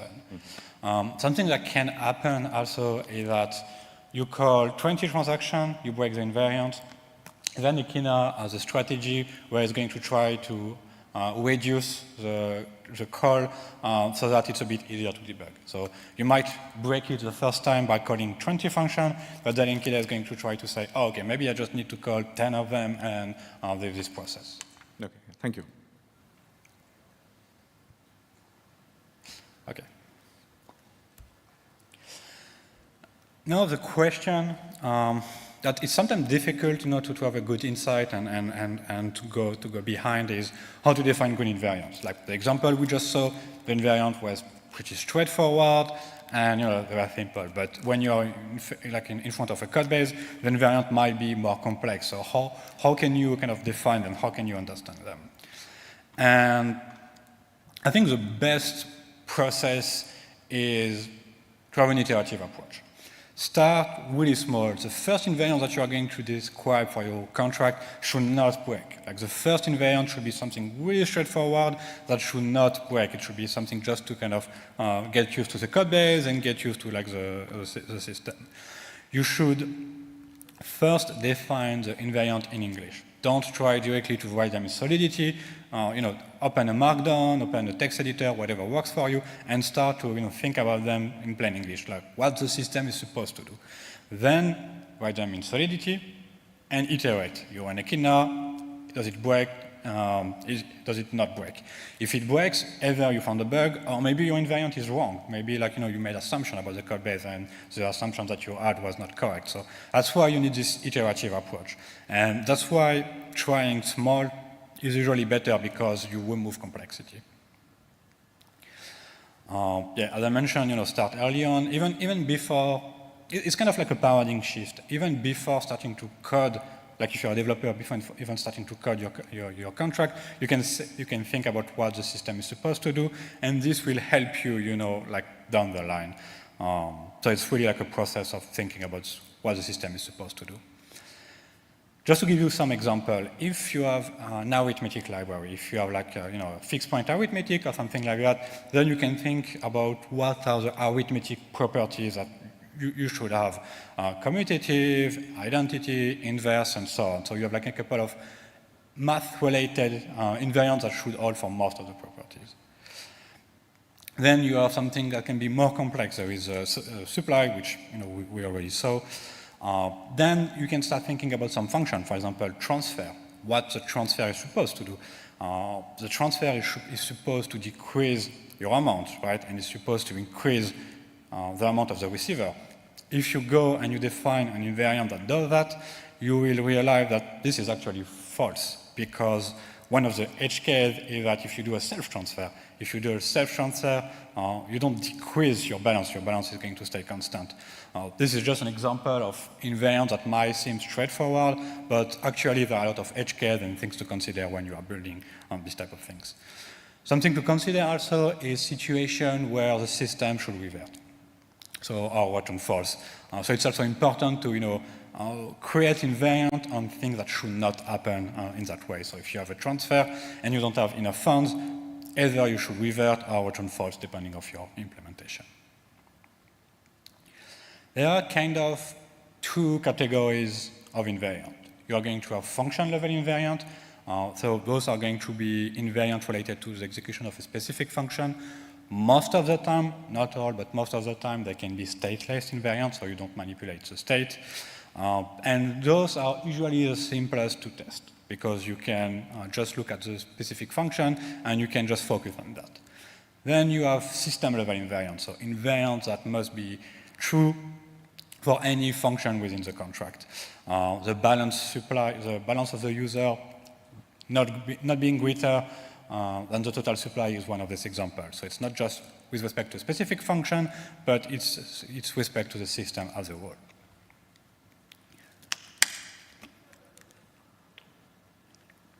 Now, how to do that in practice? For function level invariants, a simple technique is just you inherit the target, you inherit the function, you create a function that you want to test, and you can use, for example, assertion to check. So you can say, here you test the commutative, I and B, and you test that it's equal to B and A. System level invariant might have more complexity in the sense that you might need a complex initialization. Maybe you're going to try something that requires 5 different contracts, and then you need to deploy the 5 different contracts. For that, either you can do everything in Solidity, or you can also leverage your unit test to do that. We have an additional tool, which is called Ethino. It's just going to replay your unit test and help the failure for that. Okay, if we go back to the example at the beginning of the presentation, if you remember, we have this contract. We have 2 functions, a buy function, which is going to check if you have enough money and mint some token, and a valid buy function that is stateless and just going to try to see if you provide enough token and enough Ether to buy it. Here you have 2 functions, buy, which is stateful, valid buy, which is stateless. Here again, start with the simplest one, valid buy, start with the stateless. What invariant can we have here? One simple one, really simple, is that if you send 0 Ether, you should not be able to have any token out of it. So you can define this as an assertion. So you call the function, you say, I'm sending more than 1, you call valid buy. This should never be reached. Like this should always fail because you are trying to buy something with 0. If you run this with Echidna, it's going to tell you actually you can do it with 1. And the reason for that is if you look a bit more closely to the formula, here you have a division and then a multiplication.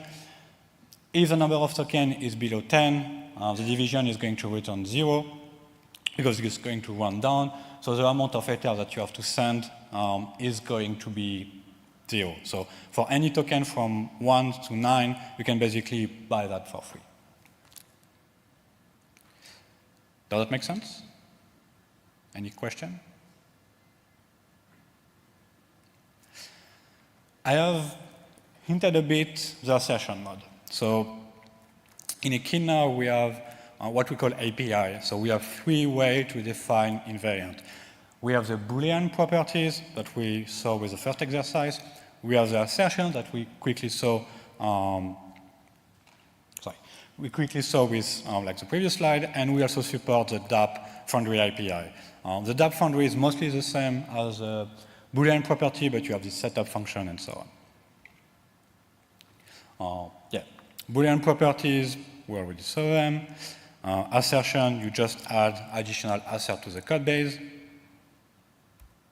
And DApp Foundry that you are aware of. So for the next exercise, we are going to go on exercise 4. We are not going to do the exercise 3 today. And here we are going to use our session bot. So we're going to try a property where instead of using echidna something something function, we are going to use a session. And let's take 10 minutes-ish for this one. Any question? Yeah.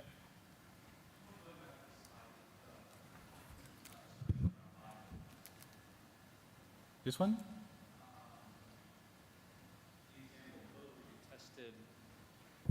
Would you mind going to, the example test?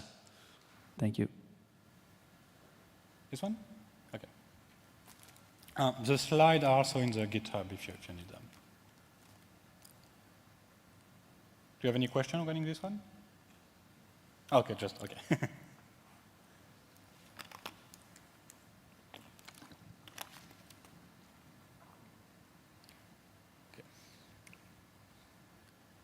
I have a question. Yeah. So you mentioned system level assertions, and let's assume in the case with the balances, you write a test and just make a transfer and make sure the balance is either increase or decrease. Mm-hmm. Is there a way to do this subsequently, like many more times, do these transfers away outside of just running a for loop and just doing a bunch of, does that make sense?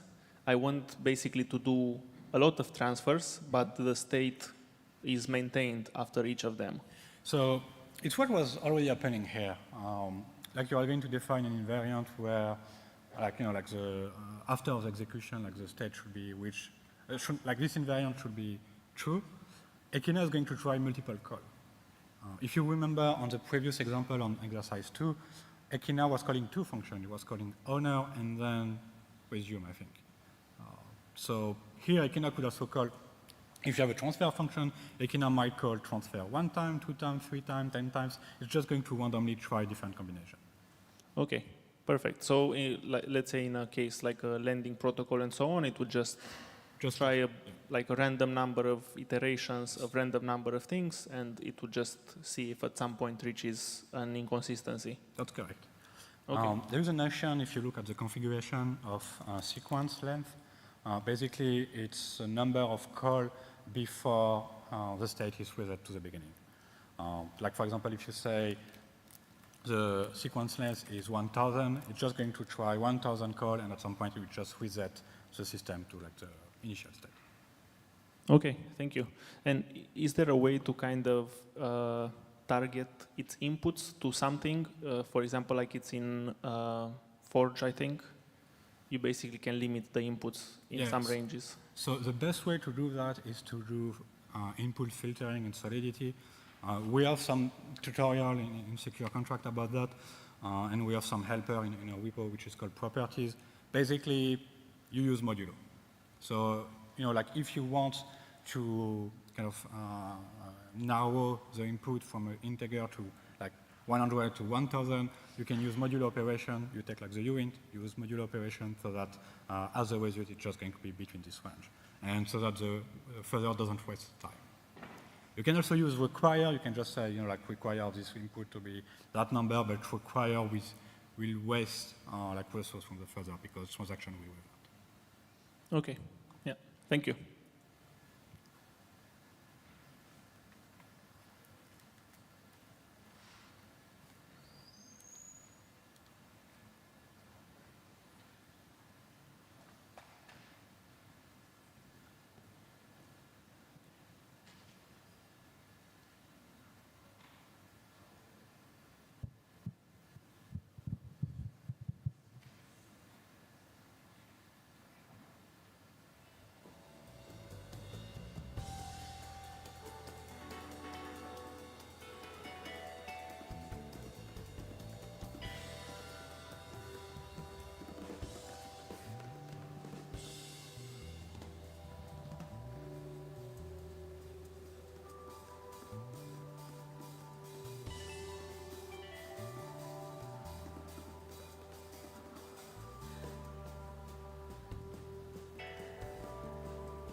Okay, so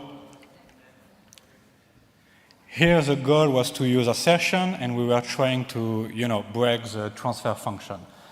So here we inherit from the token, we call super.transfer to call like the function we want to test, and we define an invariant using assertion. So here the assertion is that it has increased. And yeah, if you run that with Echidna, it's going to break the invariants because of the bug. I'm going to go a bit quickly because we are running out of time. One thing you can also notice when you use assertion is that you can keep the assertion in your code if you want additional on-chain safeguard. This will allow you to have like invariant and post condition within your contract. It's going to cost more gas, and it can be complex enough bugs. So keep in your contract only assertion that you have a strong confidence in it, and for things that are not too complex. Quickly, there is a notion of multiple contract and composability. All the examples were mostly on one contract, but maybe like your system is using 5 or 6 different contracts. For that, you can use a specific flag, which is all contract. If you do that, instead of focusing on fuzzing one contract, Echidna is actually going to call all the function of all the different contracts. If you are looking for composability bug, that's really useful. There are a couple of additional exercises I'm not going to go through, but feel free to go through them after this day. There are many additional tools and techniques that you can do to check invariants. There are other further, like Brony, DApp, Foundry. They might be easier to use, but in practice, they might not be as powerful. We have been using Echidna for more than 5 years in our different audits, and we spend a lot of time making it efficient. There are other techniques based on formal methods, such as formal verification. The techniques are useful, they are powerful, but they have a lot of drawbacks. They are complex to use. They are time-consuming. There is this quote from the runtime verification CEO, basically saying that you need almost 9 times the resource to do formal verification on your code base versus what you need for development. So it's really intensive in comparison to fuzzing that you can, as you saw, use pretty quickly. Echidna has a lot of advantage that I did not cover. We have some functionality where, for example, you can try to look for transactions that are going to consume more gas if you are looking for, complex loop or things like that. You can do differential fuzzing where you try to apply on 2 different implementation of the same logic. You can do on-chain fuzzing, so you can provide an address and an RPC node, and Echidna is going to try to fuzz based on a state which is existing on-chain, and so on and so on. It's free and open source, obviously. Just for information, we are actually rewriting Echidna in Go. It's called Medusa. It's not as mature as Echidna. It's still kind of on an MVP phase, but if you are curious and you like to experiment with new tool, feel free to go through it. Okay, I hope that you enjoyed this session. To learn more about invariants and property-based technique, you can go to Secure Contract. We have the properties repo where we have defined existing invariants for different protocols that you can already reuse and just import in your contract. TLDR, you should start thinking about invariant, start in English, and then try in Solidity. Out of curiosity, who here is going to try Echidna on his next project? Perfect. And if you have any questions, feel free to let me know.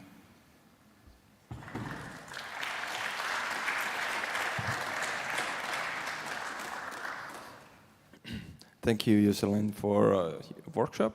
And now we have 10 minutes time for well-deserved coffee break. The next speaker will start at 4:20. Yes, the next talk will start at 4:20. Thank you.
I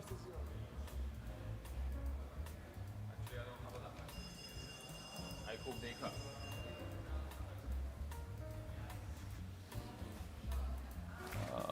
Yes. Actually.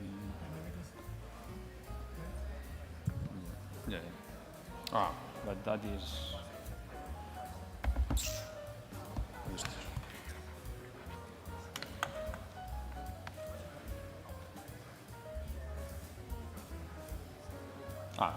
But what is this thing? Maybe I can change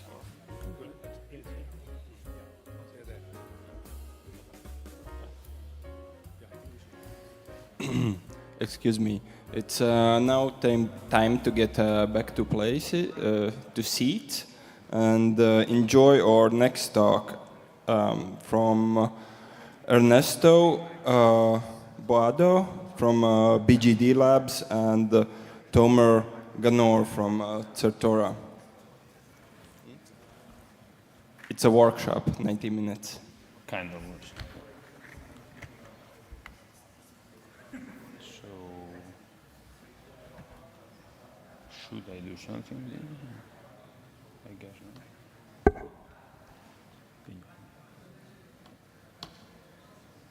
Is it fine if I use this for my laptop? Is it fine if I use this? Yeah. I mean, and I use this one. Huh?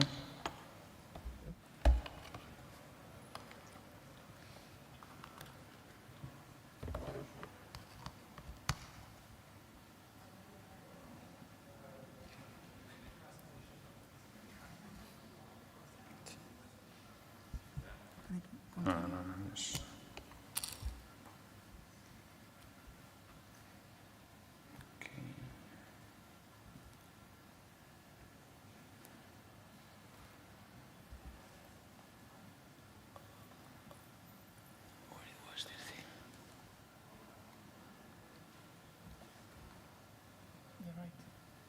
What it was?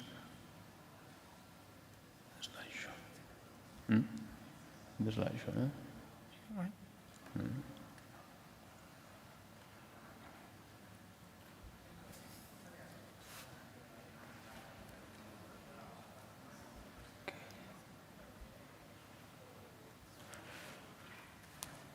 So, is this on? Yeah. Hello, everybody. So, I'm Ernesto Boado. As he introduced, I'm from BGD Labs. And today I will be doing like a joint talk / workshop with Tomer from Certora. We kind of work together. So, first, a bit of what exactly is BGD Labs, because sometimes it's a bit confusing. So, BGD Labs is a team that I co-created, which could be considered like a bit of a spin-off from the Aave DAO, from the Aave protocol. So, for a bit of background, before I co-created the BGD Labs, I was CTO at Aave. At the Aave companies, which was the team that developed the Aave protocol, like from the V1 version, V2, currently V3. Then, at the end of 2022, like following like the decentralization of basically everything, even of the organization, well, I decided like to create a separate team, a development team. And from beginning of 2023, so more than 1 year, no, from beginning of 2022, sorry, more than 1 year ago, we actually have been we passed like a proposal on the Aave DAO to be like the official like development team providing services to the DAO directly. So yeah, this is what is BGD Labs and which is the relation with Aave. So Well, first of all, like a bit of like the style of my talk. I saw, like, I mean, this is the DeFi Security Summit, so the big majority of the talks, for what I see, are coming from the top security professionals that we have here. I'm not really like a security professional. Like I know certain things about security, I think, at this stage, but I'm on the development side purely. So basically, that is the idea of the joint talk. That I will explain a bit my experience, like with formal verification, like in a quiet production protocol, we could call, like Aave. And then, like, Tomer will go into the details, like, of exactly, like, how it really works in the practice, like, on the different projects on where, like, Certora rules are applied into the Aave protocol.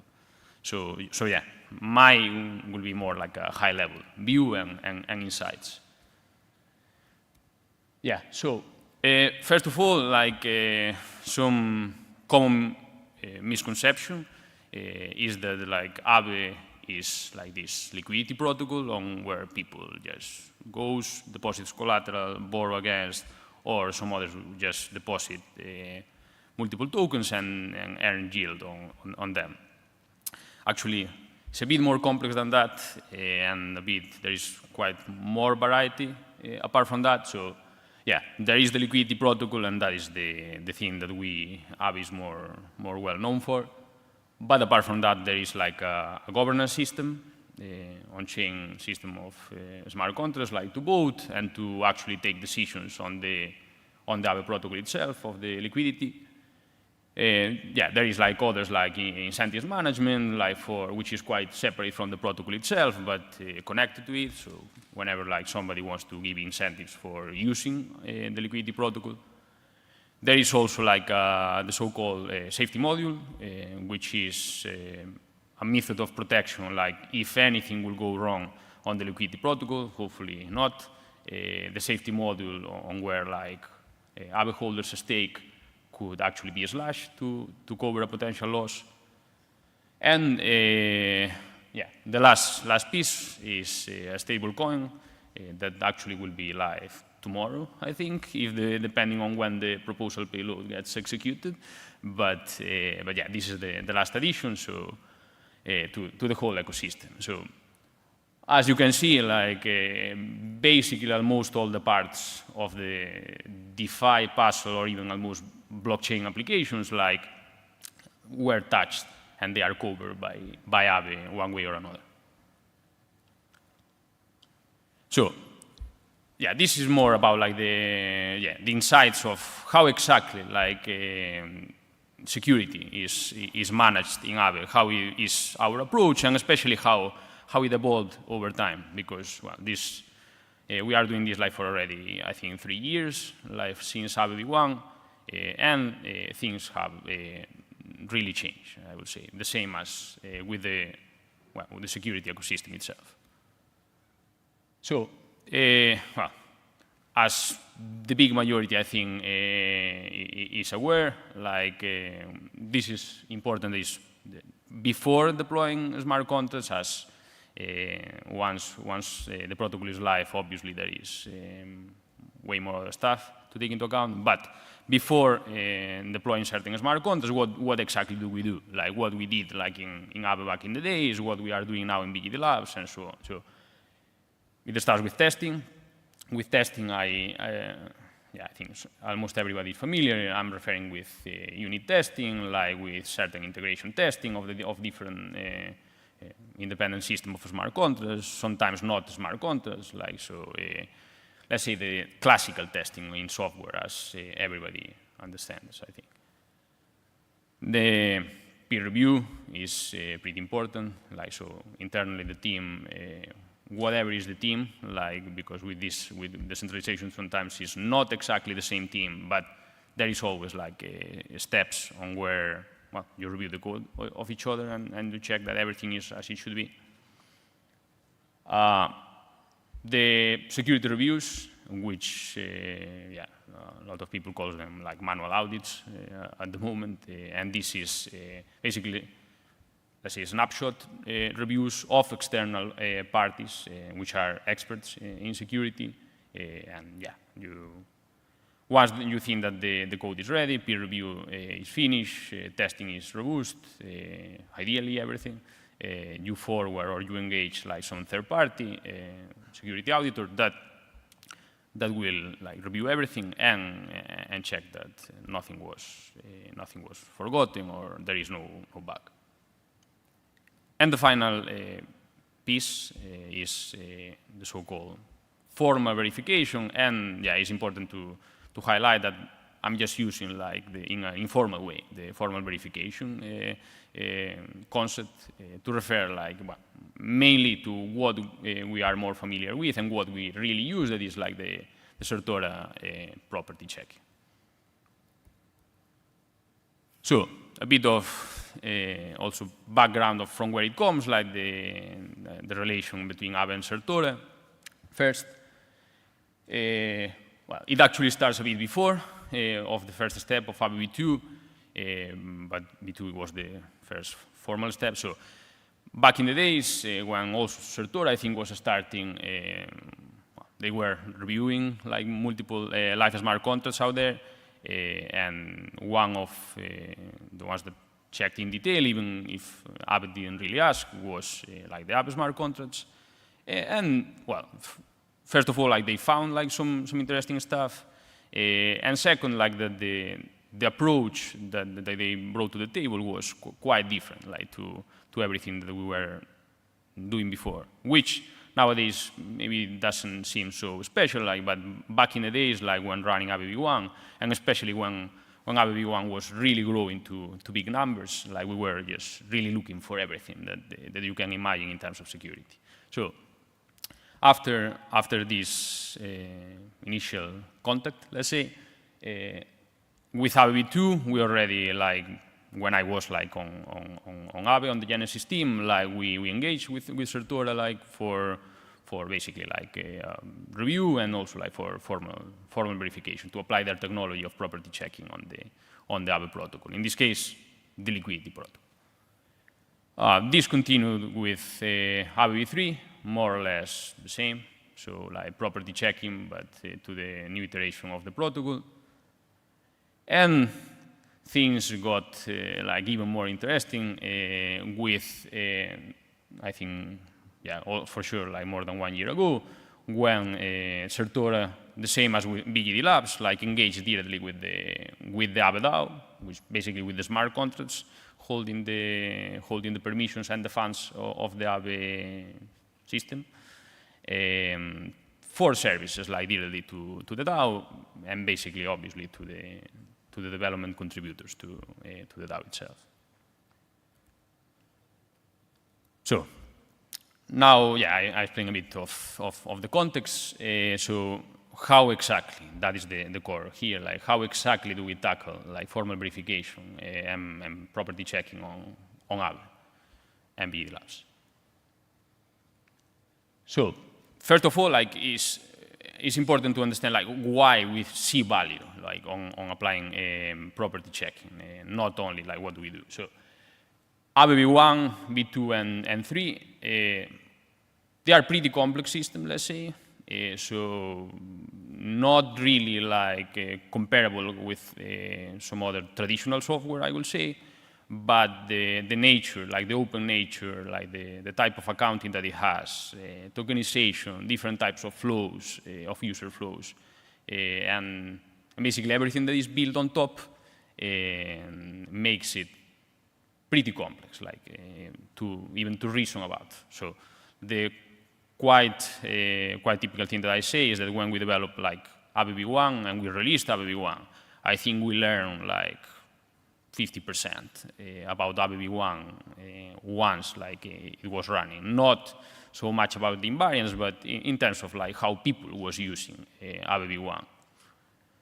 Then, because of this complexity, and precisely because you don't even know how people is using is going to use the system, or how, like, I don't know, different other smart contracts are built on top, is not really easy, like, to just do traditional testing, and especially be sure that your testing will cover all the cases, and you will not have any problem, and you will sleep at night when you have, like, $50 million in the platform. Then, obviously, we thought about fuzzing, that I think it was explained, like, in the 2 or 3 previous talks. And for us, like, we even implemented on ABB1 like a really small engine of kind of fuzzing, let's say, that we call scenarios. And the idea was, like, if you at least need to replicate certain conditions, certain scenarios on the protocol that you envision, and test based on that, and be able to generate those kind of scenarios automatically, let's say. Not exactly, but automatically. So we experiment a bit with that, but yeah, it gave us, we found during development problems using these scenarios. It gave us way more confidence, that is true. But at the end of the day, like, we were not completely happy with that, because still, like, you always have this insecurity that you don't really know how it's going to use your protocol out there. Then another point is that, we did multiple audits on ABB1, we did more on ABB2, more on ABB3, and still, like, we kept seeing the same, that is, like, the security reviews, even from the top participants, like that I think a lot of them are around here, like, they were missing something, and not really missing because the work was not well done. Then is when we noticed that it's just not so easy, like, to notice which, like, these really edge cases.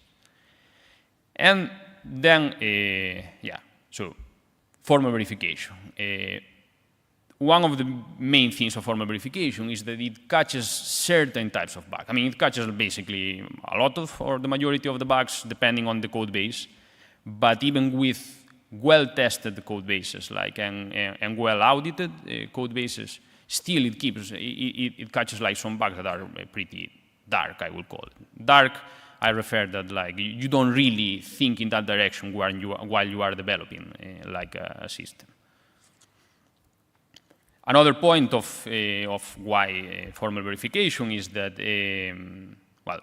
good practices in an early field like DeFi, like or smart contract developments, like, they are always not so good. Ours at the beginning, for sure, were not the best and improved a lot. And the moment that we started like, incorporating formal verification to our code, we immediately noticed that we started thinking on having better documentation, better specification. In some cases, like, we were doing some kind of technical paper, apart from certain white paper, but it's not exactly the same, because you are not really defining the specification of the code, just the high-level idea of what is the system. And for me, the most important of all is that formal verification is a tool that allows you to protect against what you don't know, so the unknown. And this is, like, a quite critical point, especially, like, in a system like ours. So you will have, like, malicious entities, like, trying to exploit a system that holds a lot of user funds all the time in a completely open environment, and with, in some cases, not so much chances, like, of having a solution once the event happens. So this is incredibly valuable, that if you can have any tool that gives you some predictability, that it doesn't matter what happens on top, but the system should be safe always, and you don't know what could happen. So it feels like there's the holy grail here, like formal verification, and it should be applied on all the systems for everything and so on. But not exactly like that, at least from our perspective. So you can apply formal verification on Yeah, I think almost any smart contract out there, because at the end of the day, it's a way of like checking that your specification and the code that you write are the same, like kind of the same. But I think it was mentioned in the previous talk that if you try to do formally verify like any system, like in a big percentage of the cases, like first of all, like the effort is incredibly high, which translates in cost of all types.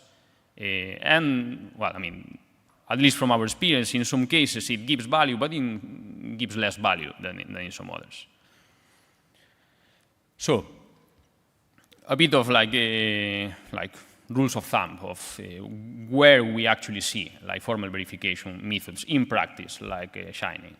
So, if the system is having accounting, and with this, like I mean tokens, like or liquidity protocols of any kind, usually is quite a good idea.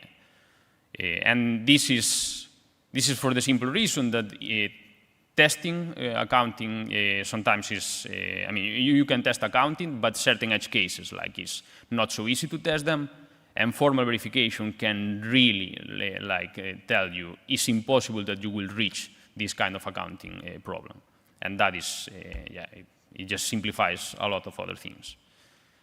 Then, whenever like there is like a complex in and outflow of assets, and in this case, like mainly DeFi protocols, this formal verification is also quite useful, because you can define like the properties based on how is the balance at certain point, how it should be, how it should never be, and everything built upon those. Yeah, another type of systems, this is a bit more abstract, but what I call asymmetric systems, this is quite, here it shines quite a lot. And to put an example, like Aave is a really asymmetric system, even if it has a lot of symmetric pieces. Like, so what I mean is that on Aave you have like a borrow side, you have a deposit side, and you have a collateral side. But then you can have situations on where like the same, like a user deposits certain amount of tokens, and another user deposits the same amount of tokens, but one activates it as collateral and the other disables it as collateral.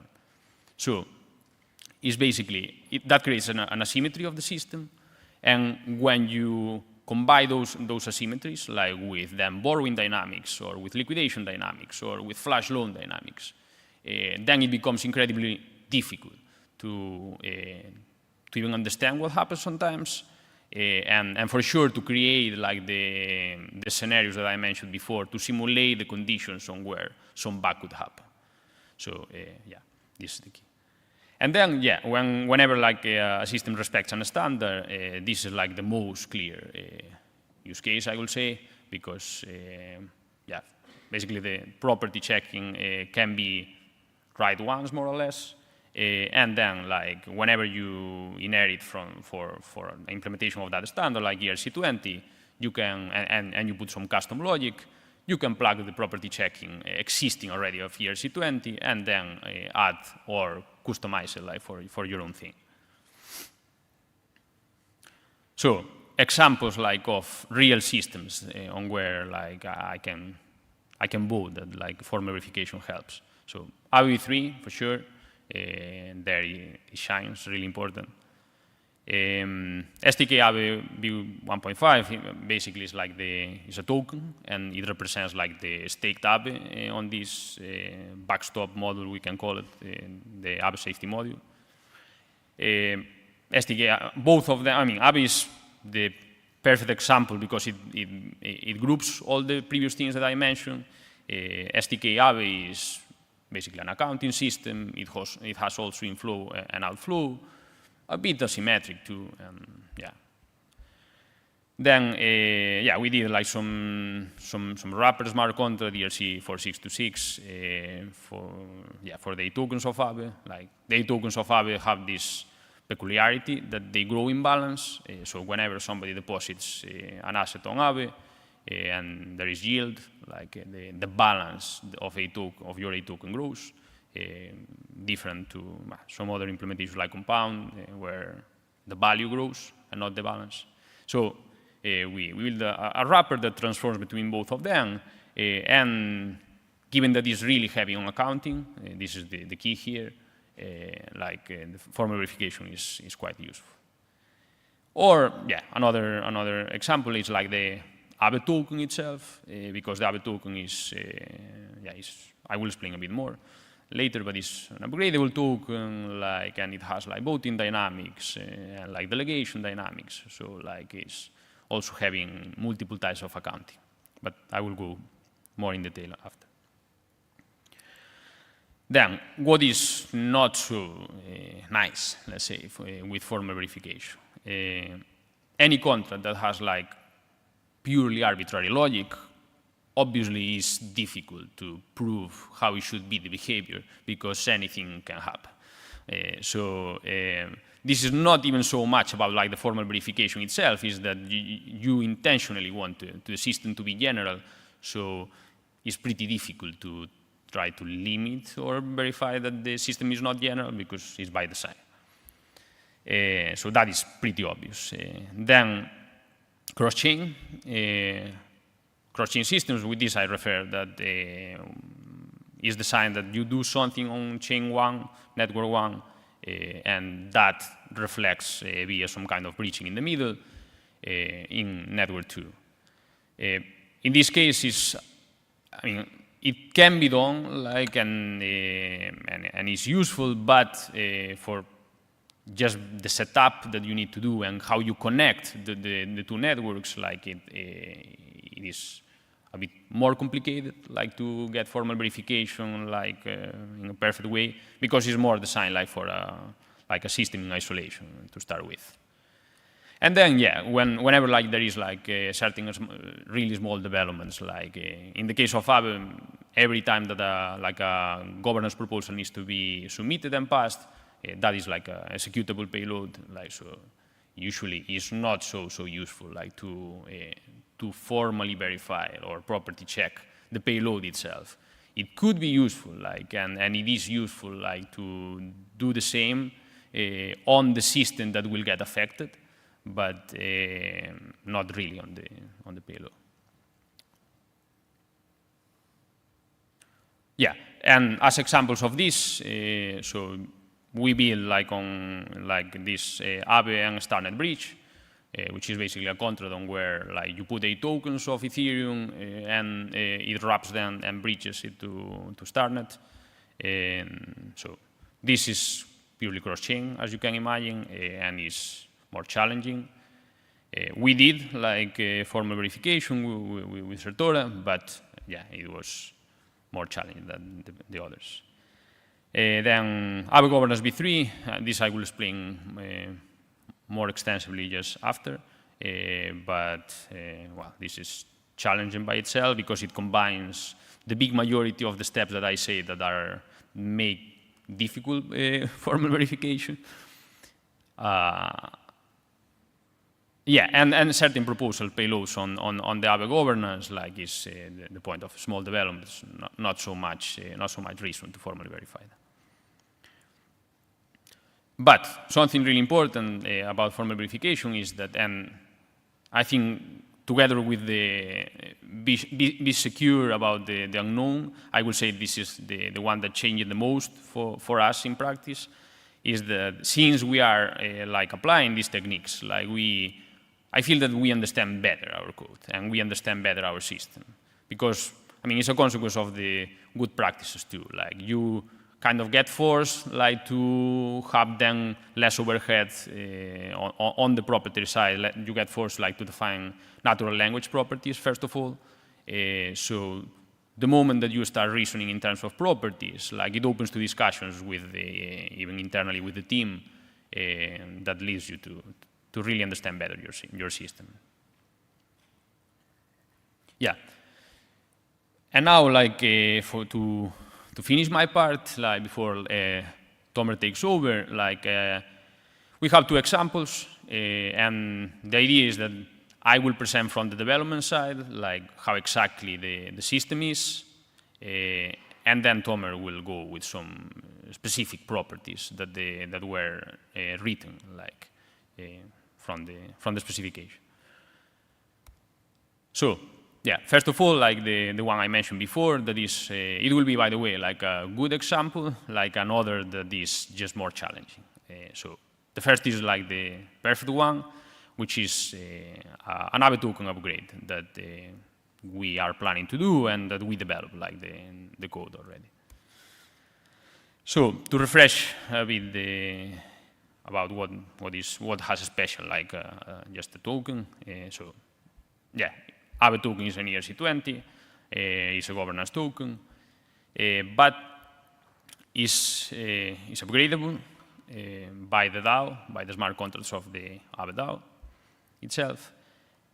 And because of this, yeah, I mean, and as it is a voting token, like at least until now, like it requires like to have like the so-called snapshots of balance, like, and also snapshots of delegation, because you can delegate your voting power to somebody else. So due to this, like, well, basically on every transfer of the Aave token, you need to do certain snapshots, like, which is a voting snapshot, but also like for the call proposition power. So it makes it like quite gas expensive, like the token itself. And this hopefully could be optimized.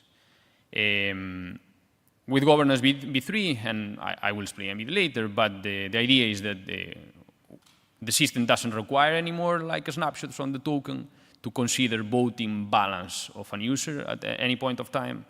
And because of that, like, obviously we decided like to remove the snapshot and make it cheaper, like the transfer of the token, because it just doesn't give any value to have it more expensive. So what actually, to take into account is that I participated like on the development of the first version of the Aave token time ago. And now I also participated on the new version of the Aave token. And before we were not applying formal verification, now we are applying. So what exactly changed like for us? So first of all is that the writing of the properties like is what I said before. Like it made a big change for us. Like because even while we were developing the system now on this new version, from almost the very beginning, like we were thinking first on the properties, and also like in even the edge cases that were detected by other systems properties. Like so that made like a big change, like on improving the quality of the development process. Then another thing is like that it kind of compresses the tests, like if we can call it that way. So the idea is that if you want to, you have pretty complex token that has delegation, that has balance, and that it has like a lot of different combinations of how those fields are.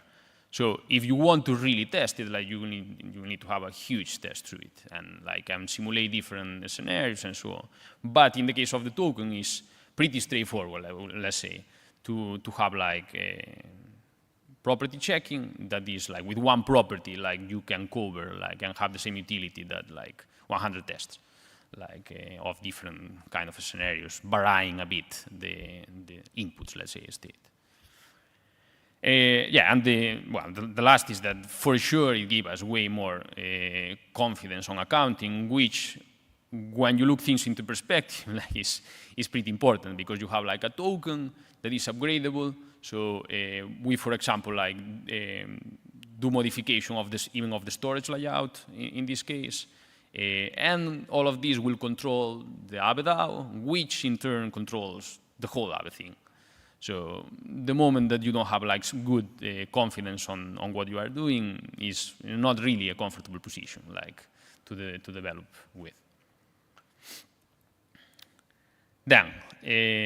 On the other side, let's say, which is like a bit more complex side of the formal verification, we have the Aave governance v3, which is radically different to the previous system. So what is exactly governance v3? So governance V2 is, like I explained, just smart contracts on where people vote on proposal payloads. If they pass, they get executed, and that creates like any kind of effect on the Aave ecosystem. In the case of governance V3, the idea is still exactly the same, so a voting system of smart contracts with execution, but well, different to B2. B2 was running completely on Ethereum, that is where the Aave token lives, and then using like some bridging to bridge decisions for chains where Aave is. But now, like Aave Governance V3 is cross-chain internally. What that means is that the proposals can be created wherever like they need to be executed. Then Ethereum acts like a settlement layer, which adds like the security. But then voting doesn't happen actually on Ethereum. It happens like on, let's say, cheaper networks, because voting was really expensive and it was like a big barrier. So basically you have like this flow that is from network A that goes to Ethereum, that then goes maybe to network B to vote a proposal, then it comes back to Ethereum, and so on and so forth. Yeah, this is not so important in this context, but it's based on storage proofs, and that is how we do this, how we move the voting to another network, but based on the balance of Ethereum.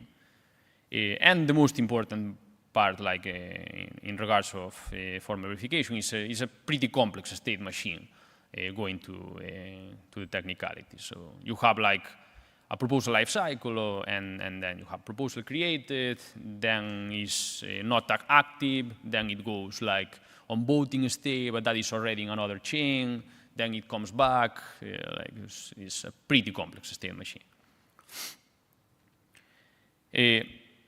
Still, like what exactly, like it also improved like on our processes and how we see that these improvements are. So the verification of these state transitions, like of the state machine, like they became, well, more solid, clearly, because as you can imagine, if you have like 7 states and you want to properly test them, you need to simulate like the different jumps from from one state to another, like and all the combinations of those, or majority of the combinations. Yeah, and with formal verification, it's a bit simpler, like because we have like pretty big invariants on the system that Tomer will comment, I think. So we just don't need to test some stuff. Then. As we have the property checked during the development process, it's not just something that gets done at the end. This, in practice, like allow us to discover bugs. Like while we were developing, he will also explain, but like in typical cases that you create a PR, and you do some changes that seem completely safe, and then property checking just puts the red signal that you actually broke everything. So, yeah. And then this is actually quite important, and people tend to, it's not so simple to see, but when you develop like something that has so many components like Aave Governance V3, and you are reasoning in quite high level, like on the development process, you tend to oversee like things on the low level. Like at least is something that I saw multiple times, like not only on this. So property checking, as it is quite basic, if it's properly done, of course, but as it is quite basic, like on what exactly you define on the invariants, when some problem appears, is pretty low level, and basically it acts like a seatbelt, let's say, that against your high-level reasoning. And this is pretty important. So here an example is that, yeah, sometimes you forget about like the ETH management, like, and there is maybe some edge case that it could be really problematic, and you don't really think about it because it's maybe an edge case that most probably will never happen, and these kind of things. But the property just detects it because it breaks an invariant, and then you can follow the flow, and actually you can improve the system just to cover the case. So yeah, those are about the 2 examples. And before like Tomer jumps. So a bit of summary, like of the high level from the development perspective. So on Aave, like we try to use the formal verification, but not just like a hammer to apply everywhere. But we kind of think quite a lot on where we should and where we should not, especially in terms of priorities, for example, of projects, because we have a bunch of them. Understanding of the code is just game-changing. Like, yeah, basically, if you start to write the properties like in a document, you don't need any tool, you don't need anything. You will for sure understand way better your code than just jumping into Solidity. Dark bugs, like, so yeah, some type of bugs are difficult to see, even if you are the best developer out there. But the form verification just helps. And yeah, I mean, good practices, like it's just a side effect, what I mentioned on the initial point. And the most important one, again, is this is like quite local for Aave, but for anybody that is building a protocol, that a DeFi protocol especially, that plans to scale.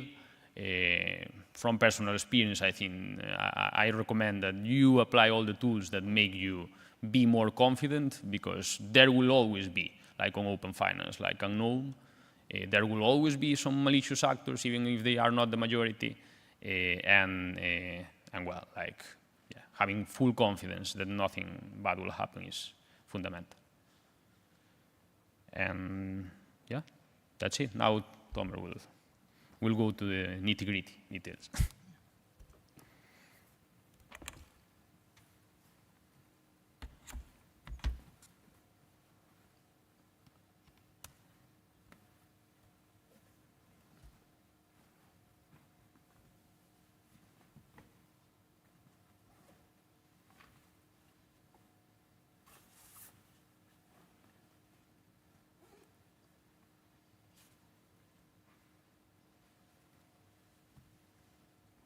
First of all, thank you, Ernesto. I'm Tomer Ganor. I'm a tech lead at Sartora, and I'm going to show you how to use CVL to improve security in Aave and protocols like Aave. Okay, let's start. So, what is even CVL?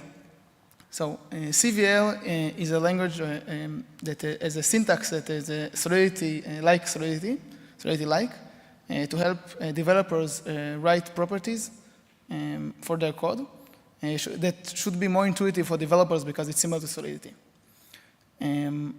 Why do we use CVL? We use CVL to write tests that find all of the states, all of the possible edge cases that might happen, as Ernesto said, and it don't let us to avoid some state that we'll think about. And then we know that we are covered. How do you do it? We formalize the property in CVL. We write it in CVL rule, as we will see right now. And we run with the code, the Solidity code, we run it through our prover, and then we get a result from the prover. The results might be one of two results. Either we get verified, which is a green check mark, which is pretty fun to get, which means that everything is correct and everything is fine. And there is no initial state, there is nothing that a malicious actor can do to break your code, to break your assertion that you wrote in the CVL. Or you might get a violation. When you get a violation, it's a red X. It's pretty annoying. And what it means is there is some state with some inputs that breaks the property. And the prover shows us exactly what is that state and shows us step by step what happens and to help us to find the exact bug that breaks the property. So in this talk, we'll review some properties that we want the Aave token to have. And see how to write them in CVL, and what the results that we get when we run them on the Aave token code. And later, of course, also the governance. Okay, yeah. So first, before you start writing properties, we need to think, what even do we want the code to have? What properties do we need? And as Ernesto said, it's an ERC20. So first, we will need some simple ERC20 properties. For example, the transfer function, as in any ERC20, we would expect it to preserve the sum of the sender and the receiver, the sum of the balances. If I have some X tokens, X Aave tokens, and Ernesto has Y Aave tokens, and I transfer him my entire amount, the sum before the transaction is X plus Y, and after it, it should always be X plus Y. It can't be greater than it can't be less. Because if I transfer him tokens, then tokens shouldn't disappear and shouldn't create out of thin air. Also, we would expect, for example, that the sum of all balances of all of the users should be less or equal to the total supply of tokens in the system, which I think it's a pretty good property. And also, a user can transfer more funds than they have than their balance, which also it's a pretty simple ERC20 property. And to be more specific about the Aave token, there are more properties that we have, such as the delegate function, that we want that it will delegate the power correctly between users. If someone delegates their power to someone else, it should decrease the first user, increase the delegatee, and shouldn't influence any other user. So there is no this hidden address that might steal part of your voting power, or someone that you steal from some specific address. And because we run on all possible states and all possible inputs, we know that there is no edge case specific address that might do any of those things. So this is a CVL rule, which describes the first property. The sum should be preserved when we transfer tokens, the sum of both of the users' balances, the sender and the recipient. So let's go over it and see what's here. So first we have, on the first line, we have the name of the rule. And we have two parameters, the address 2 and the U/56 amount. The address might be any possible address in EVM, any value. It's not limited to anything. And also the amount. The amount is any possible amount, so that means that if there is this specific amount or specific address that breaks something, we go over all of them. So it can't avoid us. Then we have the n variable, which means that we start here from any possible state, any possible initial state, and the transaction that we will run in a few lines in the transfer can have any message sender, it can have any message value, any block timestamp, any block number, anything. So if there is some specific input that might break or we might miss, here we run on all of them, so we can't miss it. Then we save on the side the sum of the balances of the sender and the recipient, the message sender and the recipient, the two. And we call the transfer function. And then we just assert then the sum of the balance, or the sum of balances after and the sum of balances before stays exactly the same. So this is a pretty simple rule, simple property that we would expect of any ERC20 to have this property. So, of course, we run this rule when development, and everything was valid. Wait, and this is what you get when you write a good property. You see the green check mark, everything is correct, everything is valid, and it's pretty, you can be happy that you proven it. After we do that, we integrate the spec with the CI. And whenever there is a PR from the development team, they just automatically run the rules on the new version of the code. And then we just verify again that the rules still hold. In some cases, it might not happen. And then we found we have an issue either with the code, with the new code, and then it means that something is broken there. So that exact rule was integrated in BGD Lab CI, among other rules, of course, but that specific one just broke recently on one of their PRs. And what happened there is that we noticed that there are red X, which is, of course, bad. Red is for bad. And we can see this violation. Let's just click on it. You see red. And we can see here that this assertion broke. And the sum, here, this assertion broke is false, right? So here we have this assertion. The sum of balances before the transfer was 42, and after it was 44, which means that the sum of balances increased. When it happened, let's take a look on the side on the variables, and we can see that the two address here and the message sender here are the same, right? Yeah, they're the same.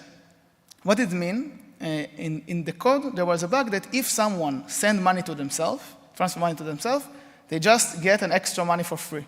So if this, in this case, the message senders transfer themselves amount 1, and they just got an extra 1 token. So it means that if this code was deployed, it wasn't, but if it was deployed, then anyone can just gain infinite amount of other token. They have to have at least 1, but then they can have as much as they want. They can just double themselves forever, which is a bad thing to might happen, especially in a governance token. And of course, after the fix, we can just rerun the rules and then get the green check mark again, and then we know that it doesn't happen anymore. Okay. Some other property that we have, they're more specific to the AVE token, to the governance part, is the integrity of delegate. The delegate function, what should happen there is that we have A delegates to B. We expect that A's voting power will decrease, B's voting power will increase, and all other users shouldn't be influenced by this delegation.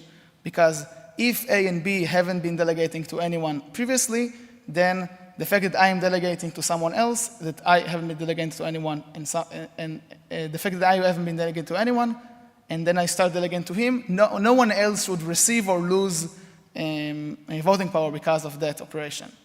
So let's see how to write a rule for that. We will go over it. It's a bit long, but we'll go over it part by part and see exactly how simple it is. Okay, so the start is, in the start we have Alice, Bob, and Charlie, A, B, and C. So Alice, Bob, and Charlie can be any address. As I said before, any possible address can be there. So we can't miss any edge case if there is a specific, is a specific address that might break something, a malicious actor or something. It also go over all of them, so especially that also. So that's unconstrained. Then we start from any possible state. We want that Alice will be the message sender of the transaction, because later here we see that we call the delegate function and we want Alice to initiate that transaction. Also, we want that Alice, Bob, and Charlie will be different than one another, because Charlie is the one that represents the third-party user who doesn't know the wizard, doesn't know anything, and just shouldn't lose or gain anything from this delegation. And Alice and Bob can be the same person, because if someone delegates to themselves, it doesn't have a meaning for our rule currently. And then we expect that Alice and Bob don't delegate to anyone. This is this part, the bottom require. That is Alice delegating to someone, or is Bob delegating to someone? We require that they don't delegate to anyone. Then we just save some data on the side so we can compare it later. We save the Alice's balance, Bob's balance, and then we save the Alice voting power, Bob's voting power, and Charlie's voting power. And later we will have the assertion on it, so we need currently to save the data before so we can compare it later. Then we call delegate with one specific requirement, that Alice is the message sender. Alice is the one that's initiating this transaction, but the message value, specifically here because it's an unpayable function, the message value has to be 0, but the message value, the block number, the block timestamp can be anything. So if there is a specific, maybe there will be a specific time in which something will break. Even all of those cases we cover, because it's unconstrained, it can be anything. And then after we call the delegate function, the solidity delegate function, then we again save the Alice, Bob's, and Charlie voting powers, and we check 4 assertions, that if one of them break, we have a counterexample, we have something that broke. What we expect is that Alice's voting power will decrease, Bob's voting power will increase. We expect also that Bob will be the delegatee of Alice, that is another function that we have in the Aave token, that who is your delegatee, would you give your voting power to, so Bob should be the one. And that Charlie didn't lose or didn't gain anything, so Charlie's voting power stays exactly the same. So when we run this rule, let's see what happens, right? Should pass. But it fails. What failed here? Let's check which assertion failed. The third assertion failed. Here you see there is false. Here. The one that checks that Bob is the delegatee of Alice. Why it failed? So we can check here the rule parameters. We can check here on the side that Bob, in this example, is 0. Why is this important?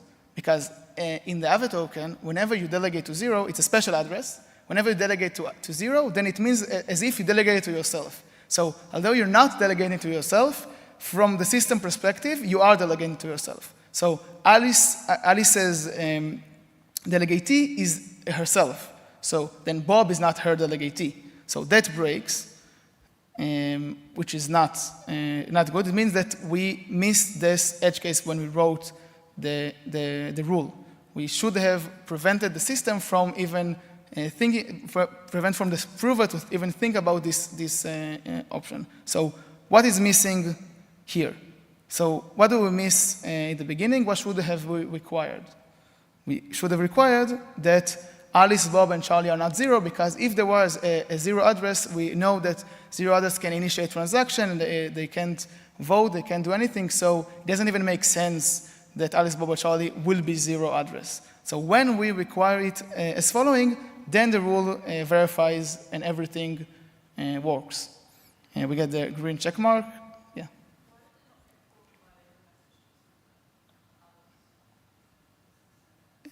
Where?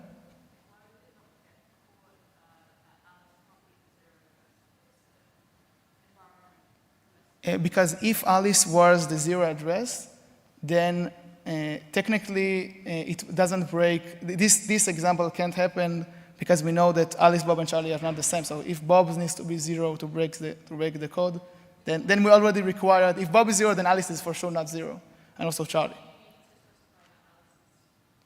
Okay, so to prevent this counterexample specifically, this case that we know this isn't correct, we don't need to require that Alice specifically is not 0, but because we know that this case is not interesting for us, and we can see that, oh, so when it's 0, something breaks, and we know already that it's not an interesting case, so we prevent those cases from even turn up because we know that they are unfeasible cases.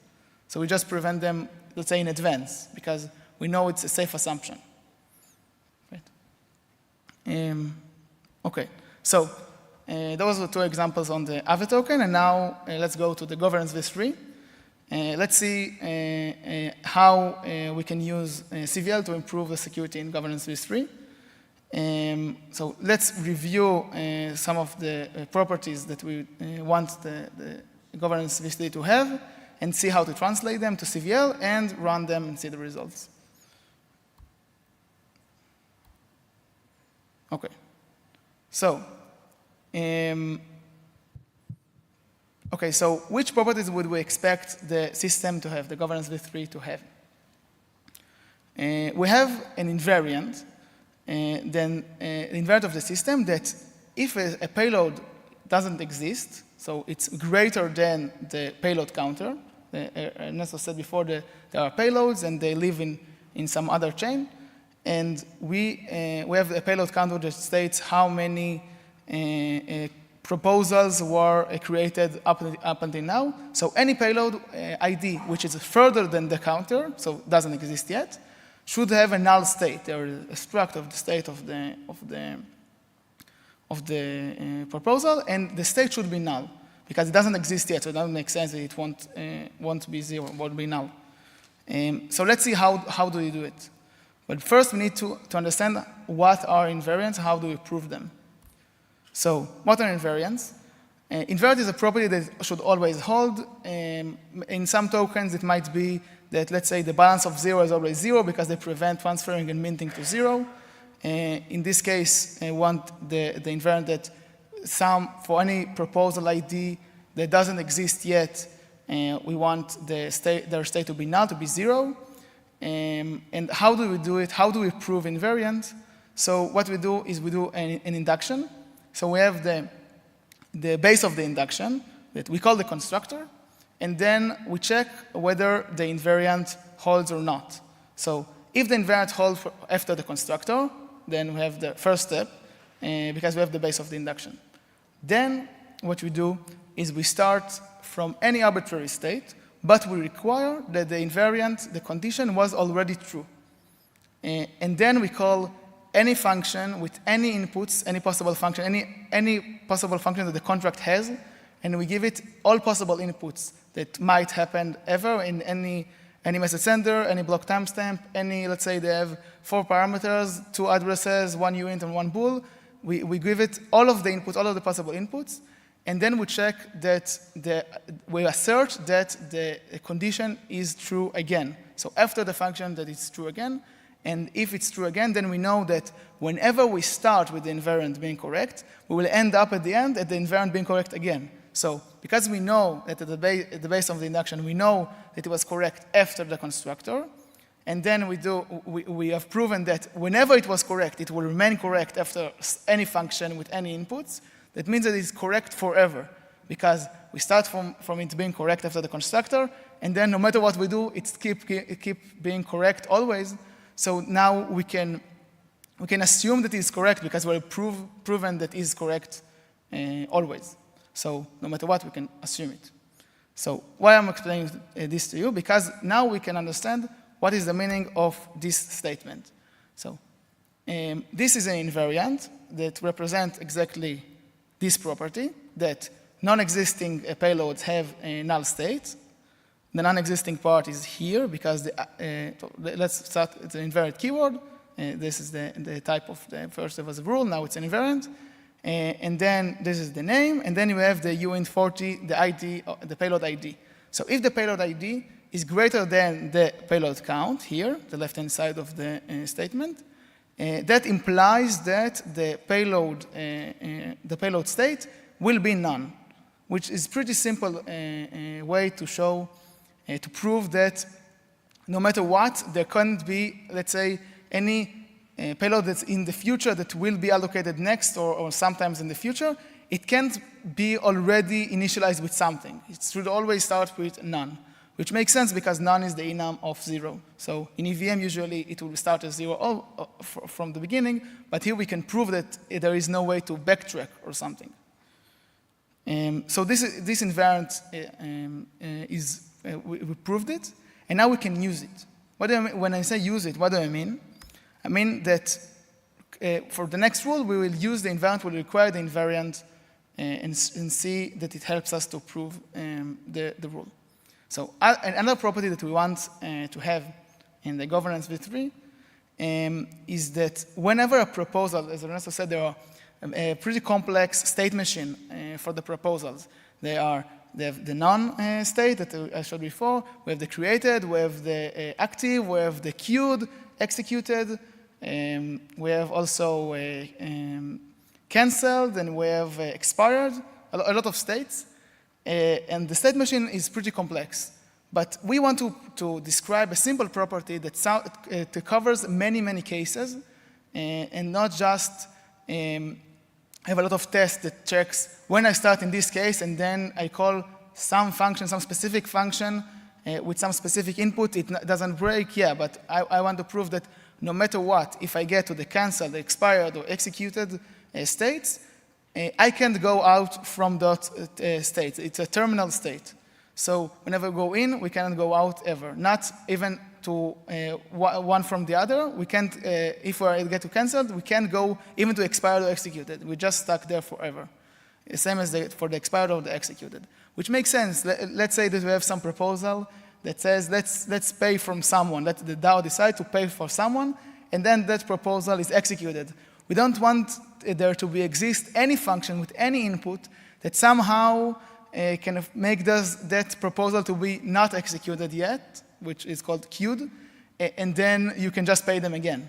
It's not a good thing that happened in DAO. Also, if you have some proposal that's expired, and we know, oh, that is expired. We know that it won't happen in the future ever because it's expired. So let's say maybe there is a proposal that that says let's pay for someone and it's expired. So we will just create another proposal that we will actually pay them, and then we execute it. So we pay them. But then let's say that there is some way to make it unexpired, the first one. So then we can make it unexpired, then pay them again. So that also doesn't make sense. So we want those states to be terminal. If something happened, we want to be sure that we can't leave those states. This is why this invariant is so important, and it came up while discussing with BGD about what they expect the code to hold, and this is one of the invariant we came up together, one of the properties we came up together. And let's see how do we write it in CVL. So this is a parametric rule, which is before we saw a specific rule with the delegate and a specific rule with the transfer. We had one function, one specific function that had any input. We started any possible state. We call a specific function and with any input, and then we saw that the assertion pass. Then we had an invariant that starts in any possible state, and then it called any function with any input, and then check that specific condition holds still. Now we have a parametric rule, which we start in some state, in any state that the requires are correct about it. Then we call any function with any input. So again, any external function or public function that the contract has, we can call it, and then we can run the assert and be sure that the assert always holds. So here we start with method f. This part is the parametric function here. Okay.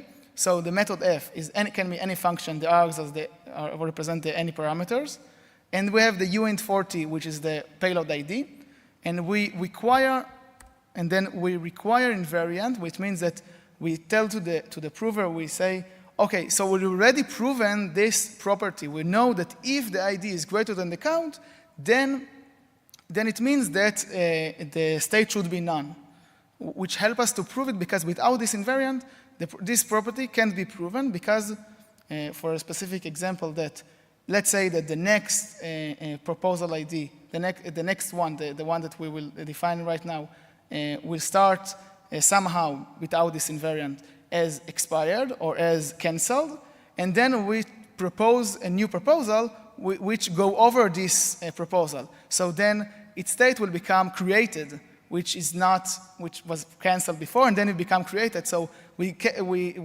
left the canceled state and we entered the created state, which doesn't make sense because it shouldn't happen. So the way we prevent those cases is by proving that it can't happen and then requiring it. So now we know that it doesn't happen. Next, we have the require. This require is exactly as I said before. We need to start in a state in which the state is either executed, canceled, or expired. And if we started in that state, it's one of them, then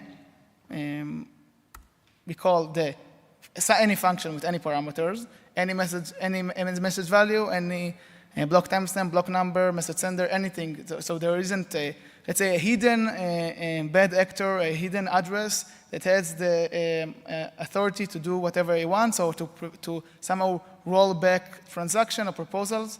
It checks everything, so any message sender, anything.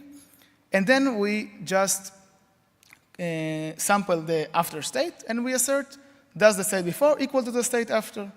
This is a pretty simple rule after we go over each part of it and see that they are pretty simple. Here we just define the state. Here we require the invariant that if the ID is greater than the count, it should be none, and then that we start in a state in which it's executed, canceled, or expired, and run the function, and assert that it's the same. So after we do it, we get a violation. So this is a violation. Let's go over first the green parts, which are the good parts. So for all of the functions that you see here that there's a green check mark, it means that we were able to prove so no matter what initial state we had and what parameters we put in to any of those functions, the cancel payload, the get payment payload state, any of those functions, no matter the input, the assert didn't break. But for the function update executors, the assertion broke. It went from expired to queued, which means that there might be a case in which we have an expired, we have a proposal which is expired. Then we call this function. There are some inputs to this function that will change the state from expired to queued, which means that, as we would assume, at least I think it's reasonable to assume that if a proposal is expired, if a payload is expired, it means that we can't run it in the future, right? That is the meaning of expired. Let's say you have a milk in the fridge and it's expired, you assume that it can't be unexpired and then you can drink it again because it's expired already. But now here we see that it might be unexpired and makes it to be queued, which queued means that someone can run it and execute it, which is not good for the system and not good in general. Okay. So what we learned today? We learned that what CVL even is. So it's a language for developers, that it's already like that we can write rules in an intuitive way that will help you secure your code. The values that Solidity CVL gives you is exhaustiveness and finding bugs, that we can check all of the states, the exhaustiveness part, and finding bugs we saw from the CI integration, that whatever you do, if you integrate it in your CI, the rules run again on your code, on your new code, and you can know for sure that no matter how many small changes you've made, even if you change one function, one line, one if statement, something might break. So then after the rules run over it, you know that there are no initial state, no input to any function that will break those properties. And you know that is correct. This is why you should integrate CVL into your CI. And we also saw how CVL rules and CVL invariants look like. And the reason I'm saying Solidity so much because they look pretty much like Solidity. They are pretty similar. Thank you. Thank you a lot.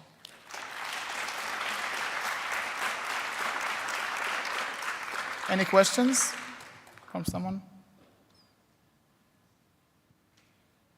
Yes.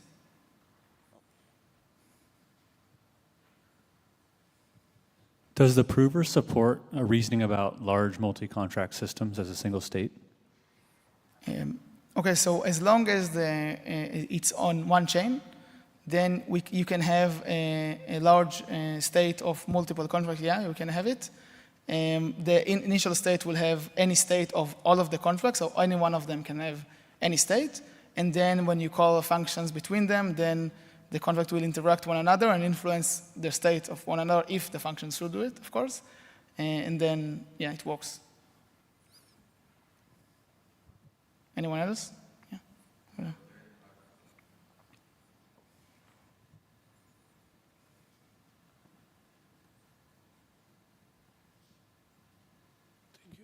Hi. How you handle with timeouts, and especially timeouts with, for example, division? Can you say again? How you handle with timeouts when you run rules and got timeouts? Yes, so also we can get timeouts, of course. It's something that might happen. So if we have a timeouts, there are two options. Either we try to have more more invariants, require more invariants, so the state will be more simpler for the prover. So let's say that you want to prove something, there are a lot of possible states, but if we have many invariants that, of course, they are correct, then it will narrow out the possible states, the realm of possible states, but still only the valid states. So that helps to narrow out some of the possible inputs and make the prover run faster and prevents timeouts. And also, if let's say all hope is lost and you try to write all of the invariants that you can add, you can also summarize some functions, which means that you can use, I didn't touch that feature, but you can also take a function, a Solidity function, and replace it with civil implementation or CVL, a civil implementation of that function, which will run faster in the prover, and then it will make the timeouts from the division or from something else to have less likelihood to happen. Any other questions?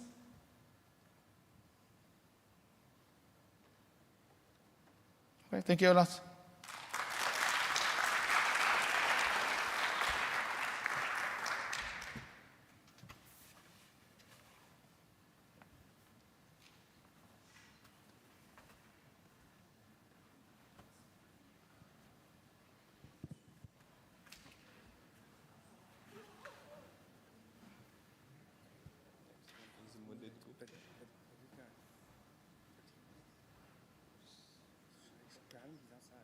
Yeah, ask him if he's ready.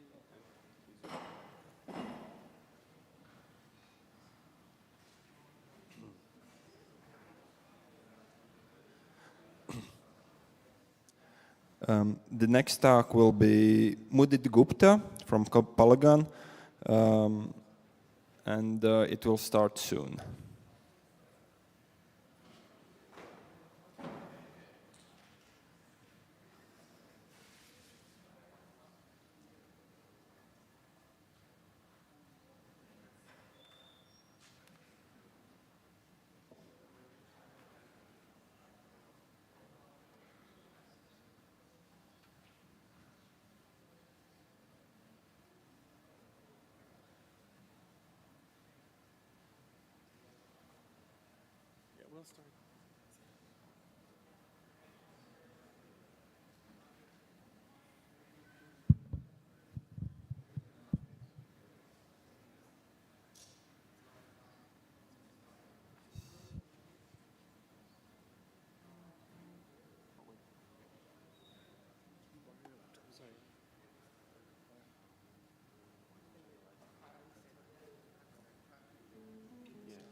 I think that's the intended speakers.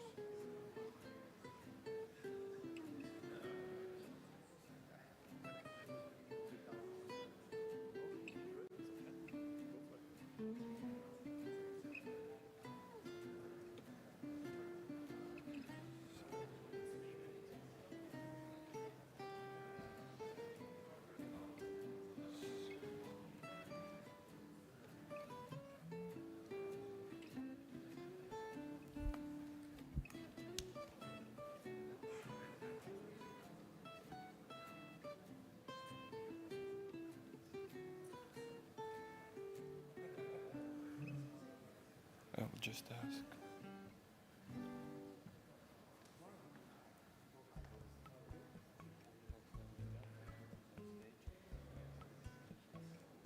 Should it? Why?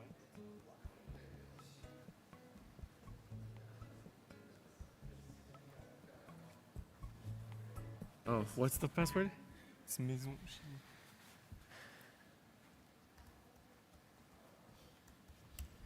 I'll send it again. Yep.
Mic check. It's working. Go. Ready? Hey folks, welcome to my talk. Hello. Now will be talk from Mudit Gupta from Polygon. Yeah, sure. Thank you. Thanks for the intro. So, hey everyone, I am Mudit Gupta. I lead security and smart contracts at Polygon. And if anyone doesn't know, Polygon works on scaling Ethereum. We are building layer 2 solutions powered by ZK Tech and Validium to scale up Ethereum. Today I'm going to talk a little bit about how to hack a DeFi protocol and obviously how to protect yourself from those attack vectors. I'll demo it as well with perhaps the most famous hack, the DAO hack, where it all started really. And then if we have time, I'll let anyone propose their code that we can do live testing on. So if you any of you have written any code recently, keep it ready. So to get started, let's talk about what makes a DeFi protocol and what the weak points are. So there are really two pathways to attack a DeFi protocol. One is the smart contracts themselves, and the other part is the traditional security side. So before I move on, one thing, like I was gonna have slides, but my dog ate my slides, so no slides for now. So I'll go ahead without slides, and I'll cover both parts a little bit, the traditional side and the non-traditional side. When I say traditional, I mean Web 2, and non-traditional is Web 3. Traditional side is something which has been overlooked in this space a lot, but we see like the big hacks that are happening are more on the traditional side than the Web3 side. A good solid example would be multi-chain, which like they literally released their story today. If anyone hasn't read their tweet, it's hilarious. Go ahead and read it. The TLDR is that multi-chain claimed to be an MPC bridging protocol, but turns out all the MPC nodes were running in this one guy's cloud server. So it was basically one guy running multiple nodes. And then that guy got picked up by the Chinese government. The team lost contact with it, and they had no idea what to do with the servers now. So this guy's sister steps in and handles them. But then not the Chinese government, someone moved funds from the protocol to some other address. Allegedly, the Chinese government, since that guy is under their control. And then the sister tried to white hack it and got into the brother's laptop, opened their cloud account or whatever, and moved the funds somewhere else. Surprise what? Next day, the sister goes missing as well, apparently picked up. And now all of the money is gone, and nobody has no idea where the money is. You can guess where the money is, but it's an interesting story of a bunch of failures. If we go down, they failed at multiple steps. The first step is, firstly, why did an MPC protocol had all of their servers in one single guy's account? So that's one traditional security failure, has nothing to do with blockchains. Then the other failure is, why did that guy's sister have access to their computer? Like, great OPSEC. Like, you are securing millions of dollars, and just your random family member can access everything. Then their like emergency response plan or whatever, sister moves funds to her own address. Voila, like how successful that was. She also gets picked up. So a bunch of cascading failures there, but moving on from there.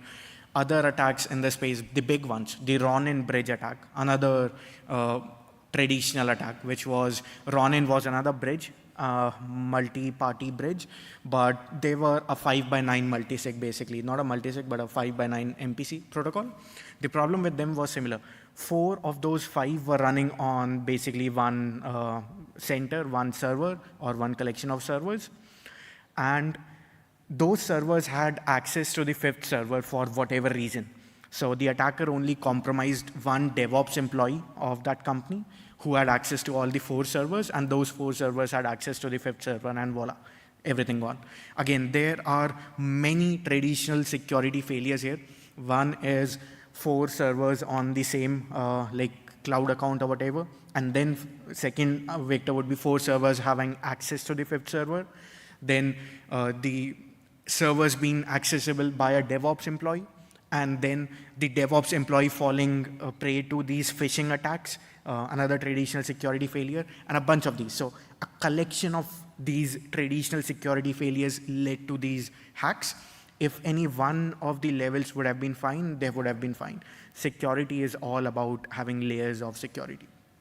So those are some examples of traditional.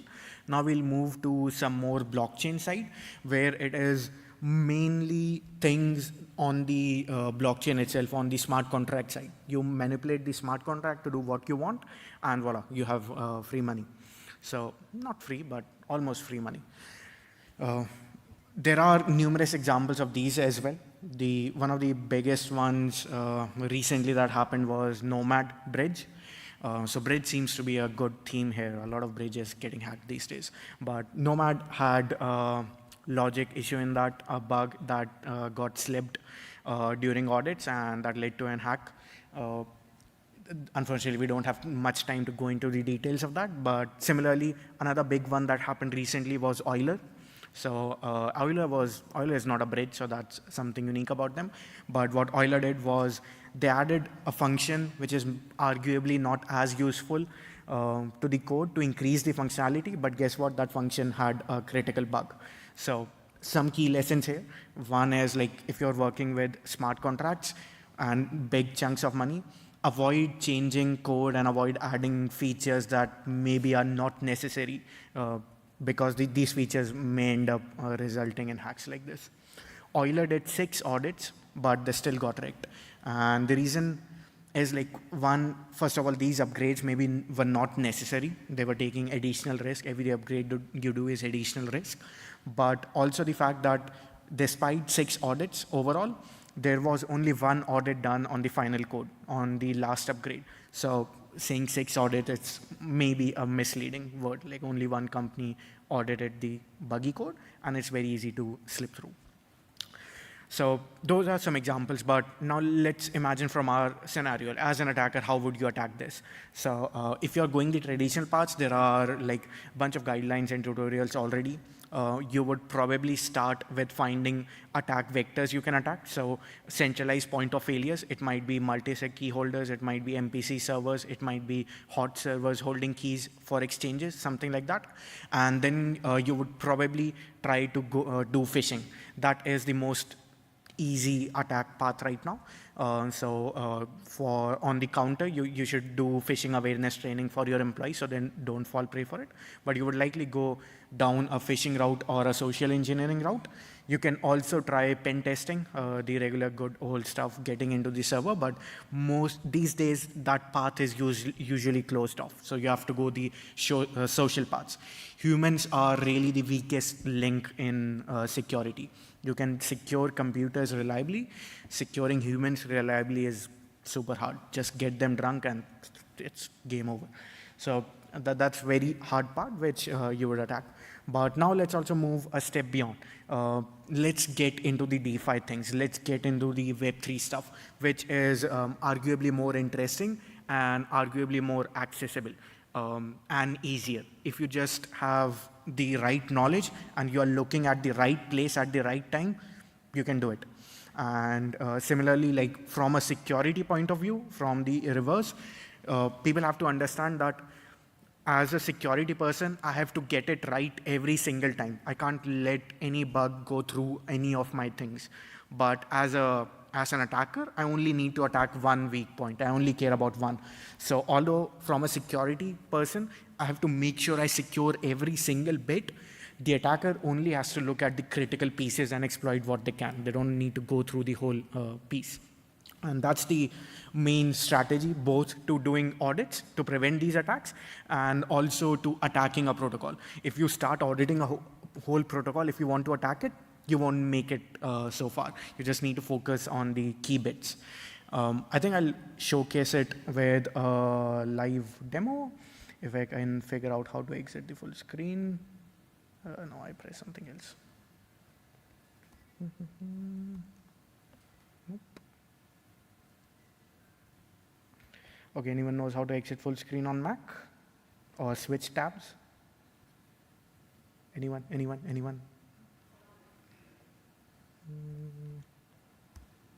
Okay, no. Search open. And not this one. Switch tab. No, I have full screen. I don't know how. Maybe function. Usually it was. And I clearly don't use Mac. I'm a Linux guy. Oh, we got it. Thanks a lot. Okay, we won't go full screen this time. We'll stay here. So this is the DAO repo original contracts that got wrecked. We'll go through these. Have been a long time since I looked at this code, so bear with me, but let's go through it. So if you are trying to attack any smart contract really, what you'll do is first of all open the source code if it's available, which it is here. And then we'll go through the code and look for most critical pieces. So first of all, I'm just glancing through the code for some highlights and make sure I'm at the right file. And once I verify that I'm on the right file, it seems like it. Big enough code should be the right piece. And like basically, you have all of this code here. You can, from an attacker perspective, so I'm really now looking at this from an attacker's perspective. I don't know anything about this code base, let's say. So I look at the source code, I find the most interesting file, I open it, and then what I find for is value transfer. Where is value being transferred? So to find that, you look for a few things in DeFi smart or Solidity smart contracts. One is the transfer function, which literally means transfer value. One would be the send function in Solidity, which transfers Ether. One would be the .call function in Solidity, which makes arbitrary call and can also pass Ether. One would be approve function, which is used in ERC20s, and so on. So these are the critical points from where we'll walk backward. So let's start finding these things. And if I can find how to search for it. Okay, I found it, yes.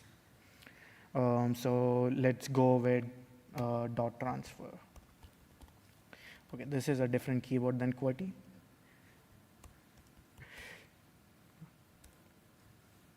Okay, so let me also add. Oh, shit. Okay, I can't find the opening braces, so we'll search through this.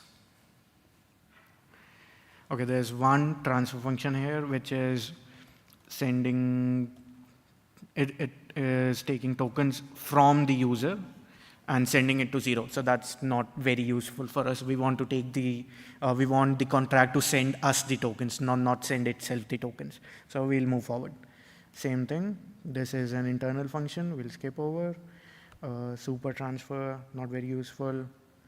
No. So basically, as an attacker, that's what you do. You go through these pieces, just looking at where the value is being transferred. And so far, I went through the whole contract. Transfer is not transferring any value.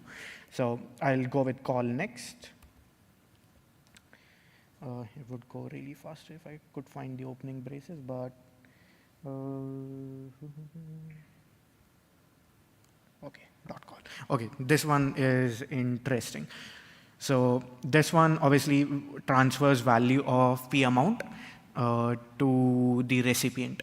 Now, this is one value transfer. Now, let's notice where it's happening. It's happening in execute proposal. So I guess, so one thing you should also do, which I didn't do, is if you're trying to attack something, read like a brief overview of what the contract does. So you know what you are looking for and what is the expected functionality. The DAO, as name suggests, is it has features of governance. It's an autonomous DAO. So it has features like executing a proposal, proposing a proposal, and things like that. So this is proposal execution. This is definitely one way to attack it, but a proposal, if it has to be executed, it needs to pass through governance. So governance will need to approve this, and only then we can get funds from it. So if I have to exploit this, I will go start. Now I found one value place. Now I'll keep walking backwards. Now how can I execute this value transfer? By having the vote pass. How to get the vote pass? Get the governance through it. So I will start looking into how can I manipulate the governance to get my votes here. most likely in this scenario, I will not end up as a positive result because we have knowledge that this was not the attack vector that was used on the DAO. So I won't spend much time here, but I would have gone reverse from here if I was actually looking for an attack to see if there is any path I can enter and then walk back down. So we'll go to the next call. This is withdraw. This is interesting. I'll come back to this, but let's see what else we have. We have new contract. New contract is not too interesting either because this is blocked here. So withdraw is the most interesting bit. So withdraw is used by token holders to withdraw their funds. And we know this was the attack vector that was used to hack the DAO. So we have some pre-existing knowledge, but we'll follow the same process. Now we found a value transfer in the contract, one critical bit, and we know if we can break this, we'll have our funds. Let me figure out if I can zoom in the screen. Probably not. So we'll stick around. Okay, I found it, I think. No, I think that's open, maybe this way. Yeah, it's fine. Okay, it worked. Hopefully people can see it now. I can go maybe one more. Okay. So withdraw is the most important bit. We found the value transfer here. So what this line says is transfer all money, transfer this much amount of money to the user. That's all it does. Now we see like how is this money coming? Where is this money coming from? So it's the money is coming from your balance. So user needs to have an actual balance, and then pro rata based on their balance, they get the balance out of the contract. So if I hold 5 shares or 5 balance, then actual balance by total supply. So basically you can imagine like I get my balance back from this contract, simplifying it. So it checks for your balance and then sends you the money. This line not very useful, we can ignore. We assume we are not blocked by the voting. So now you have to have some solidity knowledge as well to find these issues, which is a precursor if you want to get into DeFi. But once you have the basic knowledge, you can see something that is wrong here. You'll only see it if you know what call does. And what call does is it passes over the execution flow to the callee. So message sender here, I'm making a call to the message sender that, hey, knock, knock, here are your funds, and now you do whatever you want with these funds. In most cases, and in the expected case here, the person, message sender will take the funds and say, okay, thanks for the funds. Now you can do whatever you want. I don't want to do anything else with these. That's the expected use case. But what this message sender can also do is be malicious. So it can, when it gets the call and it gets the fund, it will say, okay, thanks for the funds. And I have the control now, you can go buy. And now since I have the control, it will go back to this contract, call the withdraw function again, and innocently go there, knock the bank and say, hey, I have this balance, can you give me the money I hold?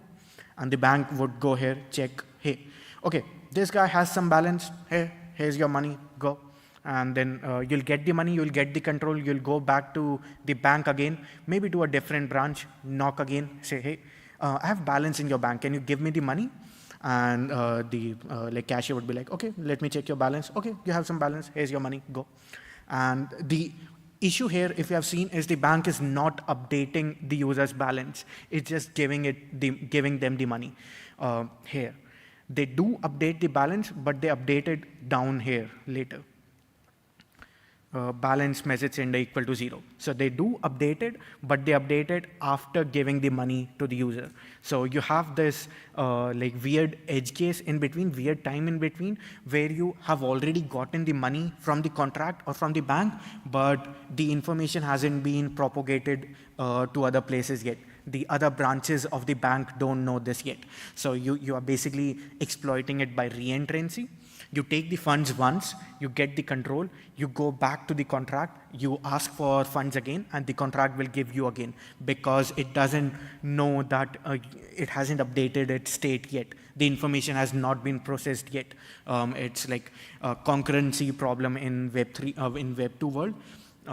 If you do it in a bank, it won't work. As soon as you take out money, all of the branches of the banks will know, okay, your balance has reduced.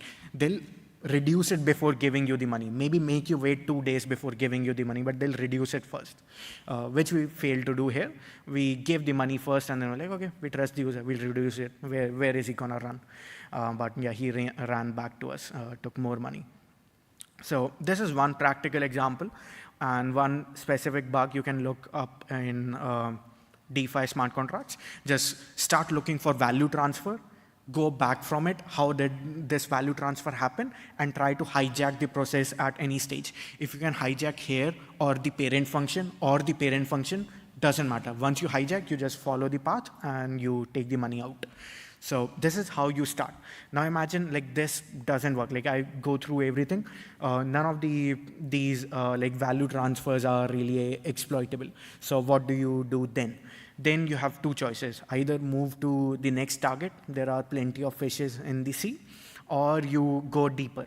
Now, when you go deeper, so you have the first stage, the value transfers you have verified. They are all fine. The second you would do is try to see where it's integrating, where the external input is coming, and try to attack that. So if it's a DeFi protocol, it's maybe using oracles. See if you can target that and do some price manipulation. You can do maybe like uni-pool price manipulation, sandwich attacks, and things like that. So you go a step beyond. If you can't find a hack here, you go one step overboard, and you try to manipulate a system that this protocol is depending on, and it has wrong assumptions about that system. And if that doesn't work out, then you probably have to do a full audit if you still want to attack this, or you can go for a different contract. Obviously, we are talking about bug bounties. We are finding bug bounties here. There is no hack we are suggesting. So you'll just open Immunify, find the other protocol, and try to find a bug bounty there. So that's the DAO hack and one practical example. Now, do I have time? I have a few minutes. Anyone has any contract of theirs that they want me to go live? Okay. That is too big to go live in 10 minutes. Any simpler one, I would say. Not really. So maybe I can just talk about the Polygon bridge a little bit since you brought it up. And or not maybe the Polygon bridge. I'll talk about bridges in general because that's a very interesting topic. And we see bridges keep getting hacked again and again and again and again. So it's clearly something people haven't figured out how to do properly. Not everyone at least. So in bridges, I really see them that they are of three types. One is a decentralized bridge, which derives its security from the parent chain. So a bridge basically bridges token from chain A to chain B, and in most cases there would be a major chain, chain A, and a child chain, chain B. Like if you talk about Polygon zk-AVM, the major chain is Ethereum and the child chain is zk-AVM, which is a layer 2. So a decentralized bridge that we have here derives its security from Ethereum completely. The only two ways to attack it is either find a code vulnerability, a logic vulnerability, or just attack Ethereum. So the way it works in broad sense is that you generate proofs of something happening on one chain, and then you verify those proofs all automatically on the other chain. And once you verify that I moved my token to the bridge contract on the parent chain, then the child contract here can release tokens. So it's all proof-based. You have proof something happened on chain A. If it can be proven on chain B, it will give you the funds. So there is no centralization risk, no centralized party. You can generate your own proofs. You can submit your own proofs, and so on. The only possible bug vectors here are really like attacking Ethereum, let's say, is hypo and is assumed to be not possible right now.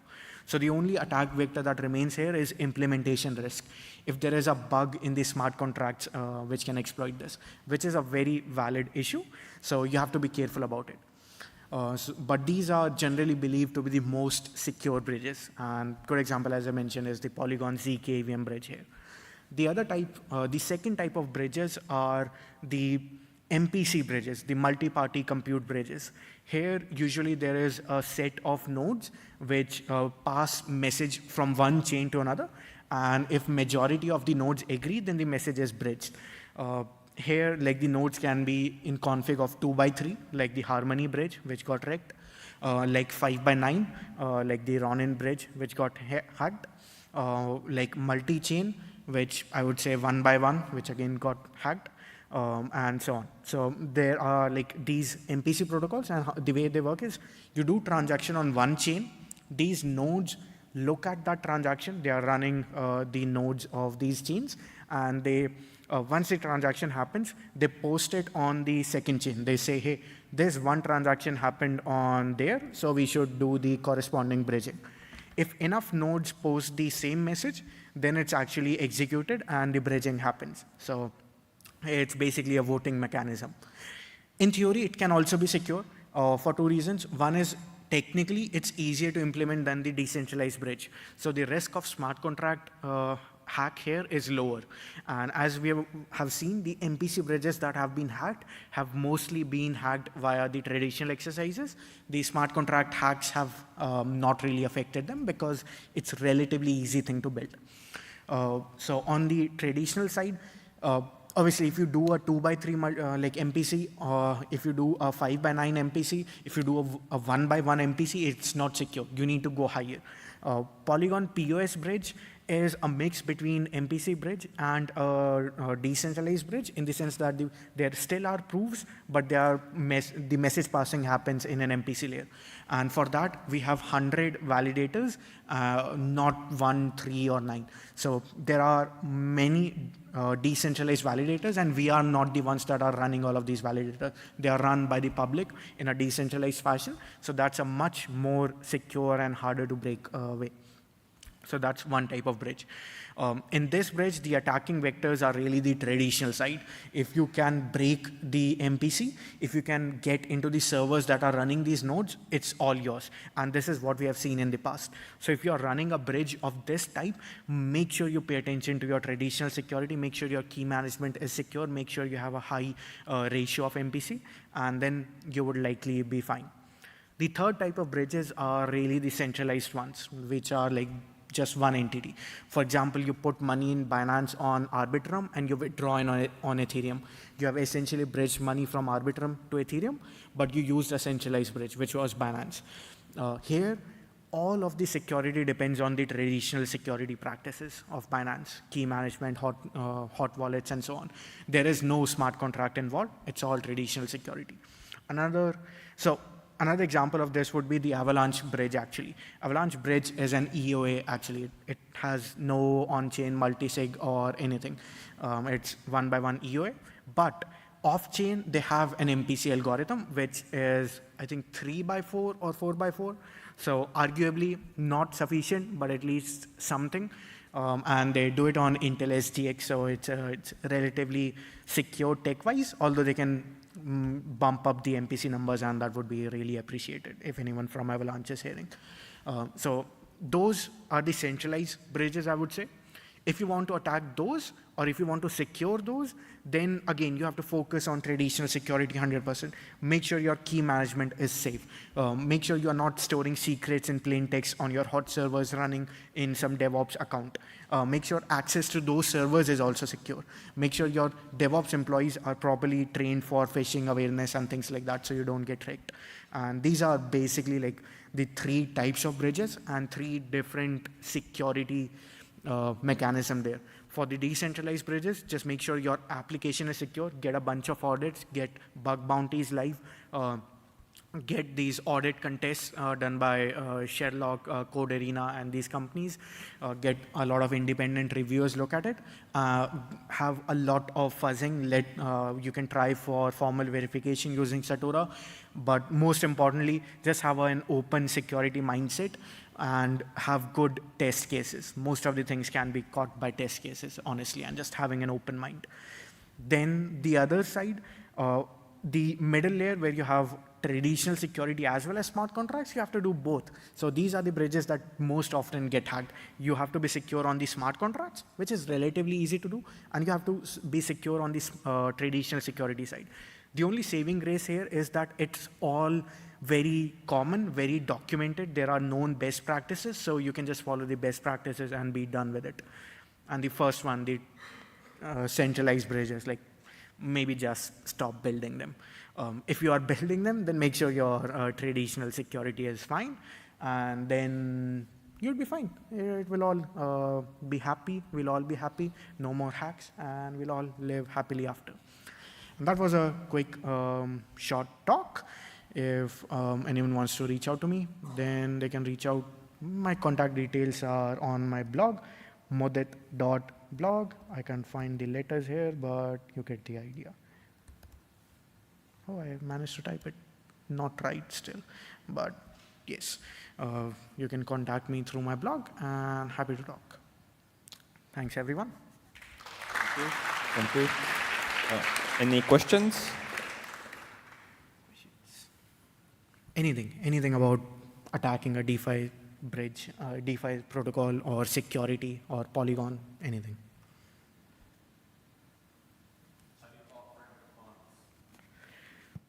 That we don't do.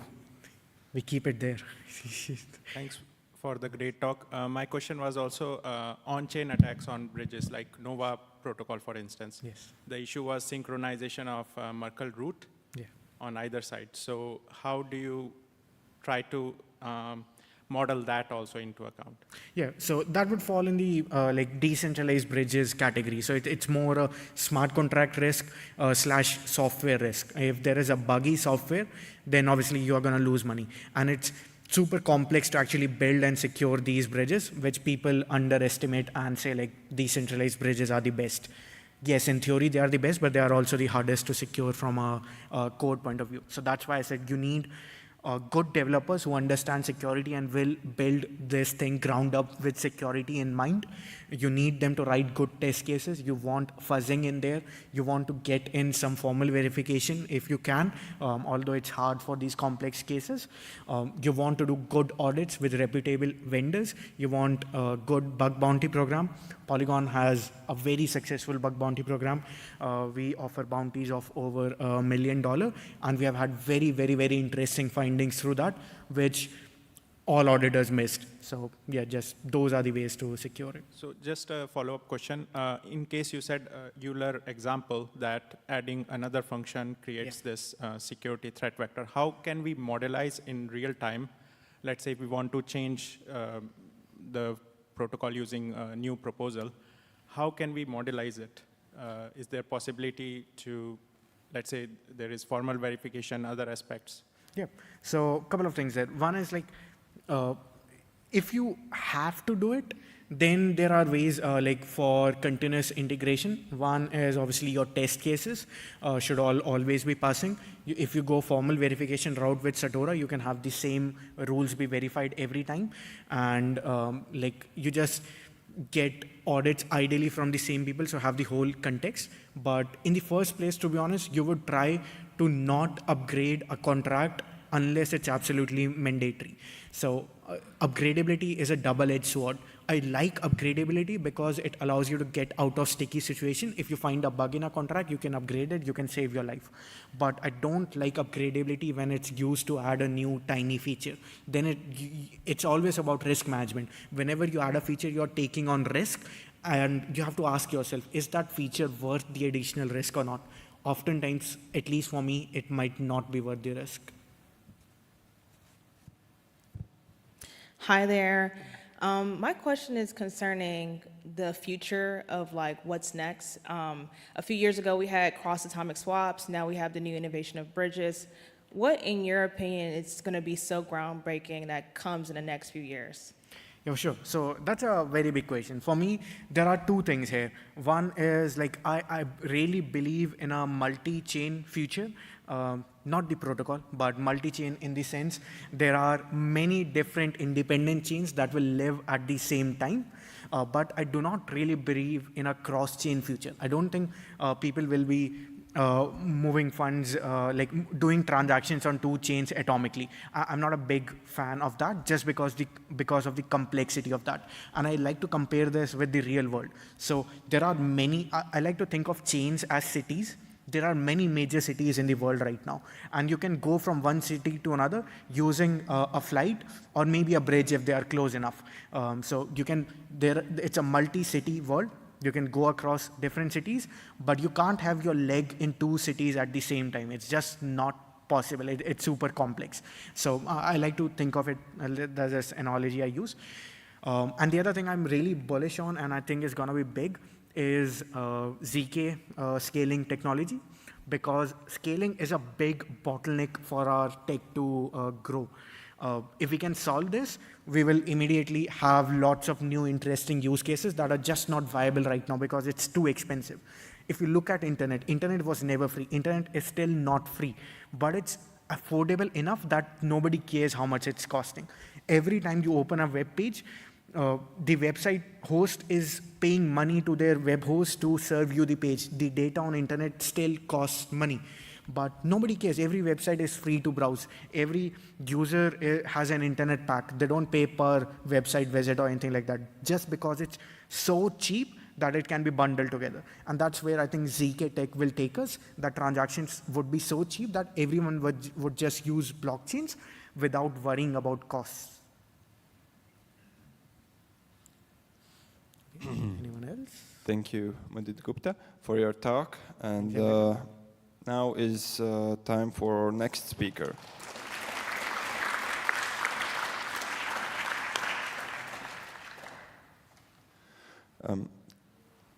Kurt Berry with the talk, Can Code Be Trusted? All right, everybody give me a minute to figure out the setup here. This one. Yeah.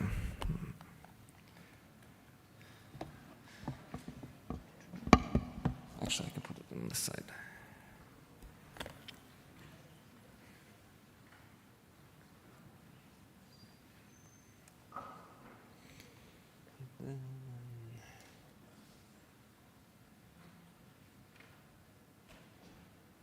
See, I'm just trying to figure out. All right, just change some display settings here. 1 second.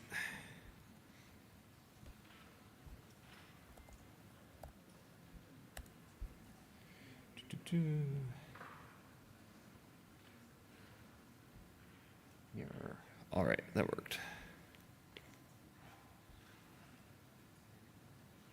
All right, so here we are. I guess I'll briefly introduce myself. I'm Kurt Berry, currently just an independent security researcher doing audits and such. I did spend 4 years as a core protocol dev at MakerDAO, where I led most things related to security. So I guess that's why I'm here to talk at you today. I'll talk to you. Yeah, if you have a question, yeah, feel free to put your hand up even during the talk, but we'll have time at the end too. And so I'm going to start a bit philosophically.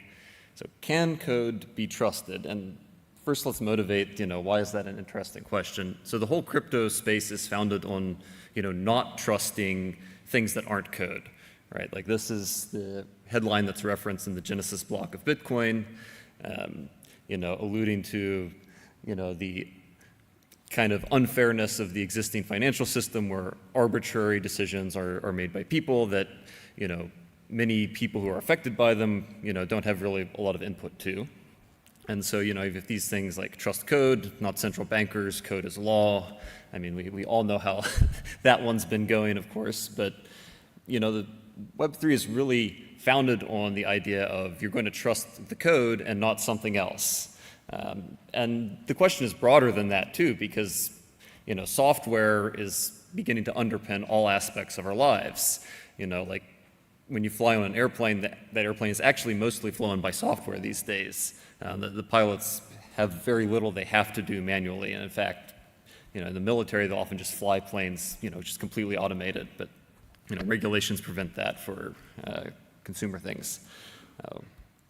But can we trust all that code, right? It's everywhere around us. And as you might imagine, this question has been asked before, and I'm assuming most people have probably read this essay at some point. So this was Ken Thompson, inventor of Unix, and did many other computer science things, and he has this great essay, well, it's actually his Turing Award acceptance talk, Reflections on Trusting Trust.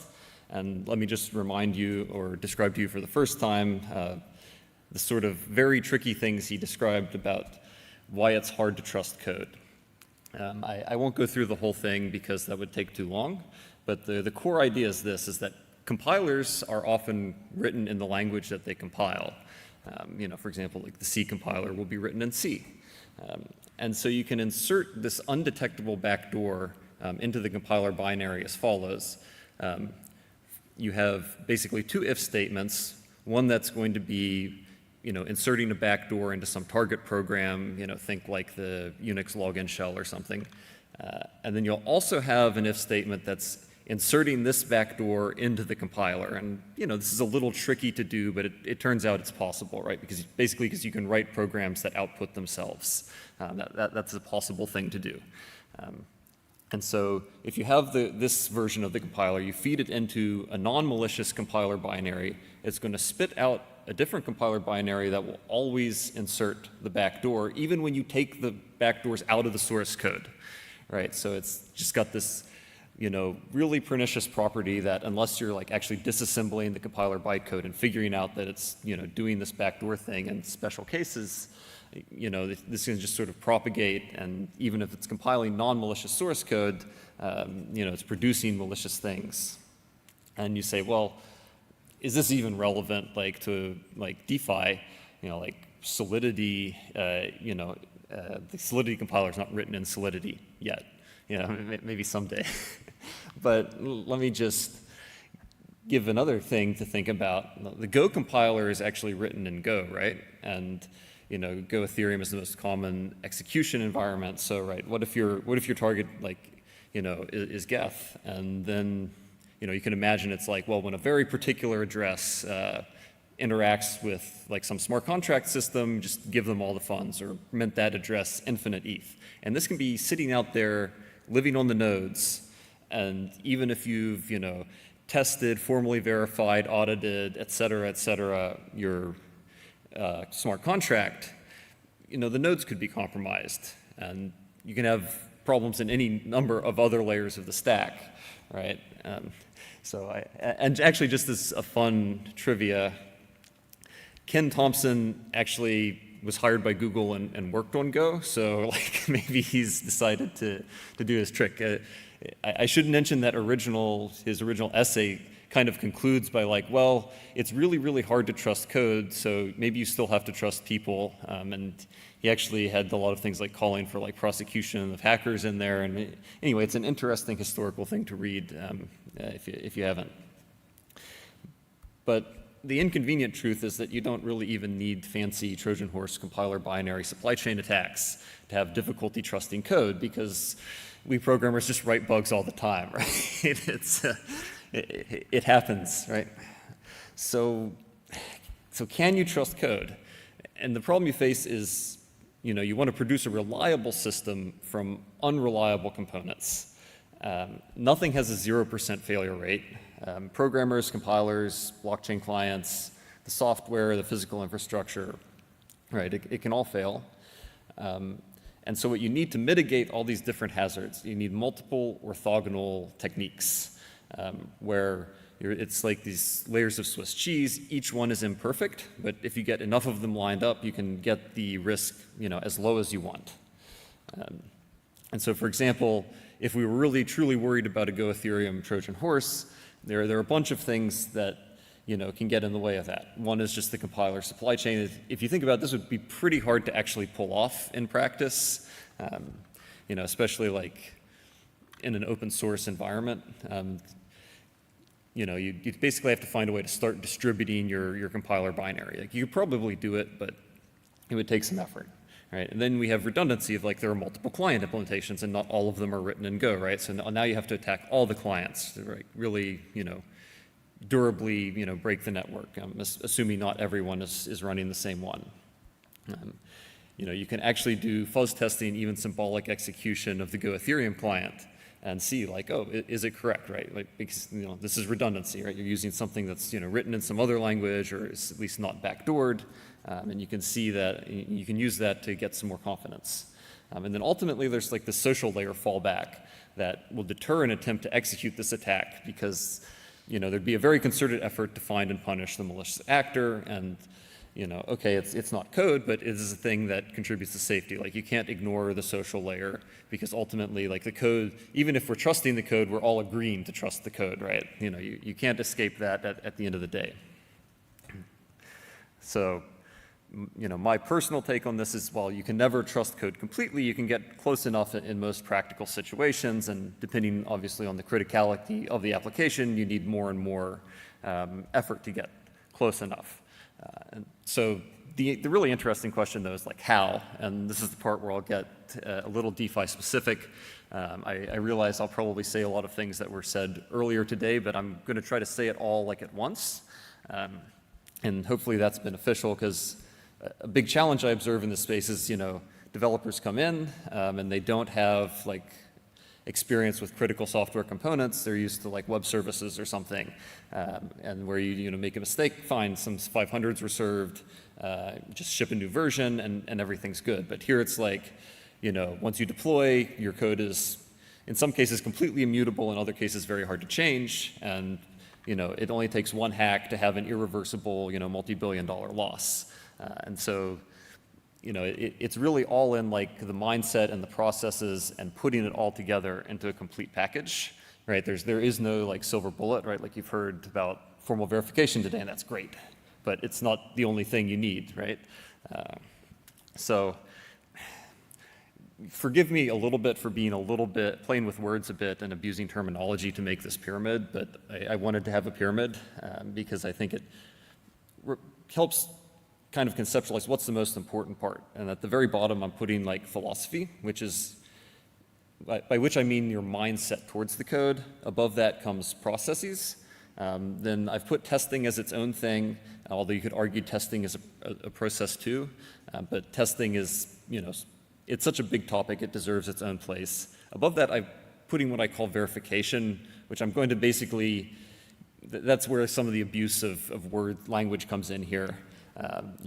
Some of the things in verification some people might argue are really testing, but for me it's like kind of the testing that I'm referring to with testing is testing that happens during development, and this is verification of like the code is basically done, we think we've tested it, and now we're going to make sure, you know, it really does what we think it should do. And then finally there's this operational step, because once code is deployed, you know, it's not risk-free, even though you've hopefully reduced the risk, and you need to be monitoring it and responding to issues. So let's go through these a little bit.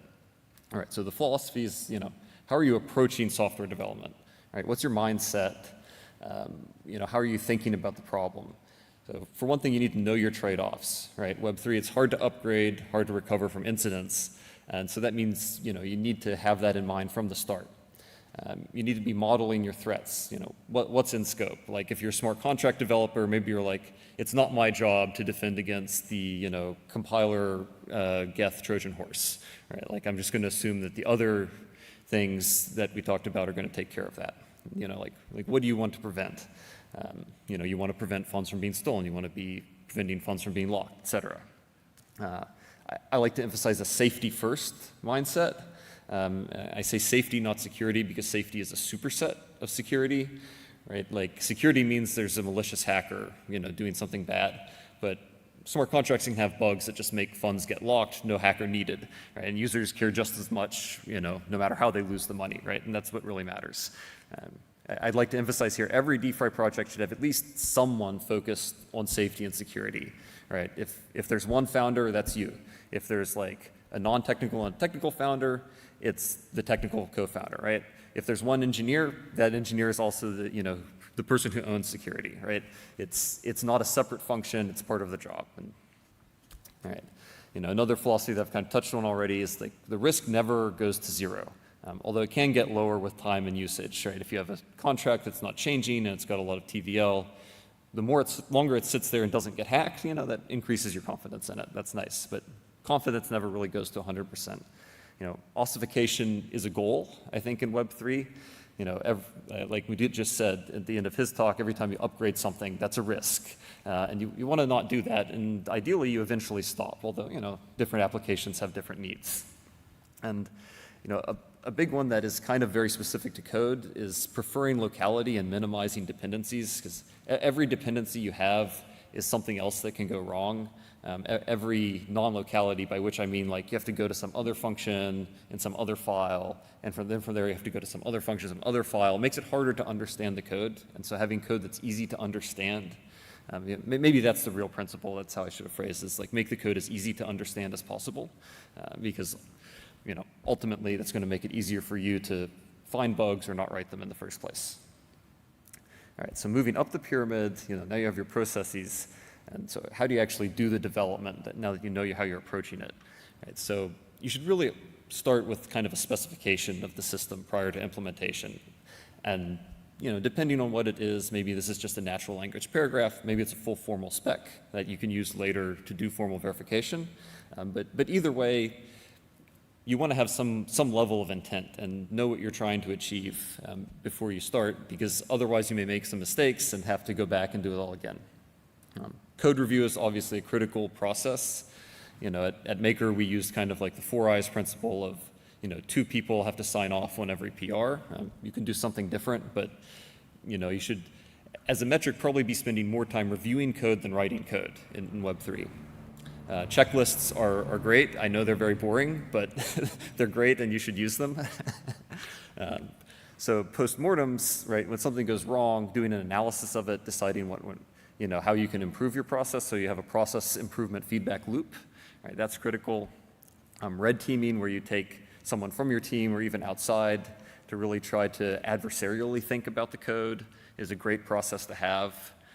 And then like phased or gradual rollouts are another good process to practice. Like how do you deploy? Do you just like let things ramp up to max TVL immediately, or do 100,000, a million, et cetera? All right. So then moving up to testing. All right. So first of all, like full unit test code coverage is basically table stakes, right? You should know your code paths, list them out, make a finite state machine model or a control flow graph, whatever you have to do, and just make sure you're testing every code path, right? Like you wouldn't believe how easy it is to miss them if you aren't like attentive to it. If you're integrating with deployed contracts, which is very common, all good development frameworks support RPC tests, where you can actually test the integration with the live code and even live state of the blockchain. Do that too. And then a good thing with testing is to define and test system-level properties, not just individual function behaviors. This connects to what I mentioned earlier about having a specification, right? So the specification is good. It might already spit out some properties for you to test. And then those properties can feed through into later stages of, say, formal verification. I'm including fuzzing here with testing. If you do it correctly, it's extremely powerful. And the nice thing about it is like it's tractable for pretty much anything. Sometimes if you have very, very complicated code, it'd be hard to formally verify. The tools might have timeouts or something, but fuzzing, you have to be smart about shaping the inputs, for example, to get good results from it sometimes. But I think it's really an underutilized tool, actually, especially for like mathematical routines. Respond very well to fuzzing, and there are a lot of those in DeFi. Another thing with testing is you should just always mutate your code, maybe manually or using automation if you can, and just make sure the tests actually fail. Like, even someone like me who's been writing code for, quite a while, an embarrassing length of time, I'll write a test and then I'll go change the code and, well, the test still passes, right? If it can happen to me, it can happen to you. And if you can have automated mutation testing, like that's even better, but this is just a basic, hygiene thing. Make sure your tests actually test things, which relatedly, you should have when you have code review, code reviewers should look at the tests too. Like, don't just assume that someone wrote complete coverage. Look at the tests, see if you can think of any gaps, right? Because sometimes it might be easier to spot a gap in the tests than to actually see a mistake in the code. All right, so then moving up, so my slight abuse of language here, I apologize for. So verification, I'm thinking things that act sort of on the system as a whole, or when you're basically done with the development process, which formal methods you can actually apply as you go along, although that can be a little expensive if you end up changing the code a lot. But formal verification, I think you've heard at least one talk about that today, maybe several, so I won't beat on it too much, but it's very powerful. It can find bugs that say are very hard for fuzzing to find if it requires like a very specific input. It's like the classic example of something that formal verification is a good use for. And just the process of thinking through formally verifying your code is very valuable. Economic modeling, so this would be like doing numerical simulations of how your system performs, under various, say, path conditions in financial markets. You can do that yourself in like a spreadsheet, or you could get a company like Gauntlet to do it. Depends on your needs. Some of these, when you get up here to the higher levels of the pyramids, you don't necessarily need every one of them for every project. So you don't necessarily need to do economic modeling all the time, but it can be really useful. All right, finally we come to audits, which I'm trying to contribute to changing some terminology in the ecosystem, is that we should really be calling these reviews or assessments. In fact, when I do an audit, and I write a report, it says, assessment, not audit, because audit is like a specific thing in other contexts where it's really like a checklist, and this is more qualitative thing that doesn't make guarantees. But you notice audits, come after all the other stuff, which a lot of times audits are the first thing people think of in Web3 or security reviews. It's like, no, you really should have done a lot before that. And if you have really, really good code, you shouldn't need 5 audits. You should need 1 or 2, unless you have a really complex system, and then maybe it's justified. Or if you have a really big budget as well, then just get all the audits. Why not? So then testnet deployments are great. Obviously, do them. Get users there to try them. I mentioned phased rollouts as I think a process as well, but this is part of this, I think, verification process of making sure the system works once you've created it. So, whitelisted alphas, gradual usage limit increases, et cetera. All right, and now the very highest level, which actually this one is essential, sorry. So that's maybe an inconsistency in the pyramid, but you've got to mitigate the risk of the code once you've got it deployed. So that means having a bug bounty program so that people are incentivized to tell you about your bugs and not hack you. You should be monitoring things. If you have parameters that need to be set, you need to maybe have controls and procedures around that, good documentation. Be aware of execution environment changes, right? On Ethereum, we have immutable code, but mutable semantics. Always fun when the gas schedule changes and now your hard-coded gas limit doesn't work anymore. And potentially more fun things like they're nerfing self-destruct pretty soon. Sad face. And then have a plan for incident response. Know how you're going to run the incident. I'm not going to go into how you would do that here, but you can look up standard incident response procedures and just use them, practice them. Particularly know what your upgrade paths are if you have any, and if you have the time and bandwidth, drills and simulations can be good. Now I'm going to give you a little bonus here of my favorite anti-pattern, while I have a soapbox to stand on, which is that using raw ether it's just unnecessary in most contexts and generally worse from a safety perspective. First of all, there's no reentrancy that you have to worry about with wrapped ether. And if you're also supporting ERC20s anyway, if everything is in ERC20, you can eliminate an extra code path, which is just fewer places for bugs to hide, right? You lower your overall complexity. And you also have more composability with wrapped ether. There's no such thing as approve or transfer from for normal ether, which you do have with wrapped ether. And everything is ERC20 compatible these days. Now, what's the concern? Okay, maybe there's a bug in the WETH contract, but that's super, super unlikely. I think the WETH contract is the contract I would probably trust the most on mainnet Ethereum right now. And yeah, okay, there is gas overhead, but I think the security and safety benefits of using WETH outweigh the gas costs for most applications. Maybe the one exception is if you have a thing that's truly ETH only, and then you say, okay, well, I'm just going to put effort into getting this right. So anyway, I think that's the end. And if you have questions or whatever, now's the time.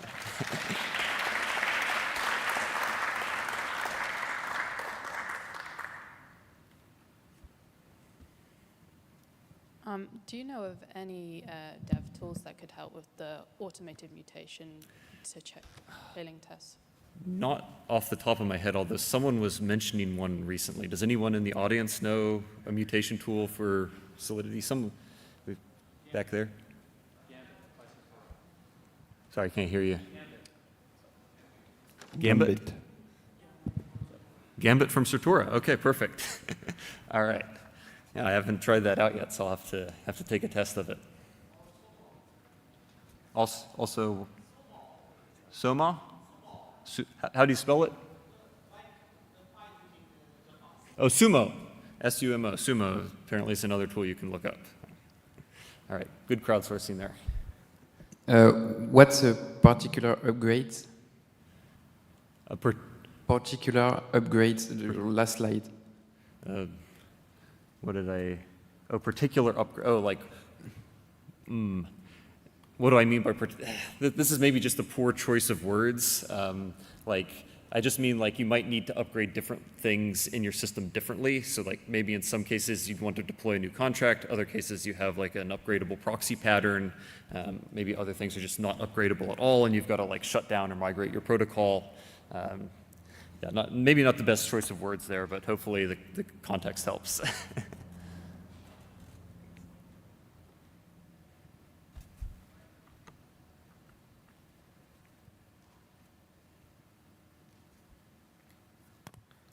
No question. I just wanted to say there's also a universal mutator and necessist for mutation testing. So awesome.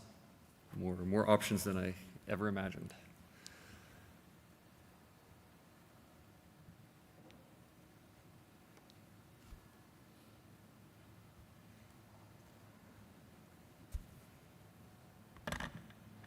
So what about code that is generated? For example, like you want to do like a CK proof or something, right? That is outputted by a tool. It's not like readable, right? So oh, yes. What do you think about those kind of, because you would see a lot more of that going forward. What are your thoughts?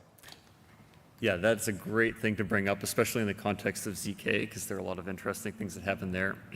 So with generated code, like often you're generating it because it would be too hard to write by hand or it would take too long.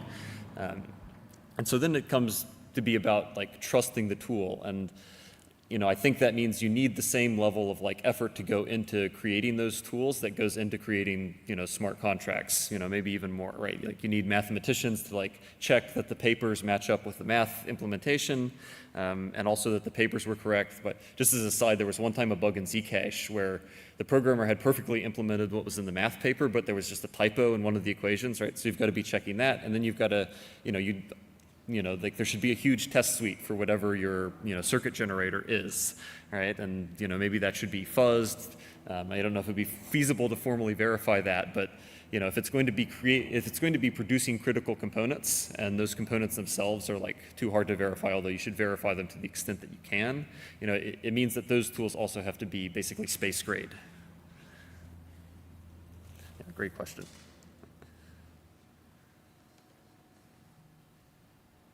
All right, yeah, if there are no more questions, I'll stop standing between you and your evening plans. Thank you very much. Thank you very much, Kurt. So big applause for Kurt, who's been in this space for quite a long time, contributing to Maker. Big applause to the other speakers. I don't see them here. Moody, all the rest, Yaroslav, all the rest here. Big applause to the Secureum people, the volunteers who are here, Rajiv and all the team. Fantastic job. For tomorrow, you have the evening on your own, but those of you who do not have ticket for for the DeFi Security Summit, we can give you a ticket. Don't worry. We can. You have to register, but we'll approach Uri or the volunteers.